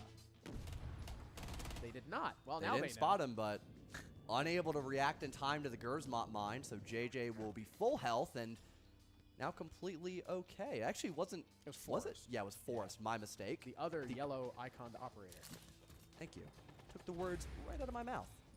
Snake, though, on the cutoff from Master as well. Maybe looking for the adjustment here. Forrest is now positioned from Highway. This seems to be a plant over from the solar side of the map. There is one Nitro Cell left for Railgun. He'll try to swing out, but Fence punishes him, and the plant is successful for 5 Fears. Wow, what a gap spot, and the coverage is perfect. Fen's able to get away too. Solo mid cleans up JJ, though, while he attempts to kill Macy through the footholes. Forrest cleans up Macy. And now look at these post-plant positions from Five Fears. You have one outside double window, one down below, one outside solar. This is going to be basically impossible as Fens gets his third. Moonlight finally out of his misery, and Five Fears take round number 1. Fens with 3. An incredible gap spotted as well for Five Fears. Their initial idea was to try to get that shield inside a library, but they take their time to gather info before jumping the gun. They don't know what they're getting themselves into. They spot 2 people downstairs. Fens winning one of those 2 entries initially, and their highway player is now traded. So if JJ were to push in by himself from library, he doesn't really have anyone close by to assist him. So what they do instead, they take more time to gather info and realize, wait a minute, there's all this off-site presence by dining room, over by library and bar. Let's just rotate. We could get Blackbird in behind the master bed and try to get this plant down. And as long as we kill the Mira with her nitro cell, that's all we have to really worry about before we get this plant down. And because the Mira overextended herself into that line of sight Fens was holding, easy pickings for him. Now you've got a post-plant position in that man advantage and plenty of cutoff angles from outside the map. Again, that's something we highlighted before heading into Chalet officially, is that you get a lot of damage from just sitting someone outside on an angle, because how much you can watch in terms of defender rotations. That round proving the point perfectly as Five Fears get a buddy ace and a round win off the jump on their map pick. Yeah, I didn't realize Forrest also had 2 there. Now, All Gamer is going to swap to Bar. They, of course, have this upstairs extension from Macy on the Aruni. Yaz playing over towards office, probably just shooting for drones and fallback, just like Moonlight is all the way by Solar. Do not expect them to stay there. Five Fears still rocking the snake. This time, Fens will don that operator. There's plenty of information in combination with him, the Lion, the Dokubi, and Fens will start things off. As I said, don't expect Moonlight to stay there. I thought he was going to fall back, not hit the ground. The Azami is dead. And within 30 seconds, that's like 80% of her Kibas are now gone. That's probably the best operator you had for your extension upstairs. It's a very light hold by All Gamers. Some of the security gates can be helpful, of course, for library, but the Kibas are basically just inflatable shields, right? And I remember back in the old, like, well, my Jaeger meta, how strong the shield combination was, top blue and over by Mez. Now you've got nothing to really supplement that, unless Railgun brought his one deployable shield upstairs if it hasn't been destroyed already. I kind of doubt that, though, so a great opening pick to find for Five Fears out of all the defenders in the roster of All Gamers. It's also very easy, despite a yokai on the board, to still get this plant down. You already have Forrest applying pressure from the sight window, spotting the defender's head, but unable to adjust his crosshair in time to flick onto it. But still, tons of information and lurks now being established as well for Five Fears, which the lurk was detected and shut down a couple of times by All Gamers, but still, we had moments where Snake was able to get some success on the base of floor bomb site, so maybe we could see that happen once again here in round 2. And the Aruni has absolutely no idea that Snake has jumped through the double window. 5-3 advantage for Five Fears. Rival confirming full control of library. Forrest also holding on the Ivy window. Through the vert, Snake almost kills Solo mid. Yaz also spotted top main, and it looks like through the first couple rounds, Five Fears just have every single possible avenue accounted for. Even JJ getting on the board outside the bar window on the Solo mid. The Echo caught in a rotate, and it is flawlessly done by Five Fears. And don't get me wrong, Harrison. This is the map pick of Five Fears. This is not the side they wanted to start on. And this is one of their best halves in general. They're an incredible attacking team, but just the way they've been winning this rounds, the way they've been catching All Gamers off guard, that is the concern for me in all honesty. And, you know, because this is not Five Fears' initial, choosing side, that means All Gamers wanted to start on defense. They wanted some more comfort by being able to set the tempo, set the precedent, maybe looking for those early entries. They're now currently 0-2 on entry against Fens, and they're forcing attack timeout early, meaning they will have no room to breathe if their attacks also start on the wrong foot like we've seen here on defense. Now, they still have 4 rounds to play with on defense, so they could get a pretty decent half for themselves, then going into their preferred side of attack as well, obviously, but this has been a near perfect start by Five Fears. Again, Their entry game, spot on. They've detected multiple different gaps. Snake as well, specifically in round number 2. I don't know if he either hacked the Surya gate or just used a smoke grenade to burn it, but getting through completely unnoticed by MC, it just cut the head off of that Snake from the top floor extension. Funny enough, the player Snake doing that as well. That was not intentional, I swear. I'm not that smart of a guy. But the player Snake or the operator Snake? The animal That's Snake. 3 possible snakes. Yeah. By the way, that's a pretty big number. You're getting near my limit, Harrison. I only got a couple more digits before things start getting weird. By the way, we want to welcome the A-Stream viewers to the B-Stream, as John, DarkZero, have confirmed their spot in playoffs, winning 2-0 over Wildcard. And if the information I have received is correct, the winner of this game plays Wildcard. Wow. We could potentially have, if 5 Fears continue to roll on Chalet as they have done in the past, we have a potential JJ versus Spiker matchup for a spot in playoffs. That would be quite poetic, but still, all gamers obviously do not want to let it come to that. They take their time out. Hopefully, we'll see a more successful defense. 5 Fears dominating the entry game. Fens 2-0 already. Basically no trades back except for round number 1 where the Snake died on Highway, but then 5 Fears with that beautiful rotate to the other side on for the Master execute. Now it's Dining and Kitchen. 5 Fears obviously going to be looking to clear upstairs. All gamers have plenty of DMRs to challenge these long angles upstairs. You've got Moonlight and Solo mid. Yaz and MC also supporting. So there's 4 people on this top floor extension. Love the early gridlock track stinger usage as well, cutting off 2 of the major staircases on Chalet. And the piano swing from Ivy. So that does allow for a safer setup, allowing JJ to walk in his Thatcher, remove this electricity off the main wall upstairs. That'll be the Cade Claw disabled. It cannot be tricked against both the Selma charges and the Thatcher EMPs, but it will be prolonged with the help of this two-brow Zoto canister. JJ spotting the Cade Claw on his gadget will proc it once again before the electricity is reapplied off that Zoto canister being removed. Tons of utility being traded back and forth between 5 Fears and all gamers, as it is only a matter of time before this wall gets opened up. But at least, to all gamers' credit, they're burning away a lot of seconds off 5 Fears' clock.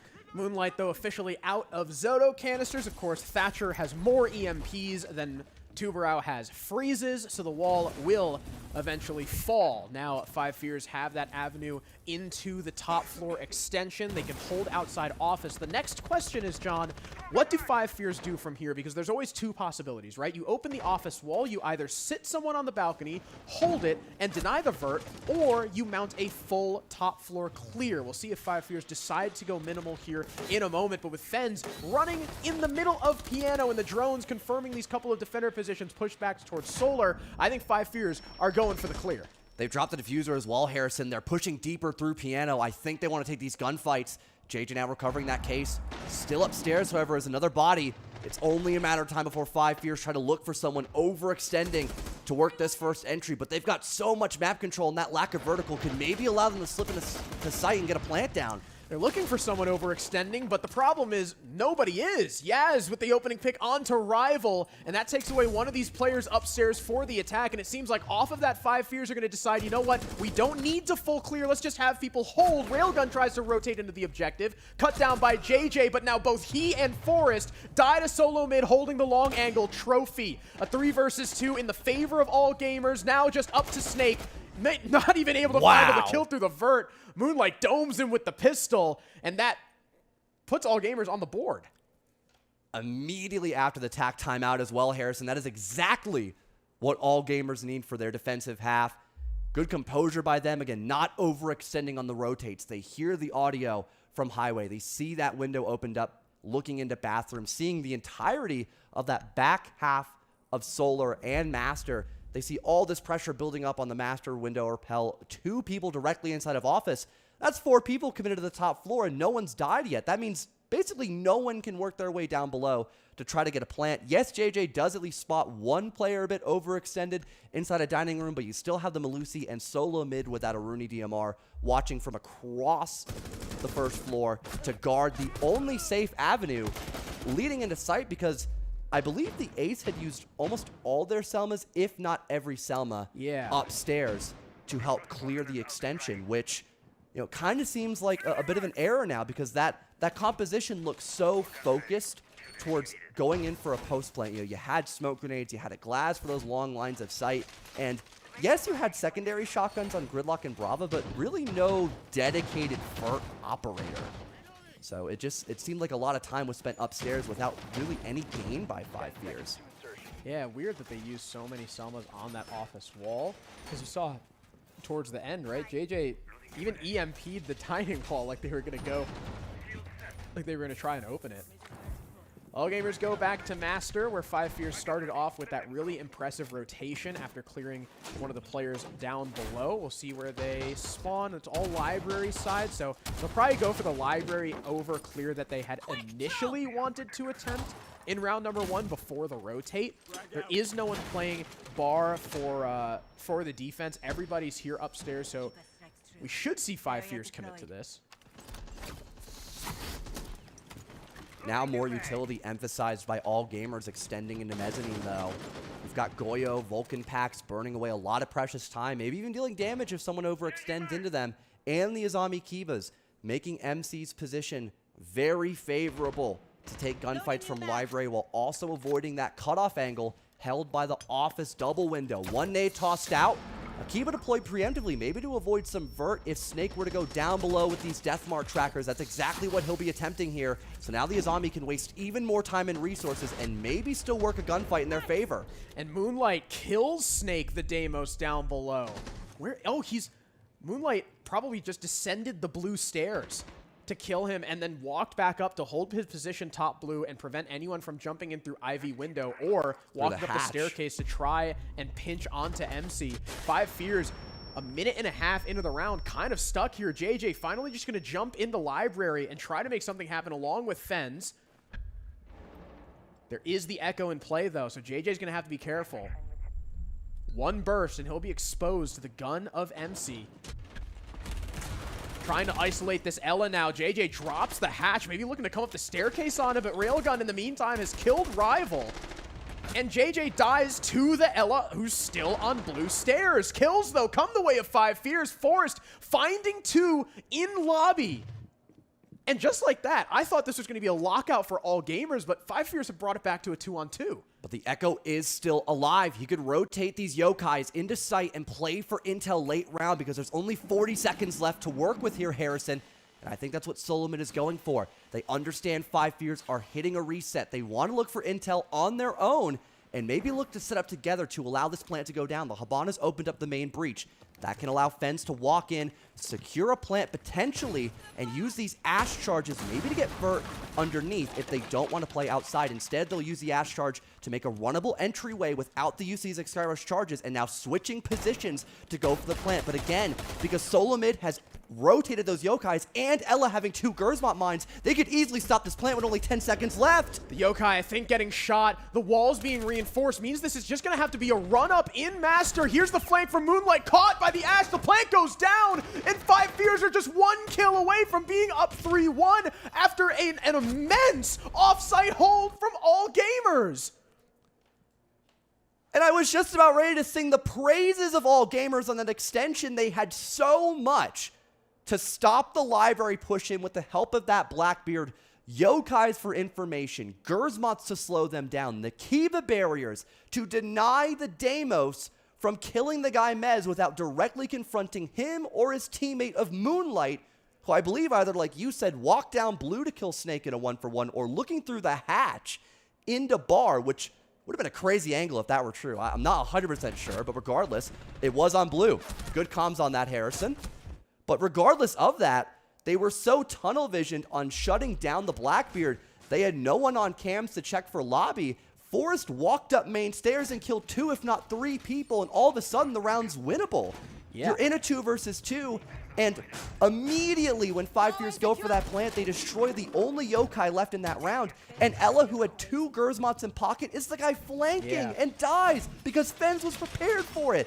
5 Fears read them like a book. And it was so easy to catch him because all gamers reinforced both of the Ivy walls. So you basically isolate the angles that you can... He couldn't even play piano to throw the Ella mine. You basically isolate the angles that you can pressure the planter farm for the attacker.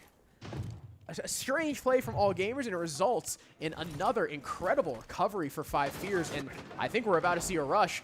Smokes and nades in through the drone hole. In comes Forrest on the Black Fear. The C4 gets EMP'd by Fens! What a play! Forrest gets the opening pick just to add insult to injury, and it's basically a 5v5 plant from the NA squad.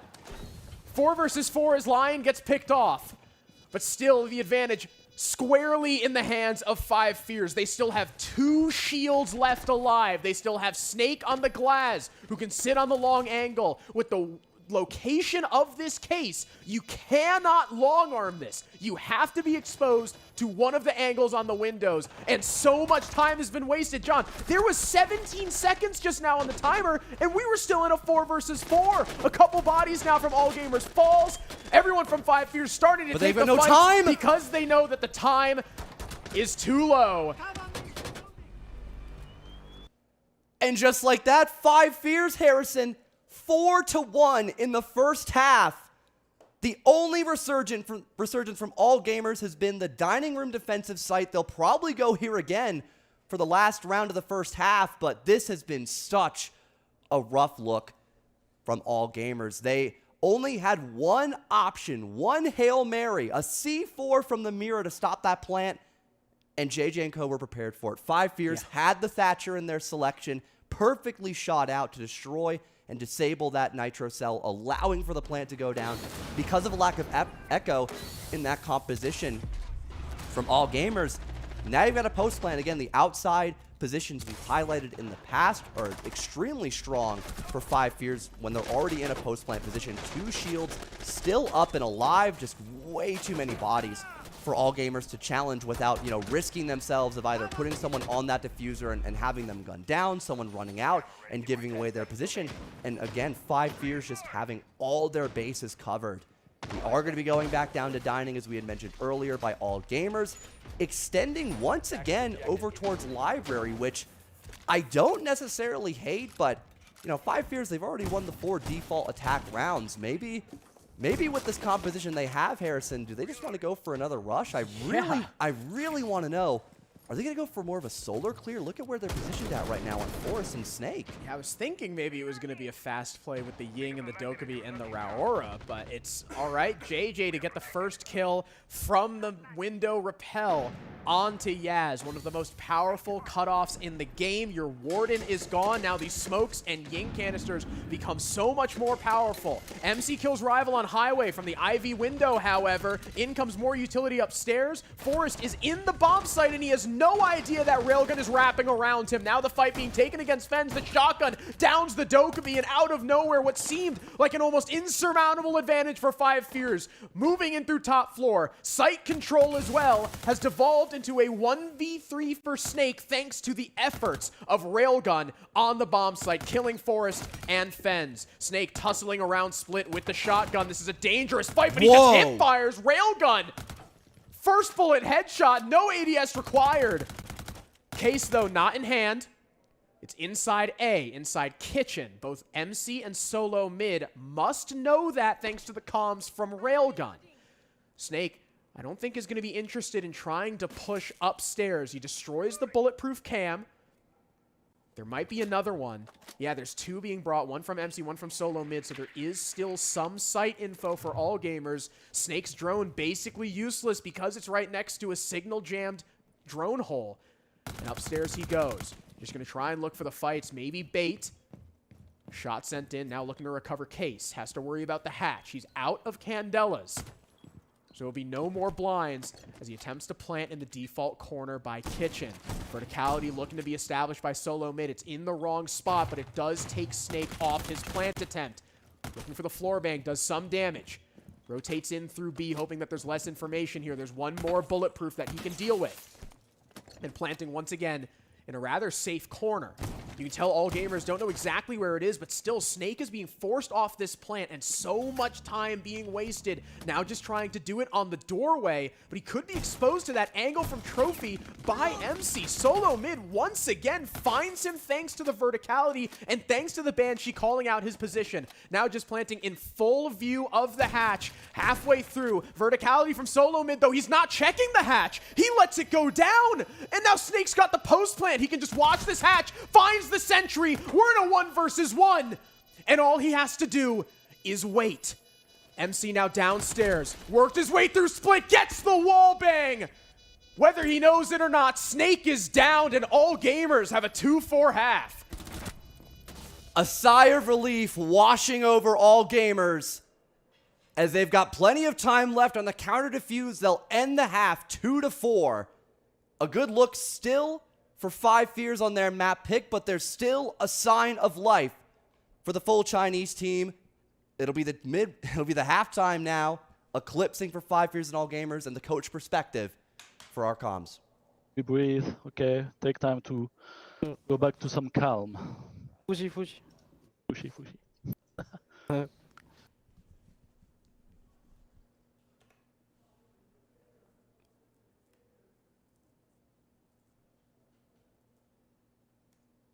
Right, so the small amount of runs I saw from them on Chalet is like the heavy traps lineup, okay? Denari, Don, Ella every time. Okay?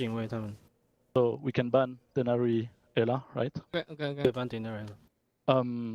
Most of the time they extend because of those traps lineup. So we're gonna ban those traps lineup. So we need to be careful if they don't change how they play, you know, like more bunker, like more like close strats, you know, and not extended. 他们本来陷阱流的话都会扩出去的，然后我们现在搬陷阱位的话，小心他们可能会只手点一点，就是靠点边多一点。So again, focus on the prep phase. Okay, we focus on the prep phase, see what kind of setup they are. If they extend, we can go soul. If they bunker more, we can go just for library. Okay. Don't let a DMR shred you, right? Like on the mud repel, K9 window, like shit like that, guys. Like do not give these guys exterior kills. Make them work for everything they gotta get, but let's also like press the code. I think at the end of the day here, just like. Hold on. Wasn't the Snake walking us down too? Honestly, I might change the ban instead of glass like to. No, they will run. No, trust me. They will run the Ying and the Glaz and fucking run our shit with it. Take out the Monty Glaz Brox, and then third ban you can snake it. It wasn't really doing the that Monty much. was the biggest issue last map. All right, Okay. trust me on that. Trust me on that. We got this, guys. Just breathe, right? We got this. This is our game. Boys, we're getting 7-2. I might fuck around and throw it and lose to China for fun. I mean, Riley wants to fucking hand the win right now, Take bro. me home, dude. Riley, Take me fucking home, bro. kill, bro. I mean, if they want to go home, I'd keep a full head of hair, so. Oh my god. Would I be totally upset? Not so much. Denari, Ella likely going to be the bans for all gamers, as they discussed in the timeout. Same thing with Monty Glaz. I do agree with JJ that Monty was a massive issue for them last map. And Phenamine is also right. Denari and Ella, very often played by all gamers to allow for those extensions. Those tripwires are super, super hard to deal with Chalet because it's such like a window-heavy map as well. So I like the bans for both teams. Master is also going to be the first site for 5 Fears too. As you see Snake, I thought he was going to win that, but I think that little opening is what killed him. Like that little opening in the plant wall. So we'll see 5 Fears defend top floor. Bit of a different lineup than what we saw all gamers bringing. No, obviously no Ella to be played. No, they also don't have Zami, they don't have Mai, they don't have Mirek, or sorry, they do have Mirek, they don't have Castle, they don't have Fenrir. They're leaning more into stuff like the Warden, just in case there's a Ying play or some kind of smoke plant, which it looks like all gamers are going for. I'm also excited to see Rival. He's 1-5 right now, but he's getting let loose. He's off the leash. On the Vigil Boss G. Maybe seeing some potential spawn peaks or just, again, one shot. ACOG shotgun here, dealing tons of damage if someone just is caught off guard. Maybe even able to lurk up blue, perhaps, if it's a library over clear. Not too sure how all gamers want to approach this, but very heavy emphasis on wanting to get this plant down. Looks to be a solar overtake. Getting Blackbeard in the building off the back of these Sens RRU projectors, the Capitao bolts, and Ying Candelas. JJ is on the Warden. They talked about that during the intermission, Harrison, that Ying would be played almost entirely by all gamers if they choose not to ban it over the Montaigne. This could be the moment for JJ to work some sort of pick with that Nitro Cell once he hears the Candelas and utility fly in from this back window of Solar, giving the right time for a call to be made as a rotation. Oh, that does remind me. Rival is in the basement. All gamers are worried about a potential run out. They've got Claymores for it as well, but they're also guarding it just in case Rival decides to impact open this barricade and try to go for something cheeky on the master window player.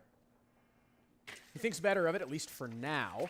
All gamers spotting that there's not a ton of stuff dedicated to holding Solar. It could be a pretty easy take here. I think their main obstacle might be a Mira window if there's one placed facing that direction. There's the run out from Rival looking for someone on the double window, but Railgun was still wary of Trench. So run out does not find any picks. You can see JJ hears this guy on the rappel, wants to pick him off of it and surprise this Ying.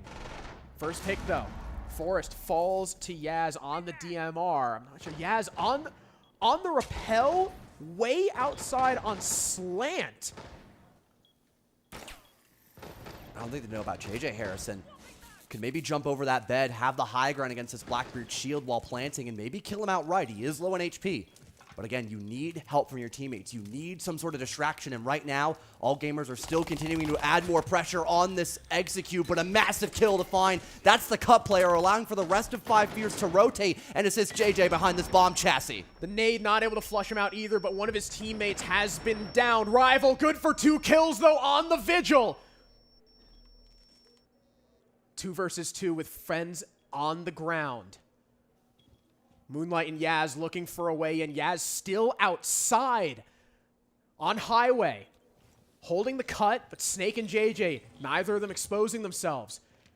JJ starting to rotate through, gives his life up to Moonlight, and that leaves Snake in yet another clutch. Wasn't able to get it done the round prior.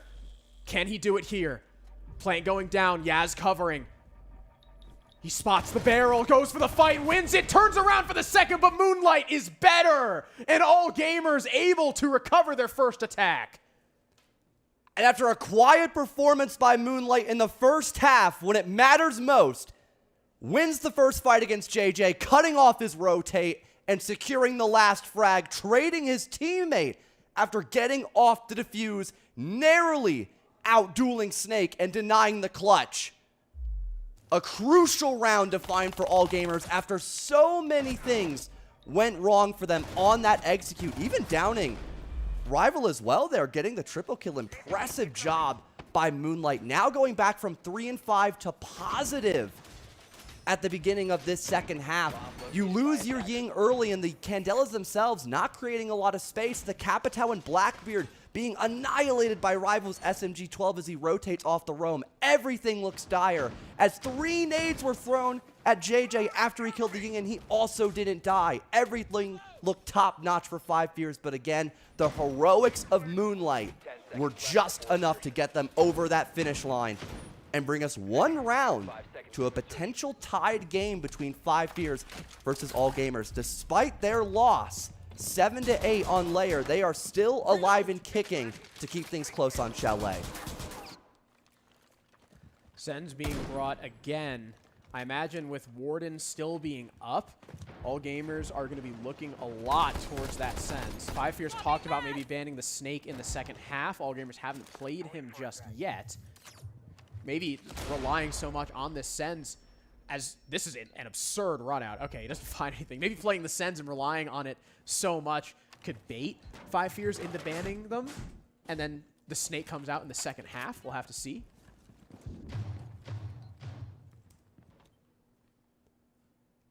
Still a heavy roam emphasis as well by 5 Fears. Interested in seeing Forrest actually, roaming, not just the extension of above, that's very common for dining, but also playing closer towards Fireplace and Mez. But JJ, I think one of the only players close to site, ends up dying by the hands of Railgun there. A good entry to find for All Gamers. The lurk from downstairs by MC detects Rival near Blue Hall, and he expects another to assist from Snowmobile Stairs, but loses to fight the Forest. That's huge for 5 Fears. Rival still alive, able to utilize that Solar Scanner in case the plant were to go down, and these horizontal angles are so favorable for the DMR, but Forest is low, and he'll have to pick these gunfights wisely if he starts to get pushed by All Gamers. Yeah, All Gamers starting to confirm and push forward their control of Trophy, as well as West Main. The Sense now inside Kitchen, going for this plant. The cover from his team is good. It's keeping the defense at bay. Maybe they didn't even know that the plant was going down. Yaz finishes it, and now All Gamers can start to back off. Yaz with the pick on the Snake. Shuts down the Fenrir. From below, Rival looking for a run out. Can't find the player on the rappel because he had to take the time to shoot the Claymore. Repelling inwards, though, is Railgun. Fens finds him. 2 versus 3 with a player, with one attacker upstairs on that double window rappel. He's since come down and now posted up on Trophy window in order to support Yaz inside. Trophy and Moonlight playing in West Main cleans up the round. All Gamers have tied us up 4 apiece. What a gap spotted from All Gamers as well, Harrison. Wasting 0 time, getting pressure in through Trophy. They win that first gunfight onto JJ, and after some drone work, they realize no one's on site. They have the perfect operator to cut off all these long lines of sight that Forrest was trying to use, that the players upstairs on the roam were trying to use to play for Vert against, this post-plant potential. They have Sens. And without the info, either from a lack of an audio call or just no other cameras in sight being blocked by the ROU projectors, All Gamers get a plant down essentially for free in that 4 versus 4.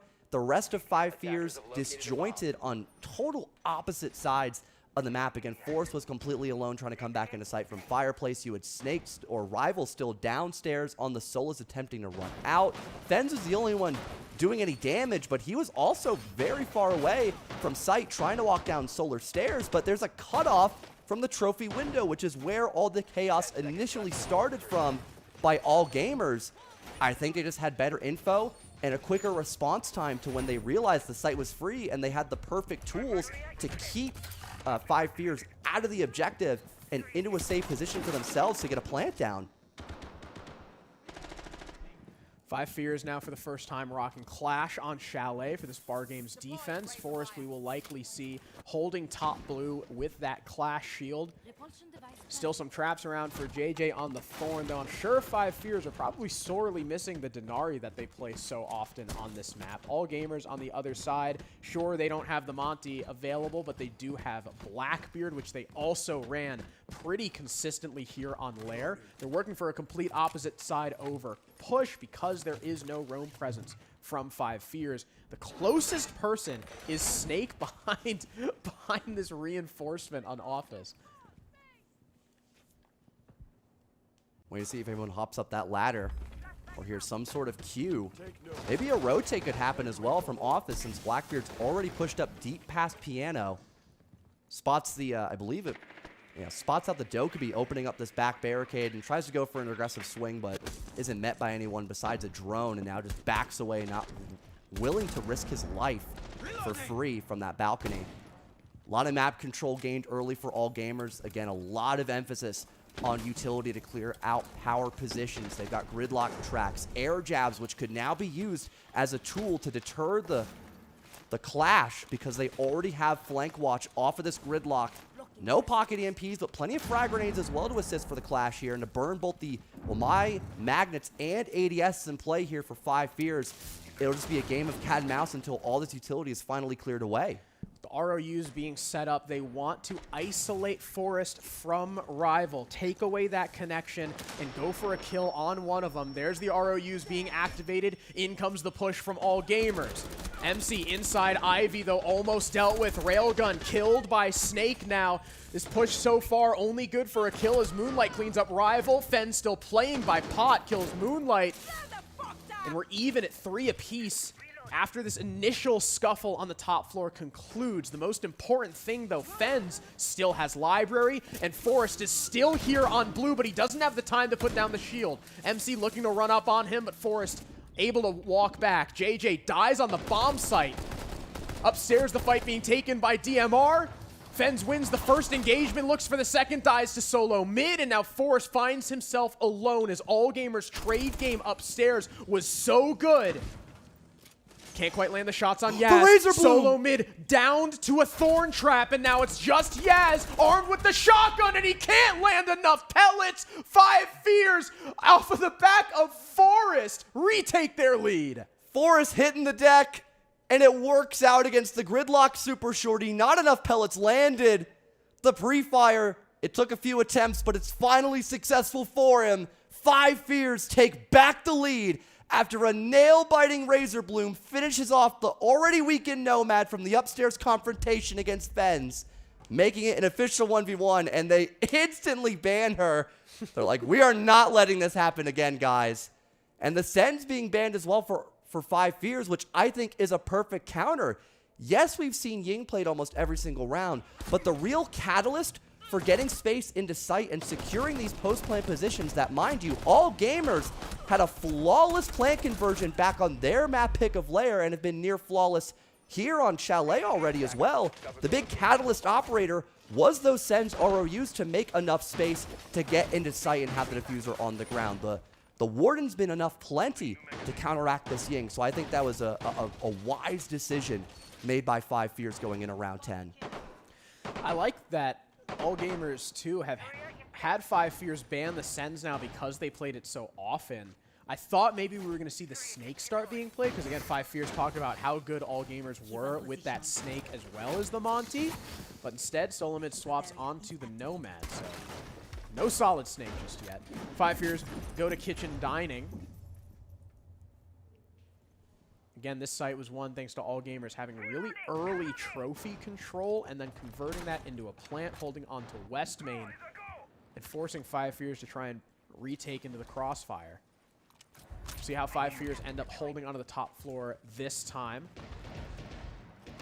We've got 3 players up here. Once again, Forrest in the basement. JJ, the only player on site. He did die early on that round 8 execute. He was the first pick, and he was the only anchor, which is what helped open things up for All Gamers. Hopefully for 5 Fears, their IGL is going to have a little bit more survivability this time, although they also have Forrest working in tandem with him. Yeah, they've got 5 Fears playing a lot closer to the chest. There is still an extension up above.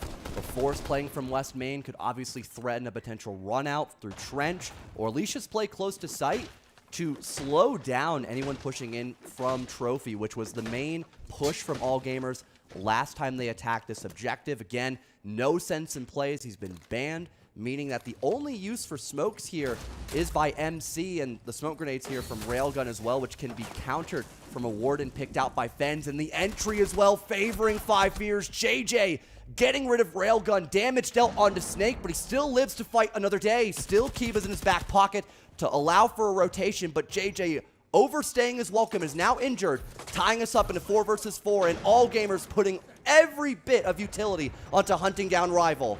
Forrest dies on the trophy stairs as MC swings in. Rival, though, trades it back onto Moonlight, as the top floor is still firmly in the hands of 5 Fears, the 3 last remaining players all upstairs. Diffuser has been dropped by All Gamers. I believe it's inside Trophy with JJ.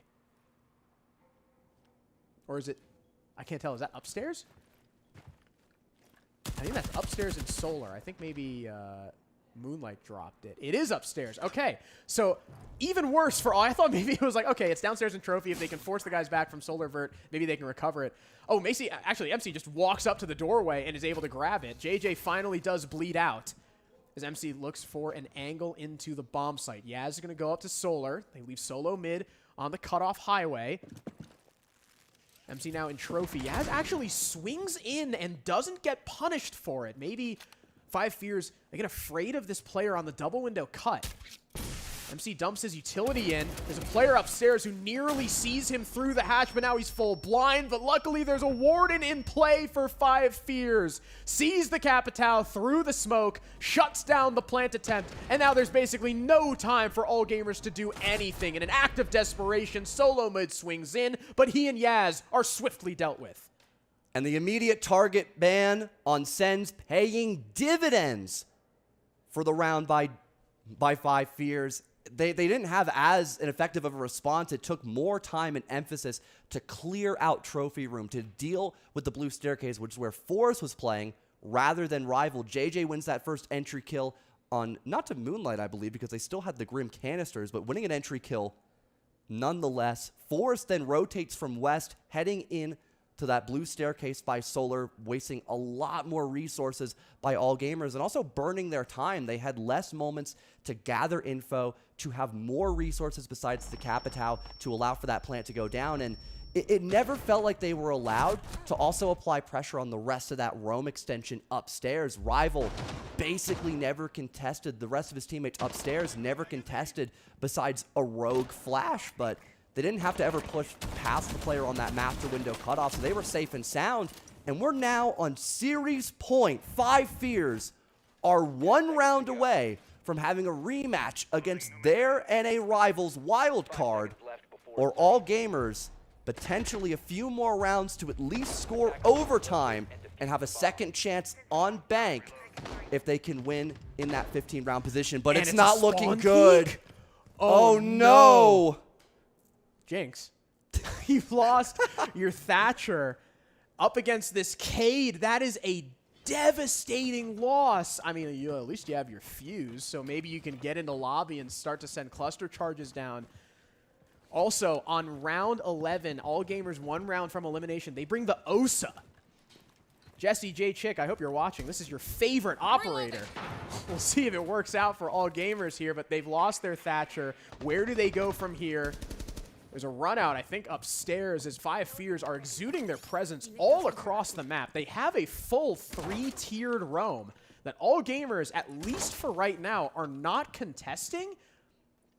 Just as I say that, oh, Snake almost takes a fight with Yaz. The dangerous thing here for All Gamers is if they don't clear this out, Snake is going to be able to just play upstairs with the Solus. They also have no real response to the Cade Claws besides Fuse, maybe, or a well-placed frag grenade by MC. It's going to make getting into the bomb site very challenging to utilize those Osa Talon shields as cutoff angles for the longer positions held from Connector all the way down by Big Garage, or at least getting someone in the building safely. Wow. There comes Benz, a well-needed kill, and out to 5 versus 3, and again, this Osa shield not doing anything to protect All Gamers. Solo mid with 1. The flank, though, for Rival. Good for a kill onto the shield player. Very quickly traded back, but Snake has a double up, and Solo mid, the last player standing between All Gamers and defeat, and it's JJ Blastful, who says ni hao and zaijian to All Gamers. Xie for the win, and they've got a date against Wildcard tomorrow. They started out rough here at Salt Lake City, Harrison, going 0-2 in the Swiss stage, but in the lower bracket, they have one more shot, one more opportunity to make it to the main stage for the first time as a brand new team in North America, going flawless in playoffs, and one more match against Wildcard tomorrow that I cannot wait to see. But before we've got the interview ready for JJ, we'll hop in a quick break to set that up, so don't go anywhere. We'll be right back in a couple minutes.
about what's been playing out, the rehost, the replay. JJ, I'll go to you first. Reactions after this exhilarating win for you. We don't like anyone that's on ourselves. Everyone can go fuck themselves. We're here to play for ourselves, and that's a good team win, and a win's a win. You know what I mean? We don't care about the narrative. You don't have to fuck yourselves, but you know it's about time we get our turn. For real, give me something. Obviously, people are going to make you the villains out of this. I think we all can see that coming. Fens, you were telling me you're going to thrive in a situation like that. Yeah, I don't shit pants. I came to play today. The first half of later, I wasn't there, but after that, I pulled through. I'm ready to roll. Well, we've seen obviously great performances from just about everybody so far this event. You guys have one more game. It looks like it's going to be against Wildcard. Snake, can I get you back for that? I'm going to keep it forward. All right, the opportunity to play on the main stage. What do you think? The opportunity to play on the main stage with the Wildcard. All right, 5 fears. There's going to be a lot of talk about this one, but they move on and should face Wildcard tomorrow.